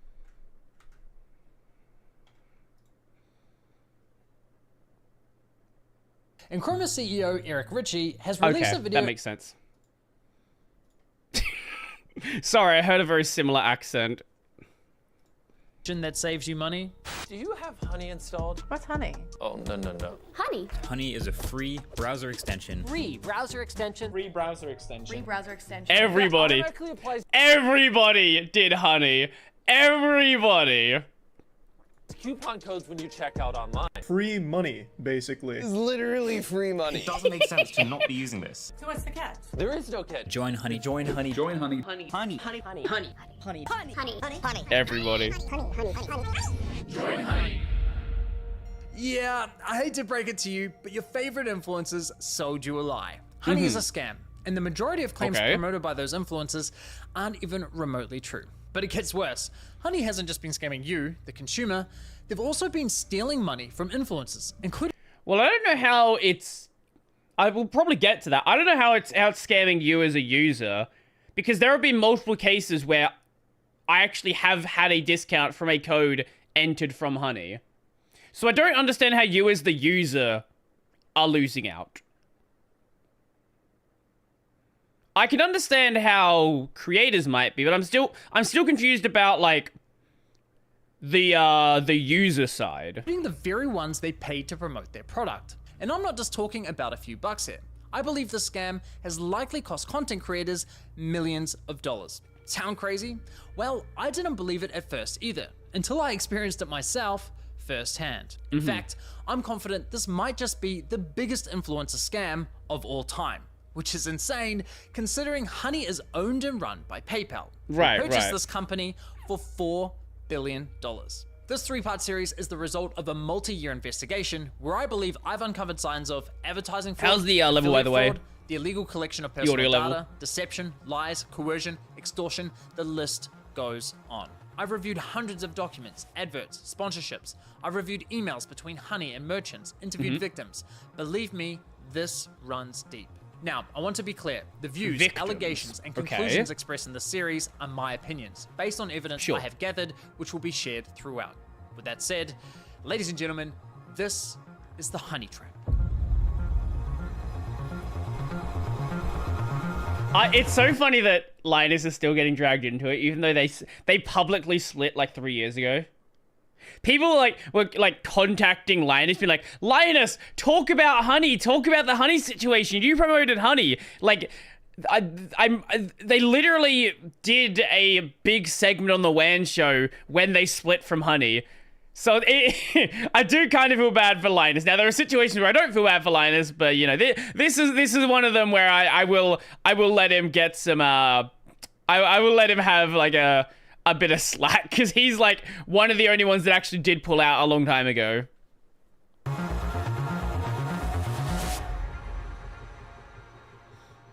Now I know what you're thinking. It's a free browser extension. How bad could it be? Well, trust me, it's far more sinister than you might think. You know what they say, if a product's free, it's likely you're the product. And as you'll find out later in this investigation, that remains true for PayPal Honey. Now, like most people, I too fell for the lies. I mean, what's not to love about a free browser extension that saves you money? Sure. It's a compelling product, and with the endorsement from what feels like every single popular influencer on YouTube, it's no wonder millions of people downloaded it. Ironically, the very influencers promoting Honey seemingly had no idea the company was quietly picking money out of their very own pockets. Right. Well, at least one of them realized, but we'll get to that later. Sure. So let me show you how Honey's been stealing money from influencers. So let's say you're watching a video on YouTube. If you're into tech like me, maybe you're watching a Linus Tech Tips video. Linus tells you about this. It's so fucking funny that Linus is getting dragged into this. Free browser extension that saves you money online. You install it in 2 clicks, and boom, you have Honey. Perfect timing, because it just so happens you're looking to buy a new CPU for your computer. You come across another Linus Tech Tips video, and after watching, you're convinced you should buy the one recommended in his video. So you scroll down and find Linus's affiliate link to that product. Now, for those of you who don't know, they when didn't you click start an owned by affiliate link PayPal, and but buy they are now. something, the influencer who promoted the product earns a commission for referring you to Sure, that store. referral codes. So you add the product to your cart, get to the checkout page, and hello, Honey says they found you 10 coupon codes. Sweet. You click apply discounts and Honey gets to work. But unfortunately, none of the coupon codes worked. Doesn't matter though, because as Honey has promised us for years, that means we know we've got the best deal. So you complete your purchase, you're happy, your new CPU's on the way, Sure. Linus is happy, he's getting his commission, everyone's happy, right? Well, let's quickly rewind and see what was happening behind the scenes. You see, after clicking Linus's affiliate link, you'll notice in the URL, there's a tracking tag labeled short circuit. That's a reference to one of Linus's YouTube channels. And this tracking tag is how Newegg knows who to pay a commission to. We can also see that this tracking tag has been saved on my browser in the form of a cookie that will expire in 30 days. That way, if we only decide to complete the purchase a few days later, Linus will still be credited the sale. It's kind of like when you're at a department store buying a TV and the salesman who helped you gives you a referral card or a receipt with their name on it, so when you eventually get to the checkout counter, the clerk knows which salesman to award the sale to. You can think of affiliate... I can't even think the last time I went to a store where there was like salespeople that were trying to sell you stuff. Or like anytime I interacted with a salesperson like that, I think the last time was when I bought a new mattress, so like 3 or 4 years ago. Cookies as a digital version of that. So what happened when we got to the checkout page? Well, once Honey popped up, watch what happened to Linus's affiliate cookie after we clicked apply discounts. You see that? Honey came in, removed Linus's affiliate cookie, and replaced it with their own, claiming credit for the sale and pocketing the commission money for themselves. Yeah. Now, if we quickly go back again, we can see what's causing this to happen. After clicking apply discounts, what you'll notice is that in the top left corner of your browser, Honey discreetly opens a small new tab, which acts like a simulated referral click, as if they were the ones to refer you to the website, even though you're already on the website and at the checkout page. Okay. Once that page is finished loading and has stuffed PayPal's affiliate cookie, the tab automatically closes, leaving you blissfully unaware that anything ever happened. It's very sneaky. Now, when I first discovered this was happening, I thought, there's no way. Why would all these high-profile influencers... Wouldn't that be blocked by, like, blocking auto tab opening? Like, browsers have that as a thing built in. You last bought a mattress 3 years ago, so you aren't getting the sweet Helix Sleep money. I don't even know who Helix Sleep is. Is that a mattress company?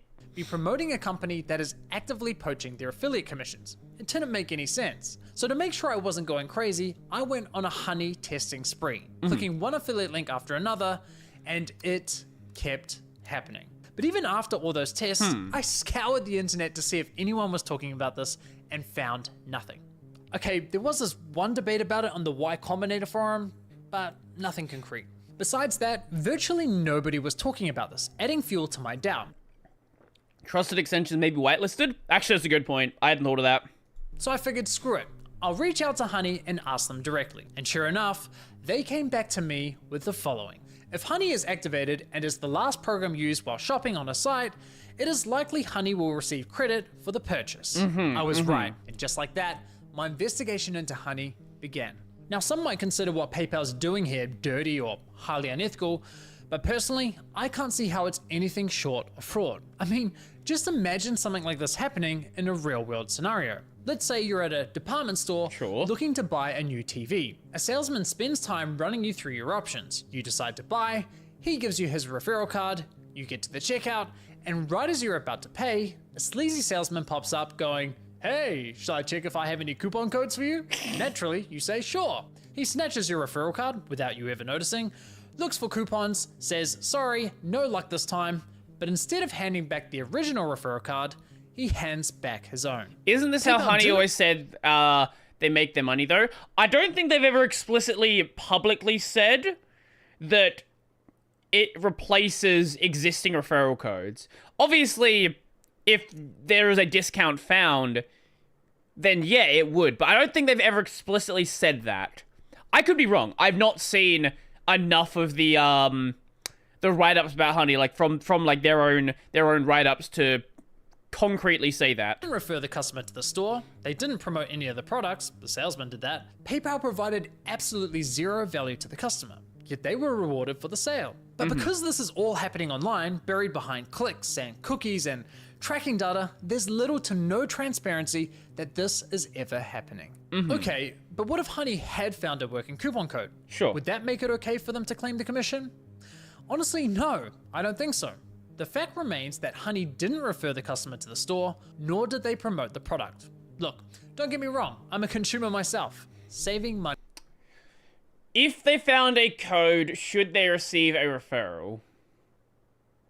I think that's a much harder sell to say no. Because if they do provide you a code, then they are providing you a service. I don't know. I'm a lot more torn on that one. I cannot say one way or another how I feel about that. I would lean more towards if they do find you a useful code, they should receive a commission for that. Should they receive the entire commission? Probably not, but the systems aren't really in place to make that happen.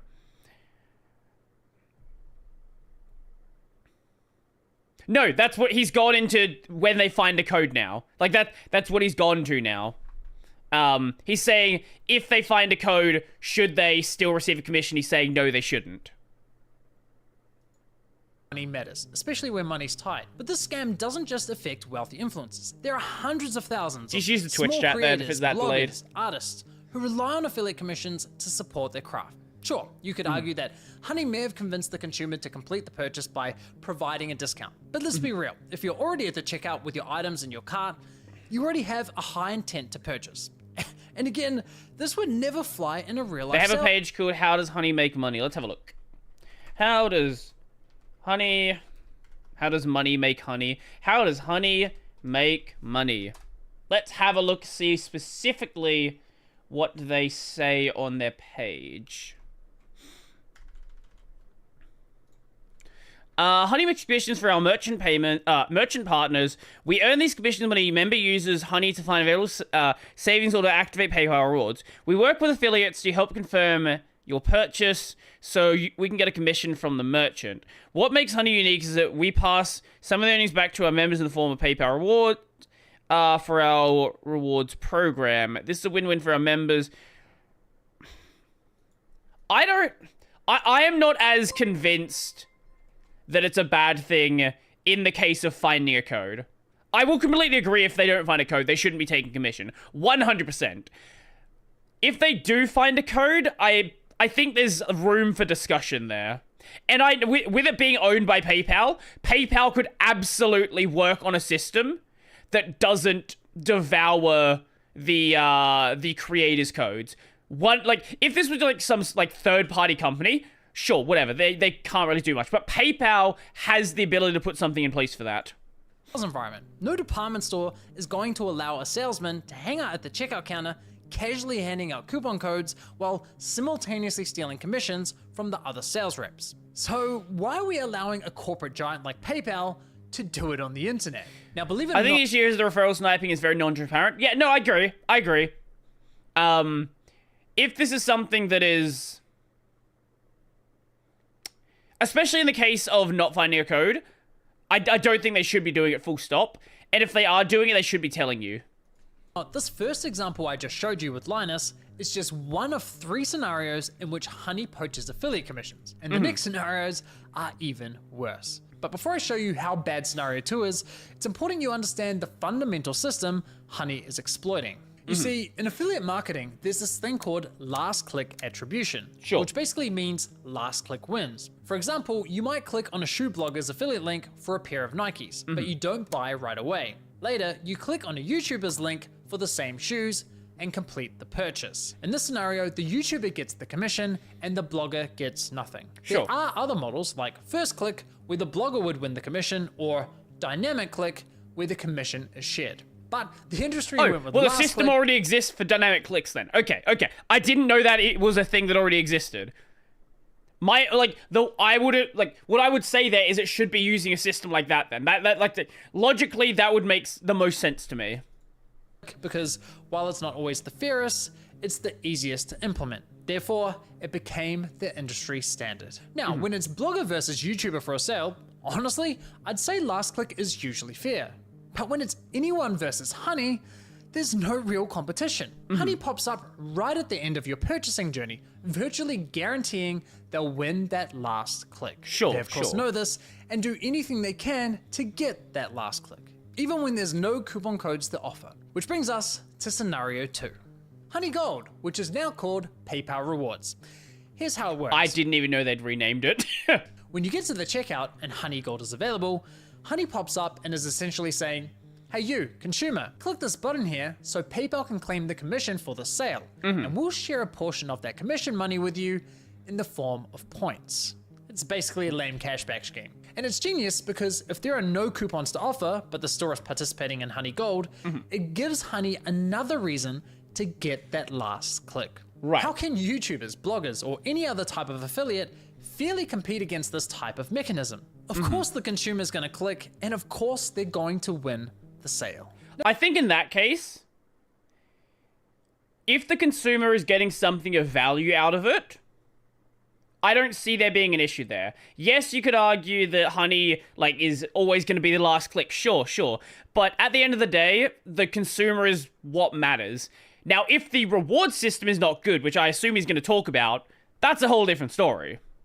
Now this got me thinking, how much of their commission are they actually sharing with users? Well, to find out, I decided to put Honey Gold to the test. So I looked for any website where Honey Gold was offered and found it on NordVPN. And no, this is not a sneaky sponsorship. So I signed up for NordVPN's affiliate program, which offers 40% commission on successful referrals. After getting approved into the program, I received a custom affiliate link for my YouTube channel.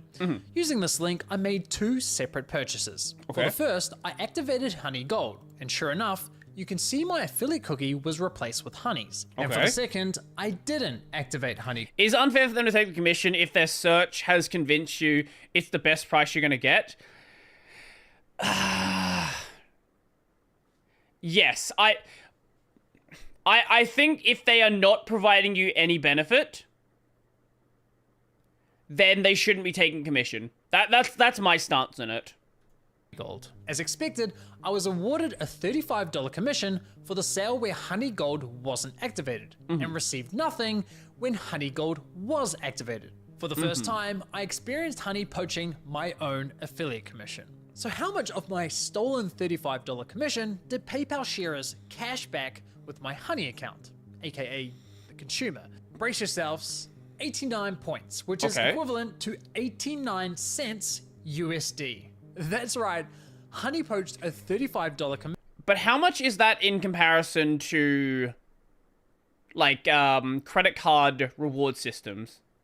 I hope he goes into the comparison there, because if he's just saying it's 89 cents back, like, okay, but, like, what is the industry standard for cash back on other systems that do that? Like, again, credit cards. Commission for doing nothing, and rewarded me a grand total of 89 cents. Thanks, PayPal. You really shouldn't have. No, seriously, you really shouldn't have. Now, on to scenario 3. For you ladies out there... Okay, I assume he's not going to go into it then. I don't know how much that is in comparison to credit cards. If that is less, sure, that's probably bad. If it's more, well, the user is still getting something out of it, right? 89 cents out of $35. Yeah, no, obviously it's not going to be much, but credit cards also have reward systems as well, right? And this is basically applying a reward system to your PayPal purchases.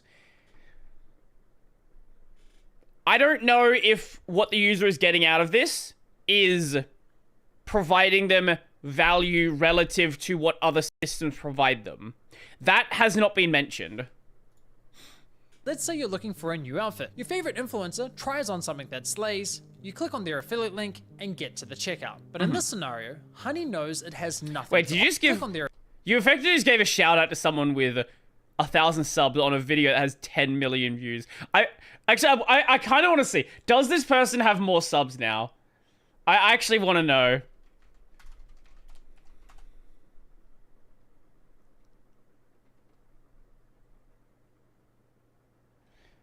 Okay, there's like 10 channels with the same name. No, so normally if you do a referral link, the influencer would get $35 from that. Now, in the case of Honey, what's happening is Honey is getting that $35 and the user is getting 89 cents back. But the creator is getting nothing. That's what's being said.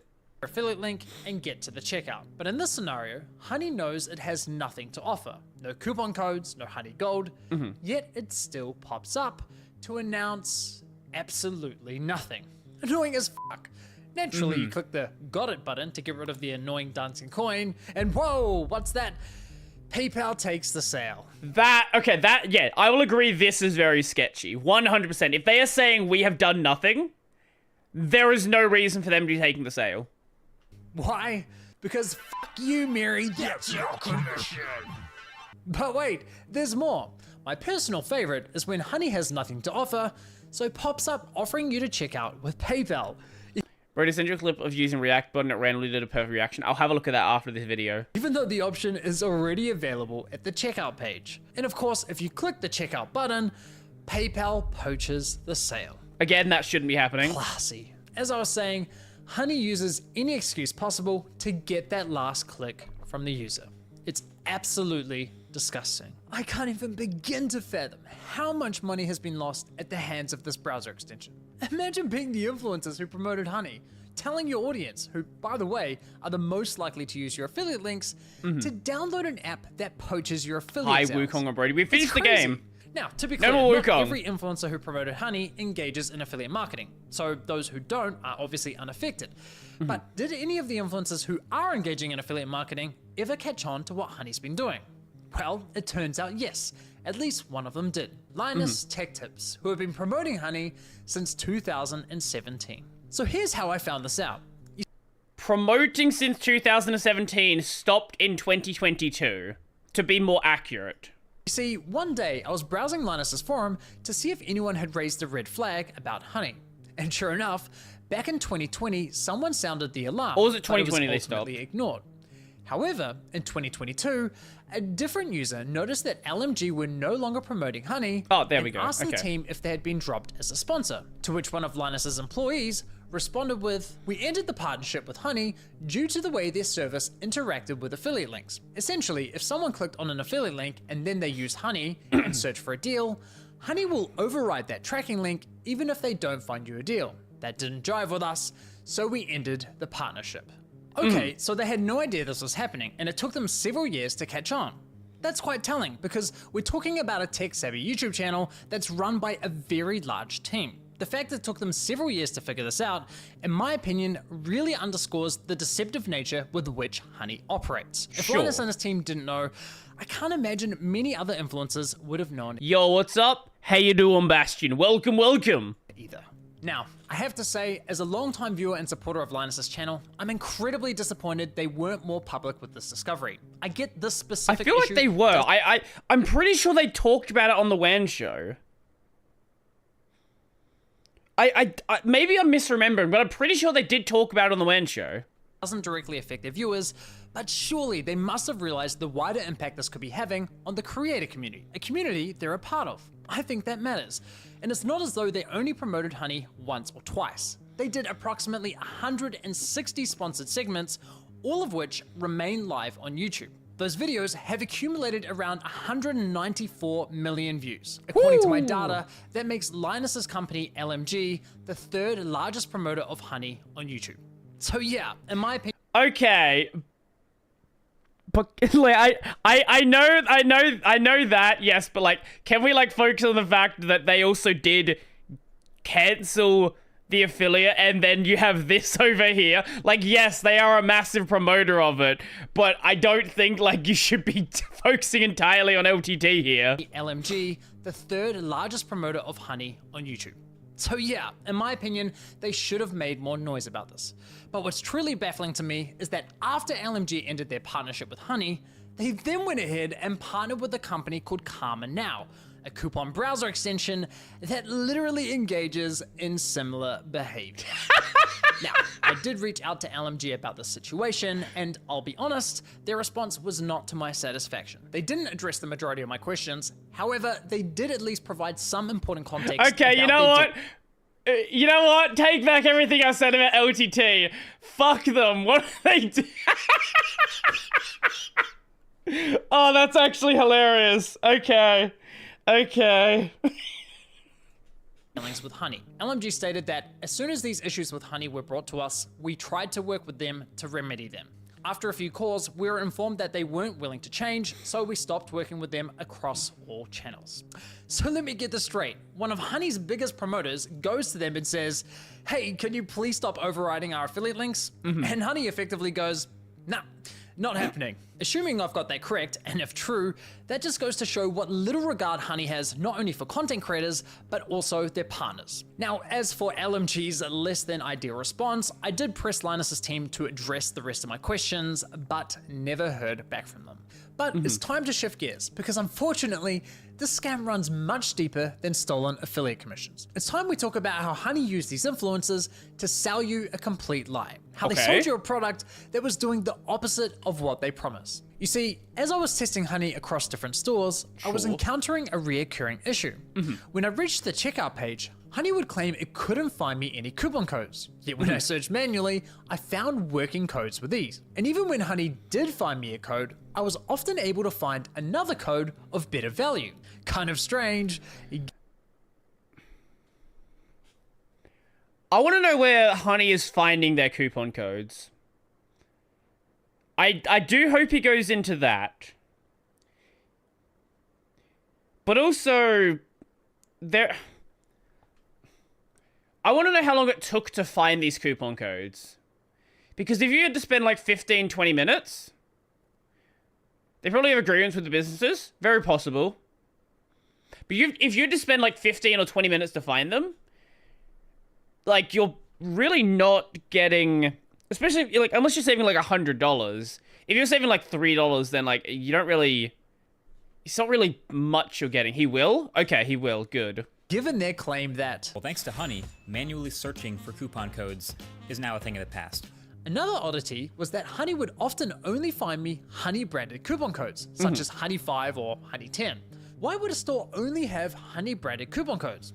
Kind of weird, right? But the biggest red flag was that when I tried submitting the better coupon codes I'd found, Honey wasn't adding them to their database. So why not? Well, eventually I figured out what was going on. It turns out that one of the key benefits for stores partnering with Honey is that they are given full control over which coupon codes go live on the platform, if any at all. I discovered this while listening to a podcast produced by Honey, which appears to be aimed at attracting new businesses to joining their platform.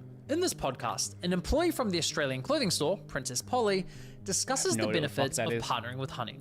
What would you say to any brand that is considered working with Honey but hasn't yet? I would say missing out on converting customers. Like I said before, Gen Z is super discount savvy. You can't ignore the fact that they will hunt for like discount codes and they might find a better deal. I don't know a single person that's Gen Z who will hunt for discount codes. Maybe it's just me, but I don't fucking know anyone that hunts for discount codes. You like check different stores, find different prices, sure, but like, not much more than that. You can also control the discount code percentage, which means like they will potentially find a higher discount code on the internet. It literally lets you control like the customer journey, convert and control like the discount code percentage as well.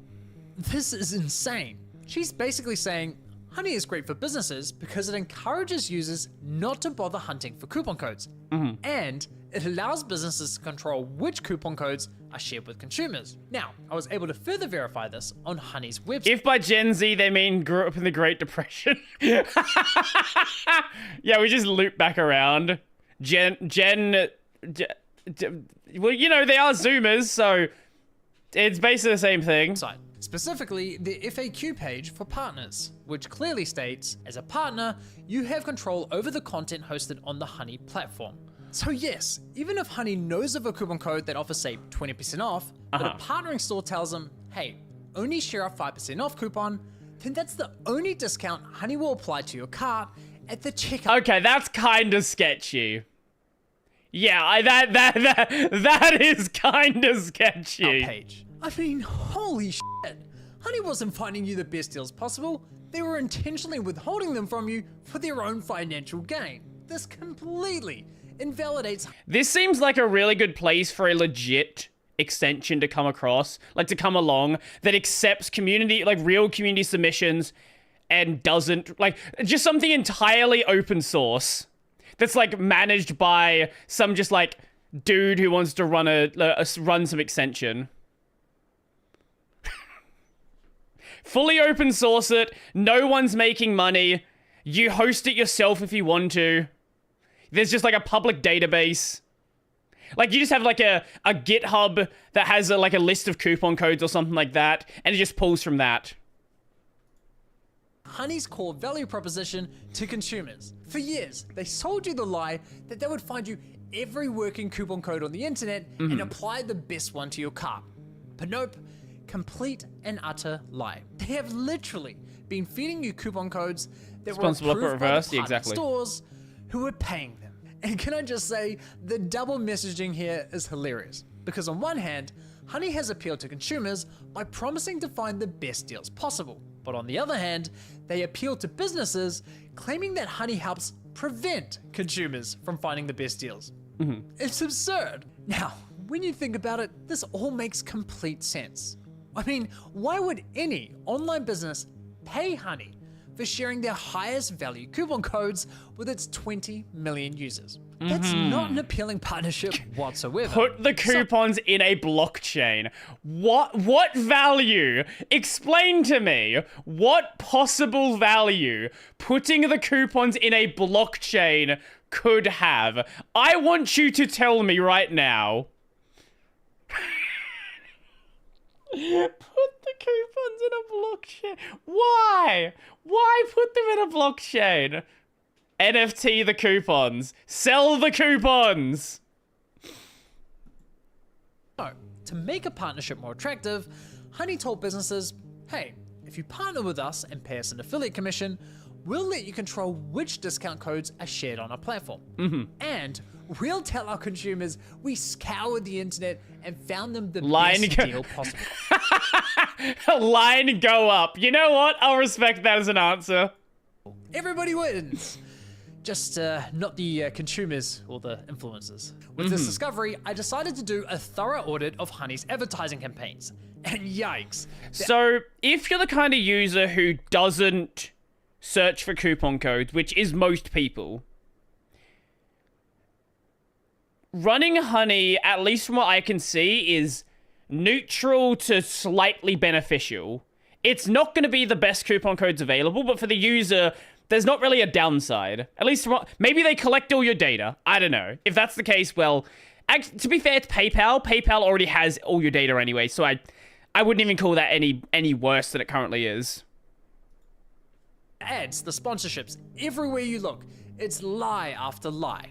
I wouldn't be surprised if this ends up going down as one of the most aggressive, shameless marketing scams of the century. Just look at this insane list of videos that were sponsored by Honey. According to my data, they sponsored almost 5,000 videos across roughly 1,000 different YouTube channels, racking up an unbelievable 7.8 hold up. roughly 1,000 different YouTube channels, racking up an unbelievable 7.8 billion views. It's crazy. So now that we have a clearer picture of how Honey operates, let's reflect on some of their claims. Honey will find every working code on the internet and apply the best one to your cart. If Honey can't find a discount code for you, then you can rest assured that there's not a single discount or promo code on the internet. It's a free browser extension that automatically finds you the best promo codes for anything you purchase online. You literally don't spend money. Honey searches the known internet for every promo code ever used. This means you always get the best deals without even trying. What Honey does is take money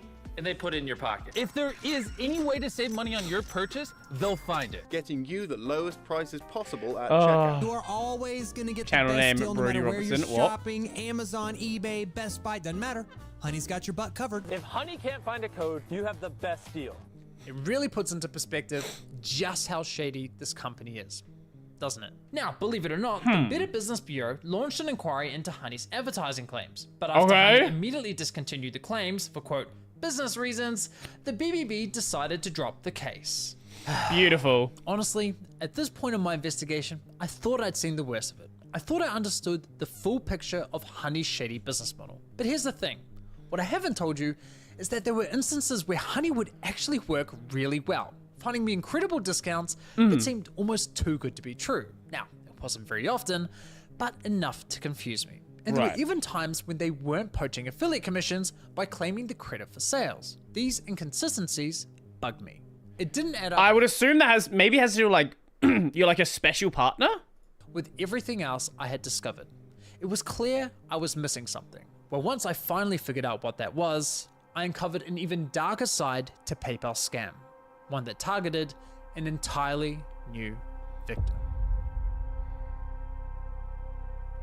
We started having problems where customers would get in touch via our support saying, "Oh hey, I just tried Incredible to use CEO this Eric discount Ritchie. 60% off coupon and it doesn't work." I'd be like, "Dude, that is Okay, we haven't got part 2 yet. Like, how did you get that?" And they'd be like, "Oh, I just showed up through the Honey extension." Yeah, it cost us thousands, and I haven't even looked into how far back it went. At the end of the day, like, you need to make the numbers work, and if Honey is going to steal 10% of your revenue all the time, you're going to have to raise prices at the end of the day, and it's just like a really awful business model. Like, we've been so mad at them for so long. Okay. We will definitely pop around for the second part when that comes out. I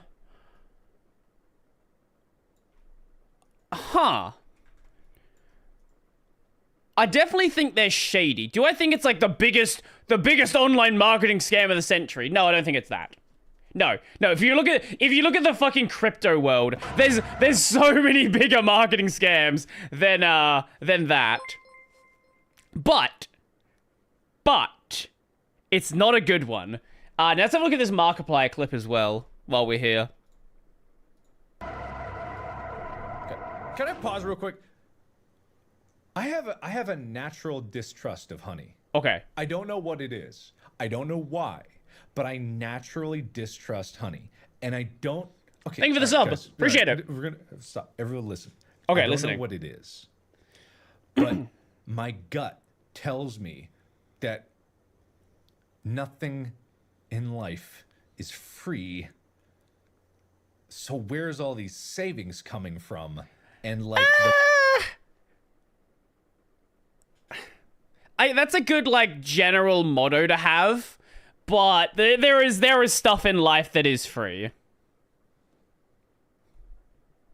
It's just it usually doesn't come from a big company. the money that people get from Honey, and they usually don't have giant marketing budgets.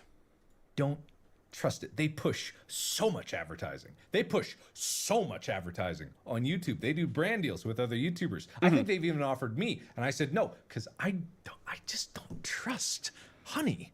I have a feeling there's gonna, in like a couple years, there's gonna be the great Honey conspiracy of like 2022.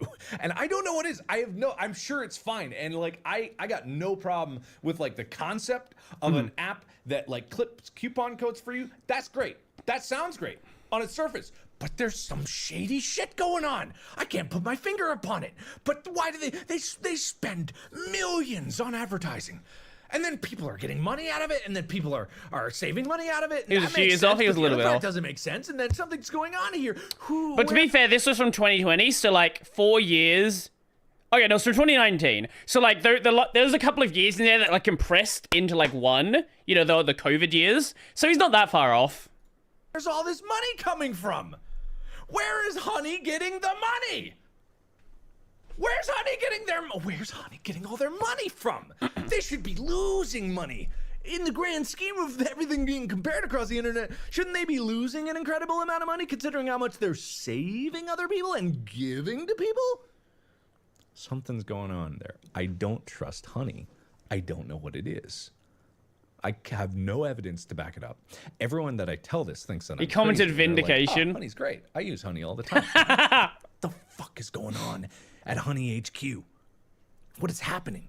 Where's all this money coming from? Because nothing, like, everywhere you look, advertising's for Honey.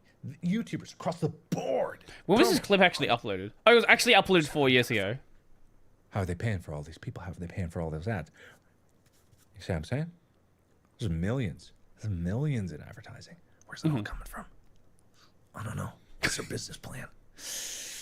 Doesn't sit right with me. Doesn't sit right.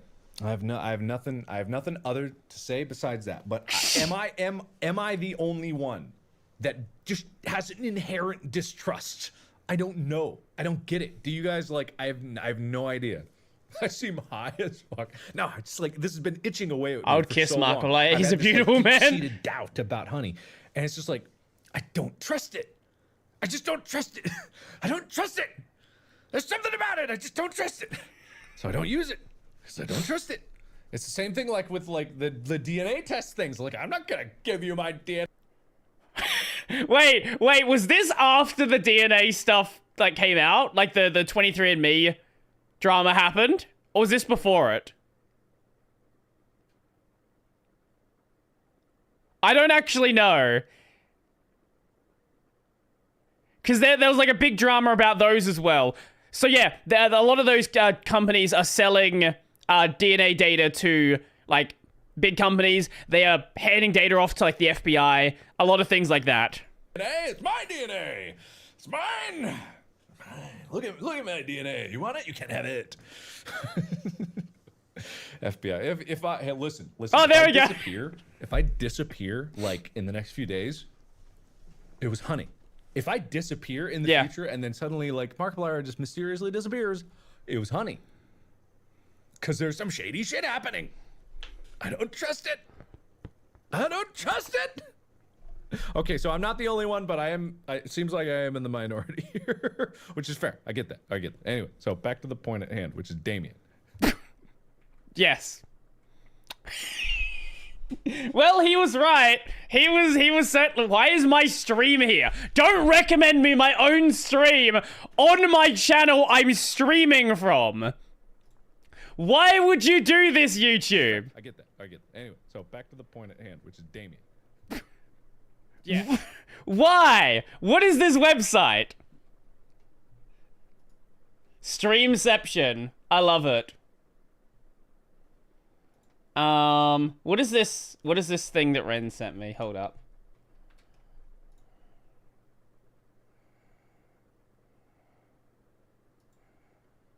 Where's that gonna open? And if you argue the frogs are somehow not super easy, yeah, I don't understand that one either. Challenge accepted. I'm not gonna go just yet. Jesus Christ, I do not want to run this stupid. Maybe I don't. Jesus Christ, still on KDE? Yes, I'm still on the KDEs. Since it's Christmas, you can watch this video. What have you sent?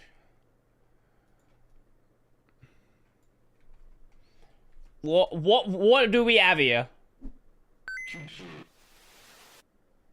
Bank robber dresses as Santa, has terrible experience. What? What is this? If you wanted to rob a bank during Christmas, you might think dressing as Santa Claus would be a good disguise. No, I wouldn't actually. Seeing as you won't look all that out of place and your identity is still concealed. How many people dress as Santa that you don't look out of place? You wouldn't be the first person to think this, dressing as Santa for Christmas not being among the most original of ideas, but one bank robber has actually followed through with the scheme, resulting in one of the largest and most spectacular bank React to heists this? in the history. Is that a clip of my own? That better not be a clip of my own stream.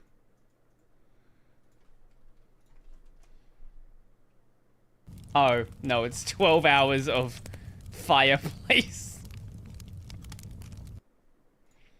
Of the American Southwest. Sounds promising so far, but unfortunately, this robbery also illustrated why the Santa disguise is probably a bad idea, as the robber's get-up created more problems than it solved, until the whole thing snowballed into a massive disaster for everyone involved. Miriam Ferguson was the governor of Texas from 1925 to 1927, and again for a second term from 1933 to 1935. What a legend. During her time in office, she controversially pardoned nearly 4,000 convicted criminals. Wow! One of these criminals was Marshall Ratliff from Cisco, Texas, who was freed from an 18-year...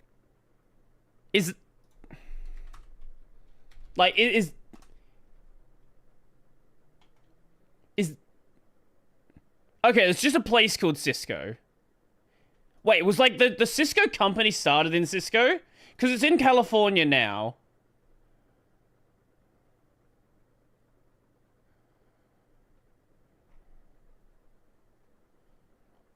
Or is this like just... Is it just a coincidence?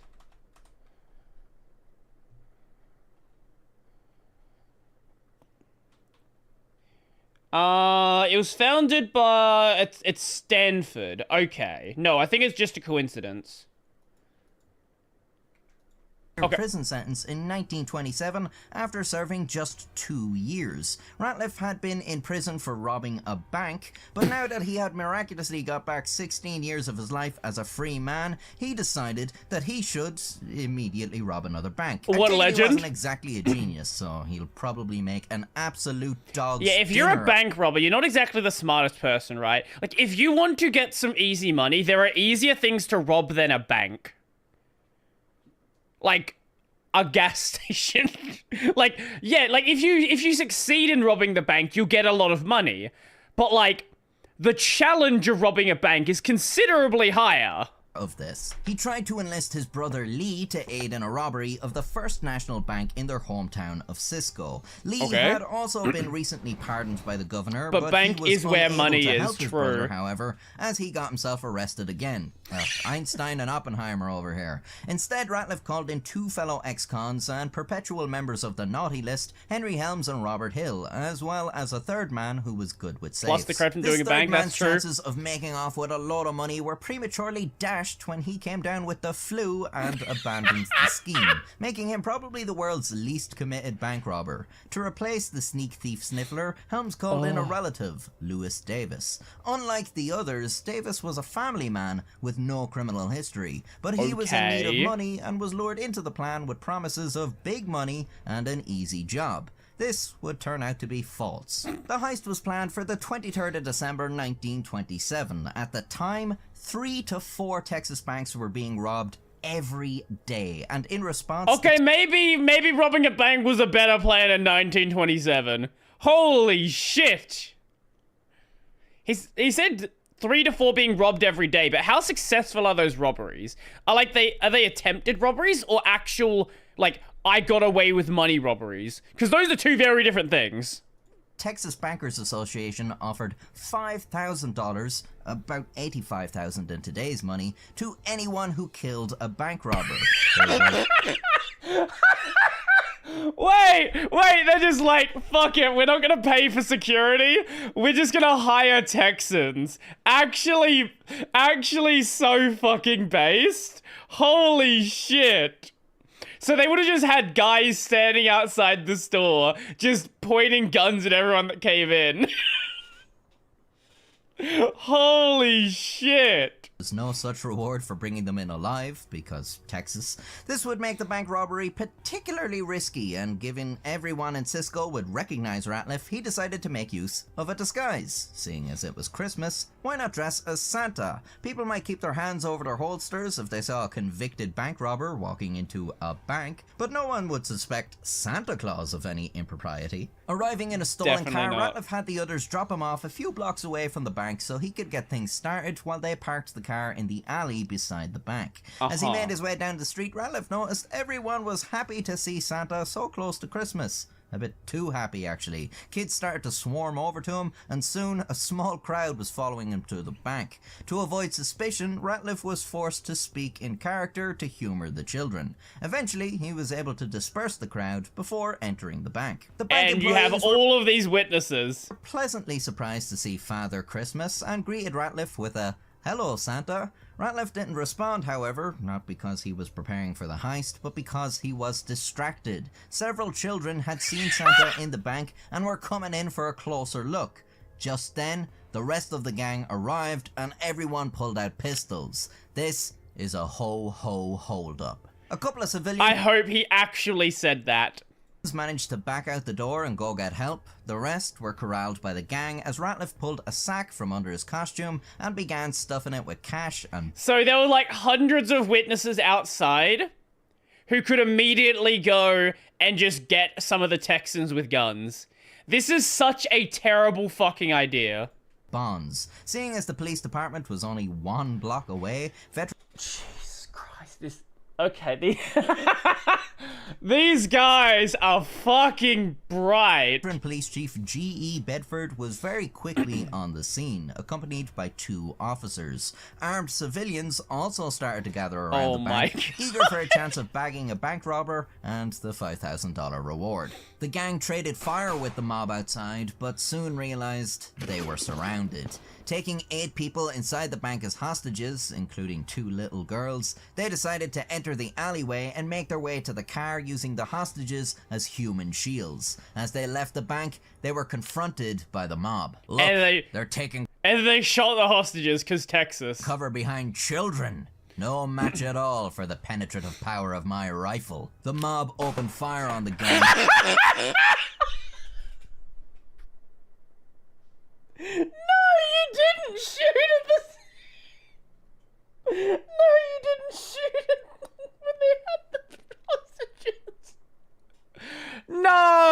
No, that's not a thing that happened. And all hell broke loose. A few moments later, the gang were making their getaway. They had the 2 little girls with them. All the other hostages had fled when the gunfire erupted. Some had been wounded. Police Chief Bedford and one of his deputies had been shot and would later die of their injuries. Some members of the mob had been shot too, leaving a total of 6 civilians wounded. The rest of the mob was in hot pursuit of the gang, who hadn't gotten away unscathed themselves. Ratliff had been wounded, although his injuries paled in comparison to family members. Well, at least they were hidden because of the red. And Davis, who was drifting in and out of consciousness. The good news was that they had stolen $12,400 in cash and $150,000 in bonds, making it the largest bank heist in Texas history. What, that would be like at least probably close to $1 million now, wouldn't it? You're like 700,000? But there was further bad news. Their car was running out of gas. Jeez. I knew we should have brought the magic sleigh. At the edge of town, a family... You didn't buy fuel before you robbed the bank! He was driving in the opposite direction when they were waved down by a frantic Santa Claus. Of course, they stopped to help Santa, but that's when the gang chased them away and commandeered their car. With the mob not far behind them, they hurriedly transferred the girls, the money, and an unconscious Davis from one car to the other. Robert Hill was injured as he tried to keep the mob at distance. Rudolph the getaway driver. The driver had run off with the keys. They then had to put everything back in the original car. This is the worst bank robbery I've ever seen. With even less time now. With the mob catching up and Davis unresponsive, they decided to leave him in the back of the It's fine, he's dead. When the mob reached the scene, they were delayed by the discovery of Davis. Here was one of the members of the gang that just committed the largest bank heist in Texas. Well, he's dead. That means they can get some money from it. Or at least it would have Just shoot him in the head. Because in all the confusion, the gang had left the money in the car with him. Oh my god. Oh my... What do you mean? Lewis Davis died later that night. The gang, now with some extra breathing room, took the car off-road, smashing through cacti and scrub until eventually the overgrowth proved too dense for the car and they were forced to abandon it. Leaving the 2 girls, they continued on foot. They had lost the mob as night was setting in, beginning a massive manhunt the next day. The 3 men remained on the run for the entirety of Christmas Eve. On Christmas Day, they commandeered another car, taking its young driver, Carl Wiley, hostage and forcing him to drive. As they pulled off, Wiley's father tried to stop the car by shooting it with a shotgun. He hit his son in the arm. What do you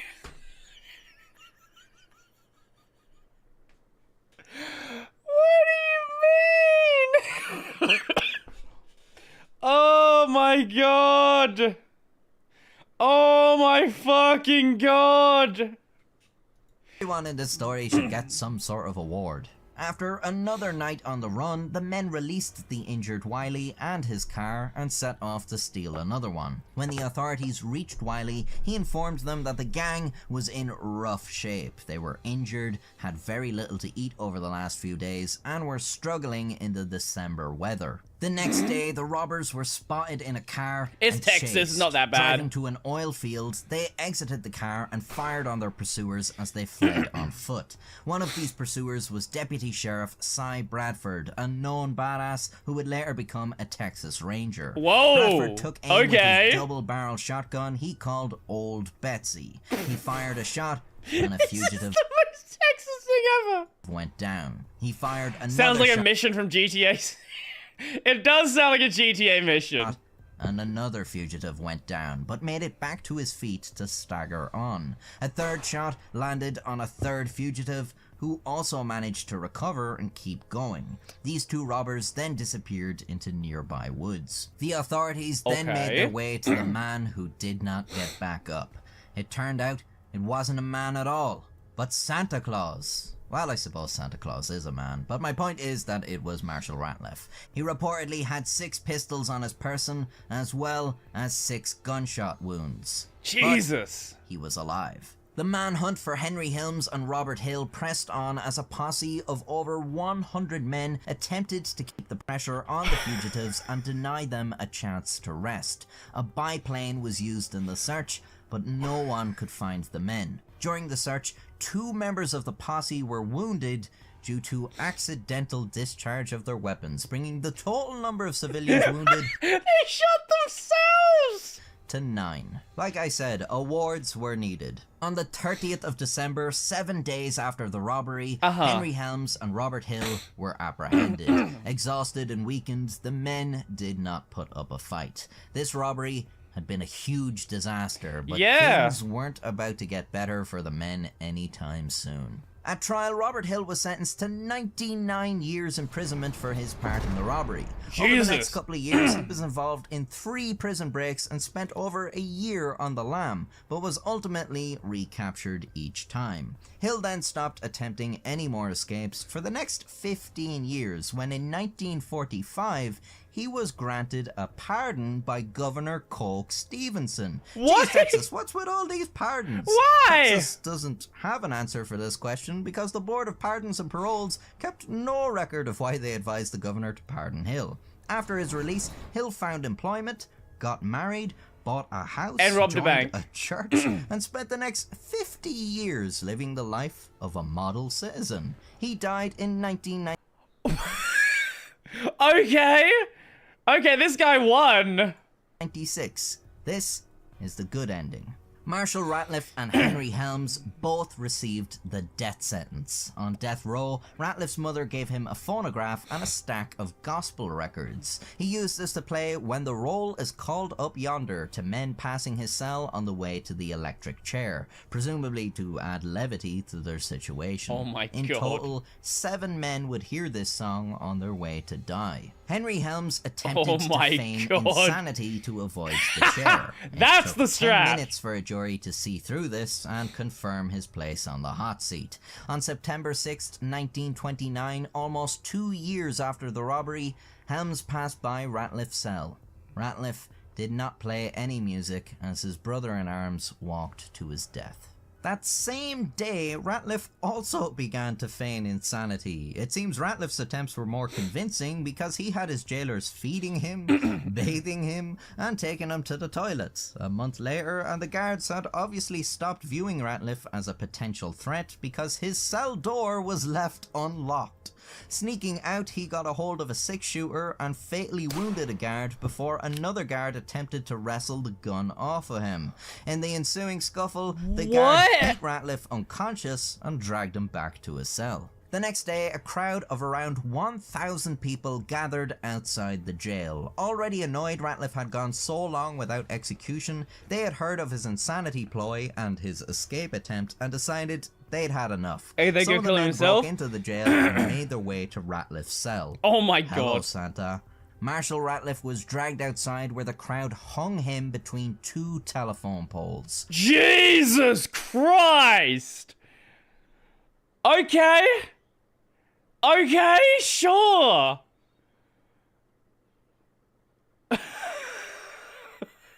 A grand jury was formed to investigate this act of vigilantism, but no one was ever tried. Reportedly, as his body was placed in the hearse, as Santa Claus leading a Christmas parade passed by. Bank heists always make for interesting stories. Oh, Thankfully, Texas was this metal is as not the fuck. first one I've done, so if you Yeah, like it, you can apparently. watch some more. I have hundreds of other less bank heisty but equally interesting videos too, and I make one every week, so you can subscribe to see more in the future. You can also see videos from me by following my Facebook, my Instagram, Wow, your Facebook. and my TikTok. So until next time, have a very merry and non-bank robbing Christmas, and stay safe. What the actual fuck? Yeah, thank you for that. That was... Yeah. That was something. That... Jesus Christ. Oh my fucking god. Okay, yeah.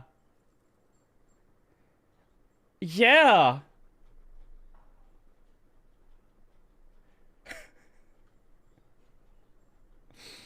What else do we have in here? Fellow Alacrity user? That I am. That I am. How long was this video?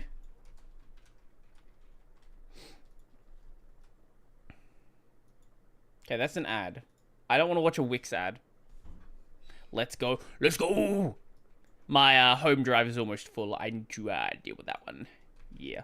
Okay, that's like 20 minutes long. Okay, we'll save that for another time then.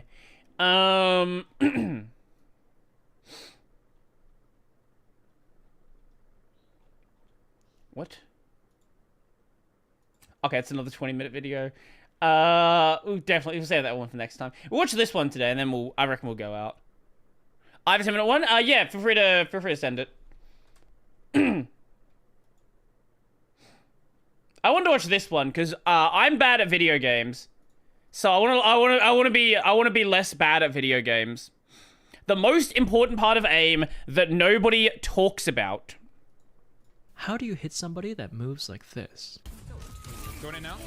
The answer is you don't. Exposed to jungle as well. this is me playing a fucking shooter right here.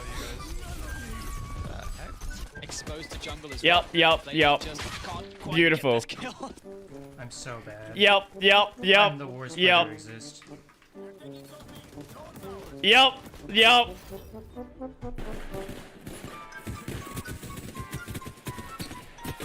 Don't forget that that X used to be a pro Overwatch player. X used to be a pro Overwatch player. He's not a pro Overwatch player anymore. All of these games are very different, but in each of those clips, the same thing occurred. The person lost track of the target both physically and visually. When trying to track someone, actually getting your crosshair on target is only half the battle. You have to determine where they are and where they're going first. To illustrate this, take a look at these two scenarios in aim labs. The bot's movement in the gameplay on the left is much easier for our eyes to follow and read, making it so that the player can focus on the aiming aspect of tracking. The run on the right is much more erratic looking, and the bot's rapid directional changes... Okay. No, but he was good enough to be a pro Overwatch player at one point. Ability to read. Trying to track without developing the skill of movement reading is like me trying to hit a baseball without wearing my glasses. I might be able to get a vague idea of where the ball is, but because I can't make out exactly where it's going, I'll struggle to hit it. But both of these runs are on the same scenario. The only difference is the player's aim, which allows us to get a much better view of how the target is moving. So how can we put on our metaphorical glasses and get this clearer picture of what the enemy is doing in real time? Don't be bad. The player on the left has mastered the skill of smoothness, the core concept that underpins not just movement reading, but almost every part of aim. I do not have that. The best way to conceptualize it is that smooth aim has no excess movement and a continuity of motion that comes from having a fine control over the acceleration and deceleration of the mouse. Get good, true. People will often view snappiness and smoothness as diametrically opposed concepts, but a fast flight can still be smooth through the way we're defining it here. Smoothness is kind of like using a higher refresh rate monitor, where it provides additional clarity while things are in motion, allowing you to react faster. Under this definition, smoothness as a skill is more than what you see in a smoothness scenario. It's a foundational technique that supports all other areas of your aim, regardless if you're microing to a head, switching targets, or tracking a rapidly strafing opponent. It's easiest to see in a scenario like this. If you try and imagine the most efficient path between these two targets, it's just a simple straight line. Sure. But when most players play this scenario, it looks more like this.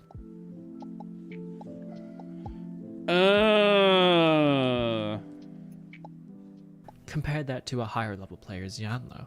He makes very efficient lines, continuously transitions between flicks and micro adjustments, and features no shakiness or instability in his aim. That's not me A big component at all. of this is that he almost never overflicks. He either lands right on target or slightly short, meaning that you don't see all of the excess movement that comes from overshooting and having to readjust. This level of optimization is what we're looking for in all types of aim, if you want to keep the crosshair steady as possible. But how do you achieve that? Of course, practicing with this ideal and get good. Get good. Mind will naturally make your aim smoother over time, but we can dive deeper than that. What causes unsmooth aim, and how can we learn to avoid these pitfalls? It ultimately comes down to a lack of confidence. When there's a lack of confidence in your aim, it tends to create shakiness and instability.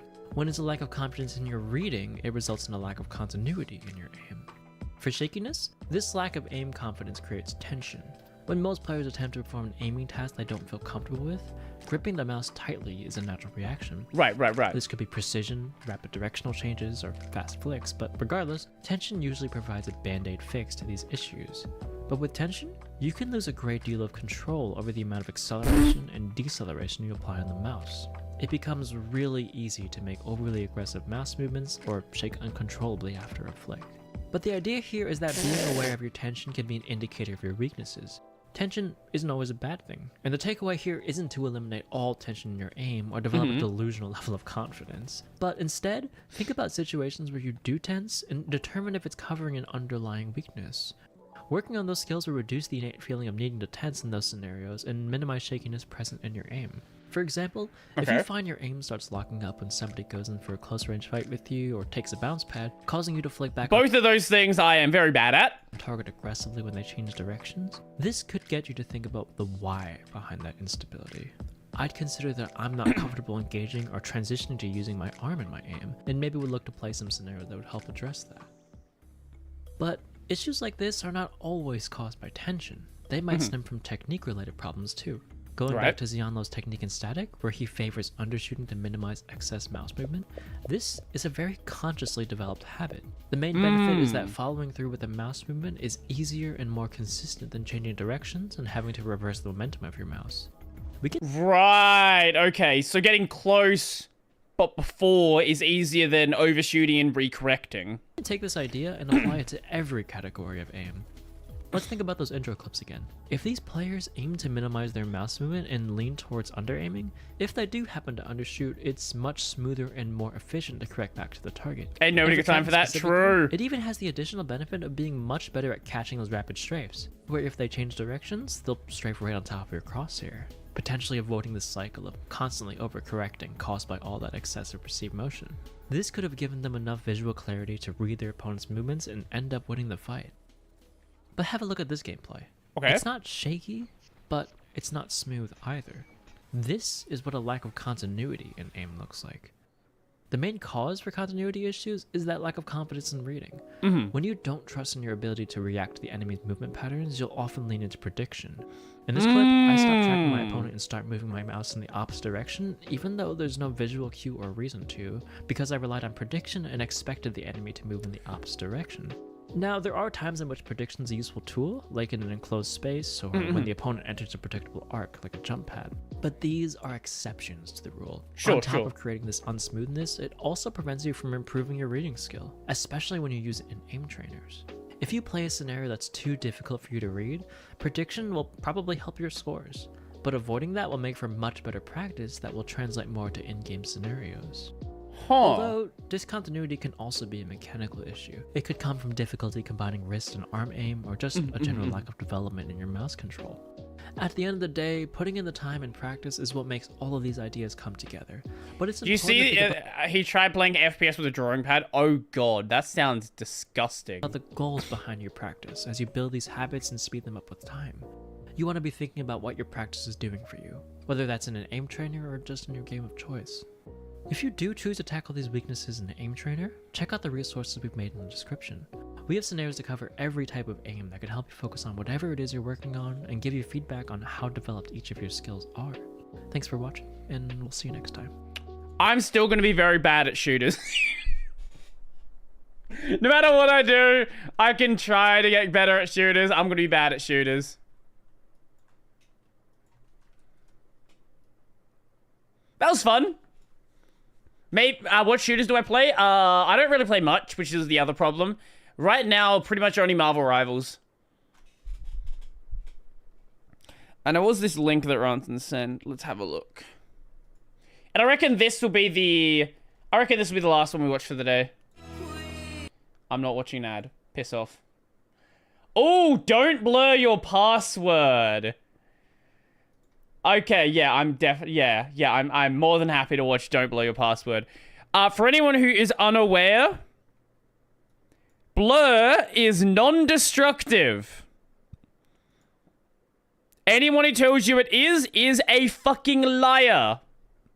If you understand the blur algorithm that was used, with the exception of a couple, blur is non-destructive.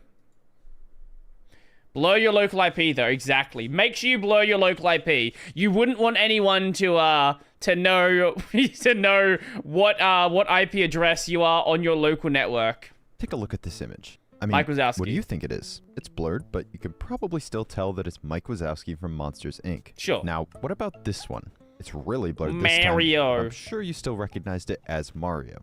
Those were pretty easy to decipher because they're recognizable characters. That is a fucking look. Holy shit.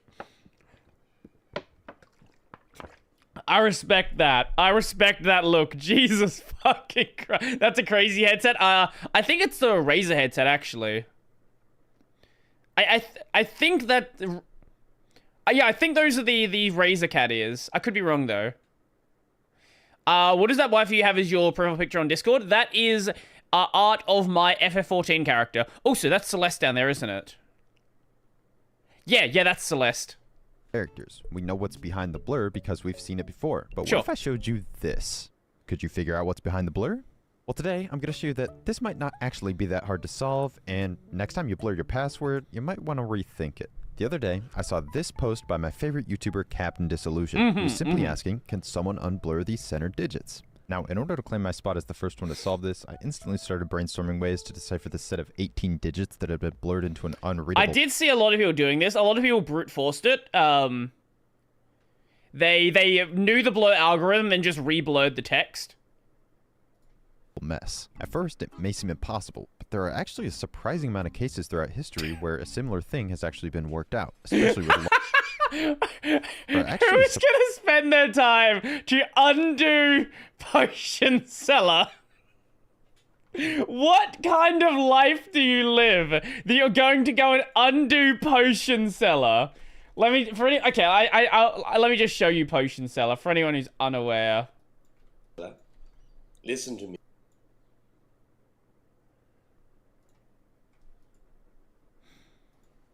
Hello, Potion Seller.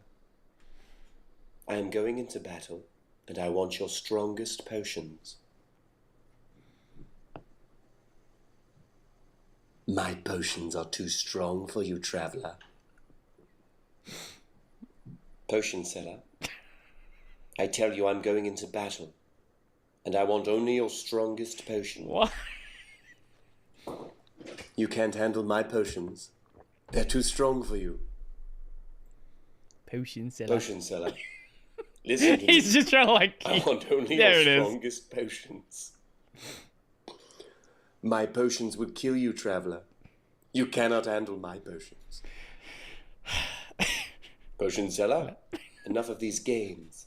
I'm going into battle, and I need your strongest potions.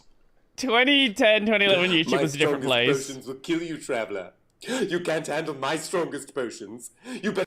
to go to a seller that sells weaker potions. Wait, he has 188k subs. He's actually done other things on this channel. I only knew him as potion seller. I actually did not know there were other videos in this channel. Oh my god, they all have fucking tons of views. What the hell? How? This was such a weird time for YouTube. Surprising amount of cases throughout history where a similar thing has actually been worked out, especially with law enforcement. In 2007, Christopher Paul Neal was arrested for some pretty horrible stuff that I'm not going to mention in this video, but the way he was found out is pretty fascinating. You see, he would taunt the police by leaving pictures of himself online, but to hide his identity... Right, yeah, no, I remember this guy. This guy's a fucking moron. If you want to talk about blur being reversible, this is very reversible. Each photo had an effect that would swirl his face. The police did struggle to decipher the photos at first, but eventually they realized that he probably just used some sort of common editing application to do it. So, yeah, he probably did it in Photoshop, and then you just do the blur in the other direction. Sure enough, using said application, they simply put the effect in reverse and were able to get a pretty clear photo of his face. This strategy of reversing the effect on distortion can also be used to reverse the effect of blurred license plates on driving cars. And funnily enough, the original question that Captain D asked, which all started this, was about how people preferred license plates to be removed. What I do know is that in a similar vein, photos of license plates are usually taken in motion, which requires software to engineer, but is generally still doable. I mean, this technology has actually been a thing for decades now. If you actually want to hide something, okay, very, very easy, okay? I'm gonna show you the surefire way to remove something, okay? Let's make a new thing. Okay. So let's put some text here.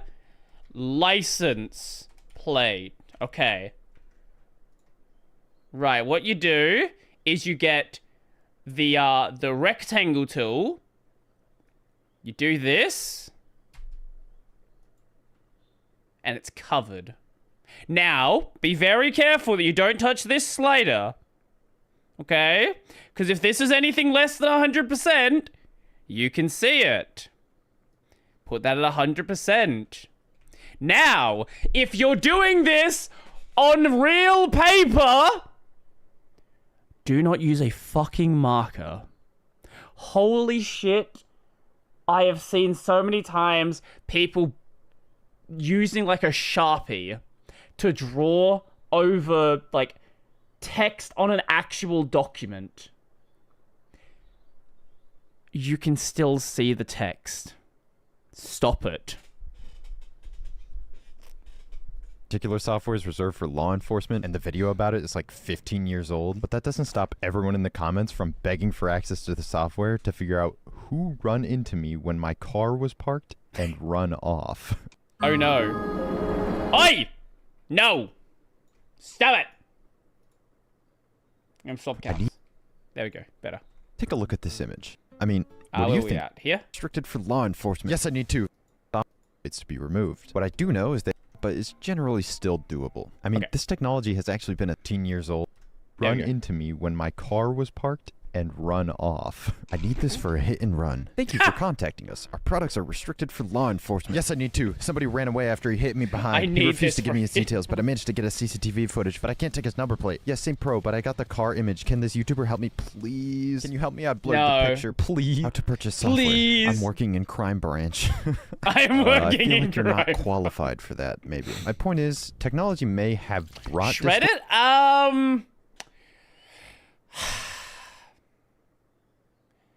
Shredding's I wouldn't call shredding a perfect plan either.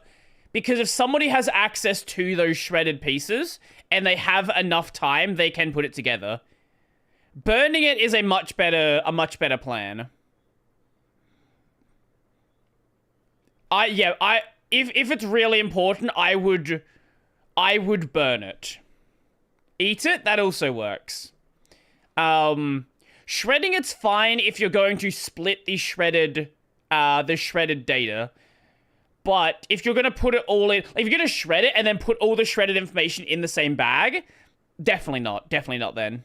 distortion into images, but it also allows us to remove distortion in pretty intuitive ways, even if people had to get a little bit creative to do so. So now that we know how to do it, we could just reverse the effect of the blur on these numbers and easily decipher It's the a little code. bit harder for blur.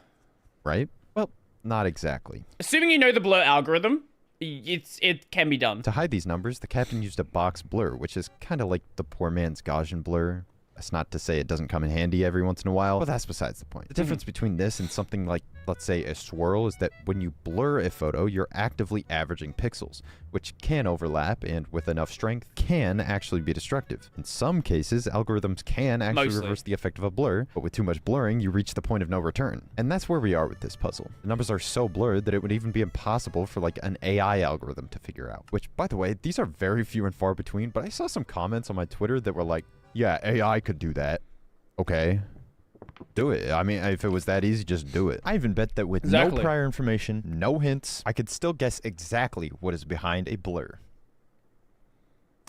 So I got my brothers to blur some player icons from this game called Geometry Dash so that I could try and decode them live on stream the next day. Just know Oliver's doing it right now and remember that for later. I do not know how to use Photoshop. Maybe we're not brothers. The Control T is the one you use to transformate it, and then you hold Shift. So transformate. Keep that in mind. Okay, so undo. No, hold Alt and then do the edge. I was. We broke it. Oh my God, why is the undo button not working? Rip. It doesn't go to the corners because it's not the same dimensions. I know, but like, his was different. Oh no, you deleted the smart filter. What if it just gets them all wrong on stream? This is some sort of eye. What? This has to be right. I gotta see what this is. That was pretty close. No. Let's try it. That's not. Yeah, I think I nailed it. I mean, that's pretty much exactly. If you if you squint. Yeah, pretty much. much. The same. What? What is this? Come on. What? This is impossible. Wait, no, some of those are pretty close. What is this? If you squint. That's the same. What? I would say that's pretty close. What is this? Come on. That's basically right on. What? This is impossible. Absolutely, yeah, Just absolutely did as not well. get a single one right. So I know what you're thinking. You suck at unblurring images. There's no way that you were the first one to unblur the numbers. Well, guess what? I wasn't.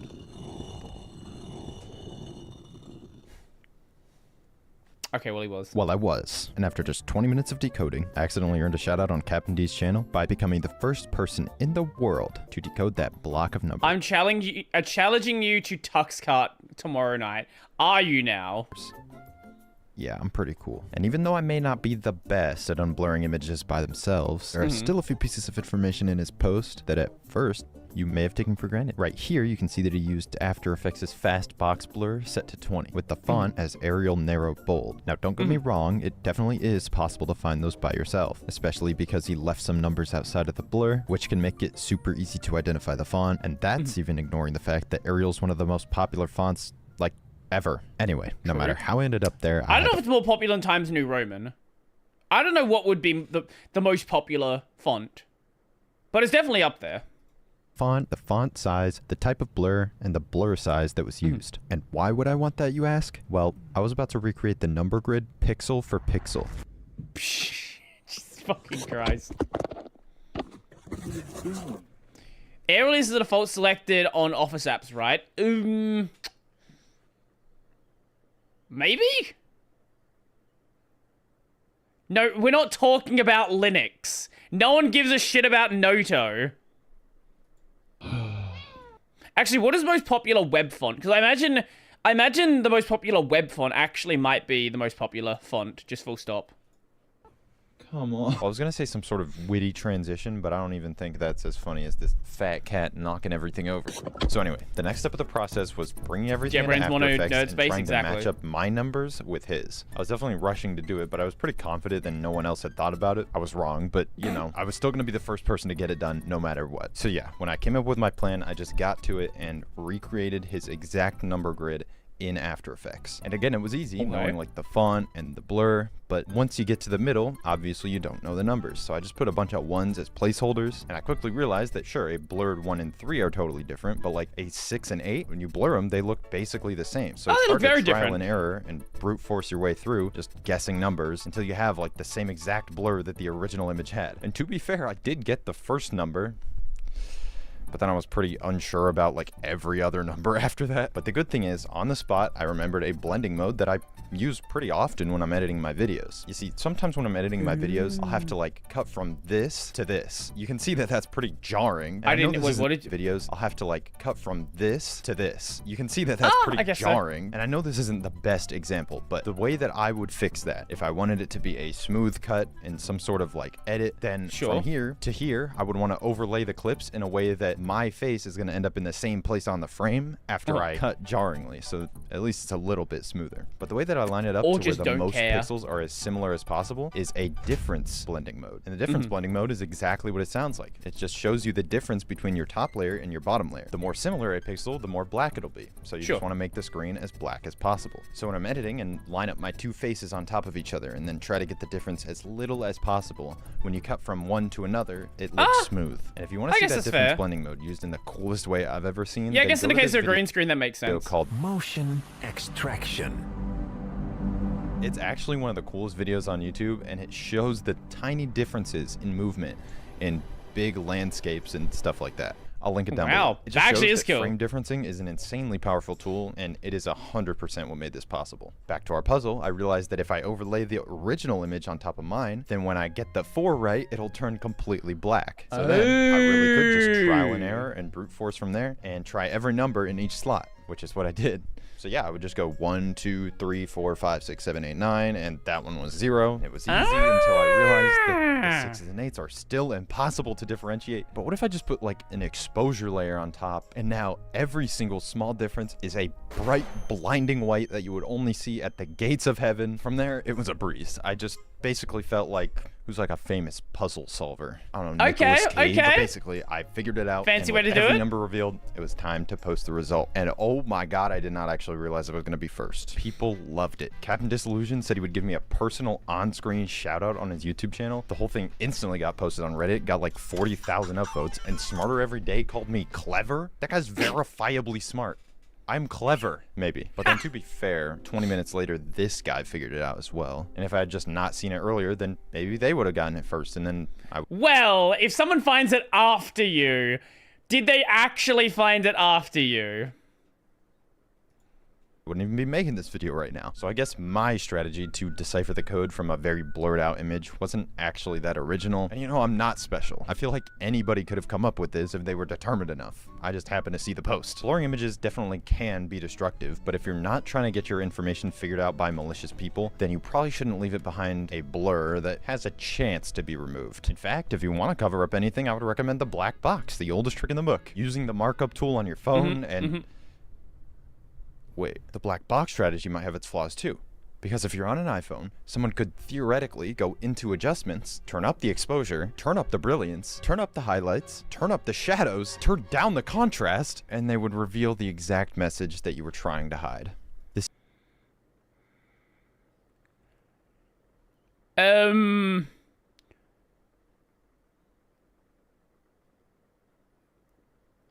Obviously he's trying to put like a subscribe thing here. If iPhones actually don't like have full black when you write over something, that's just an iPhone problem.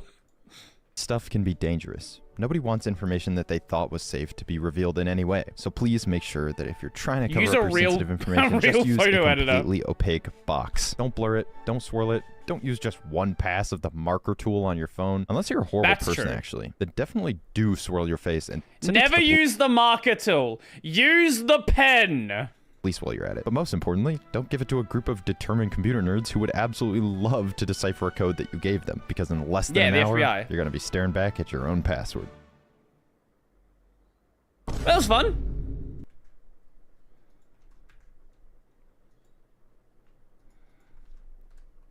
When I take screenshots in browser, I inspect element, delete... to make a... Shut up, coffee. When I take screenshots in browser, I inspect element, delete secrets first. Yeah, that's always a good plan. Yeah, just don't have the data even be present in the screenshot, then it can't be leaked. He got bribed. I did see the video. I saw both parts of that. It was a fun video. And then he was like, nah, fuck you. I'm not going to take your money. I'm just going to do it anyway. Oh, that was fun. I will probably maybe be live tomorrow. We'll see. I'll definitely be on Venny's stream on Sunday, though. I guess it'll be Saturday for the rest of you. Yeah. Anyway. Maybe. I don't know.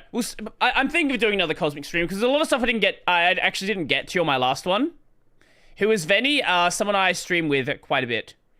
Let's see who's live right now, and I will send you guys over somewhere. Literally nobody is live. Yeah, that one. How was Boxing Day? I got a little bit drunk. And that's why I did not stream that day.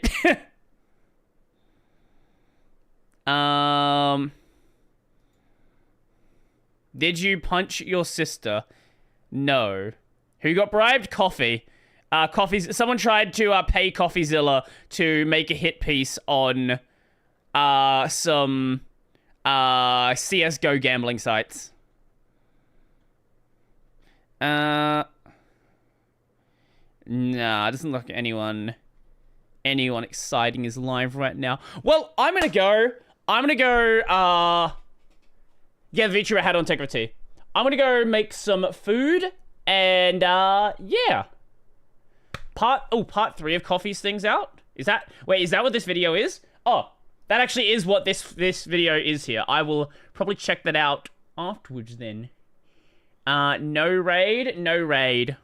Sadly. What is Boxing Day? I need to Google this. Yes, Google. It's the day after Christmas Day. Anyway, I'm gonna head out. Enjoy the rest of the day, all the fun stuff, and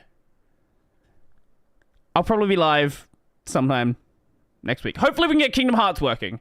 9 souls is gonna go in the Black Myth spot. So, yeah, check around for that one. If we can't do Kingdom Hearts, then I guess we'll do something else in that spot. Anyway, I'm gonna head out and enjoy the game for the day, and I am... Ow. Why is the music very quiet? Let me fix that.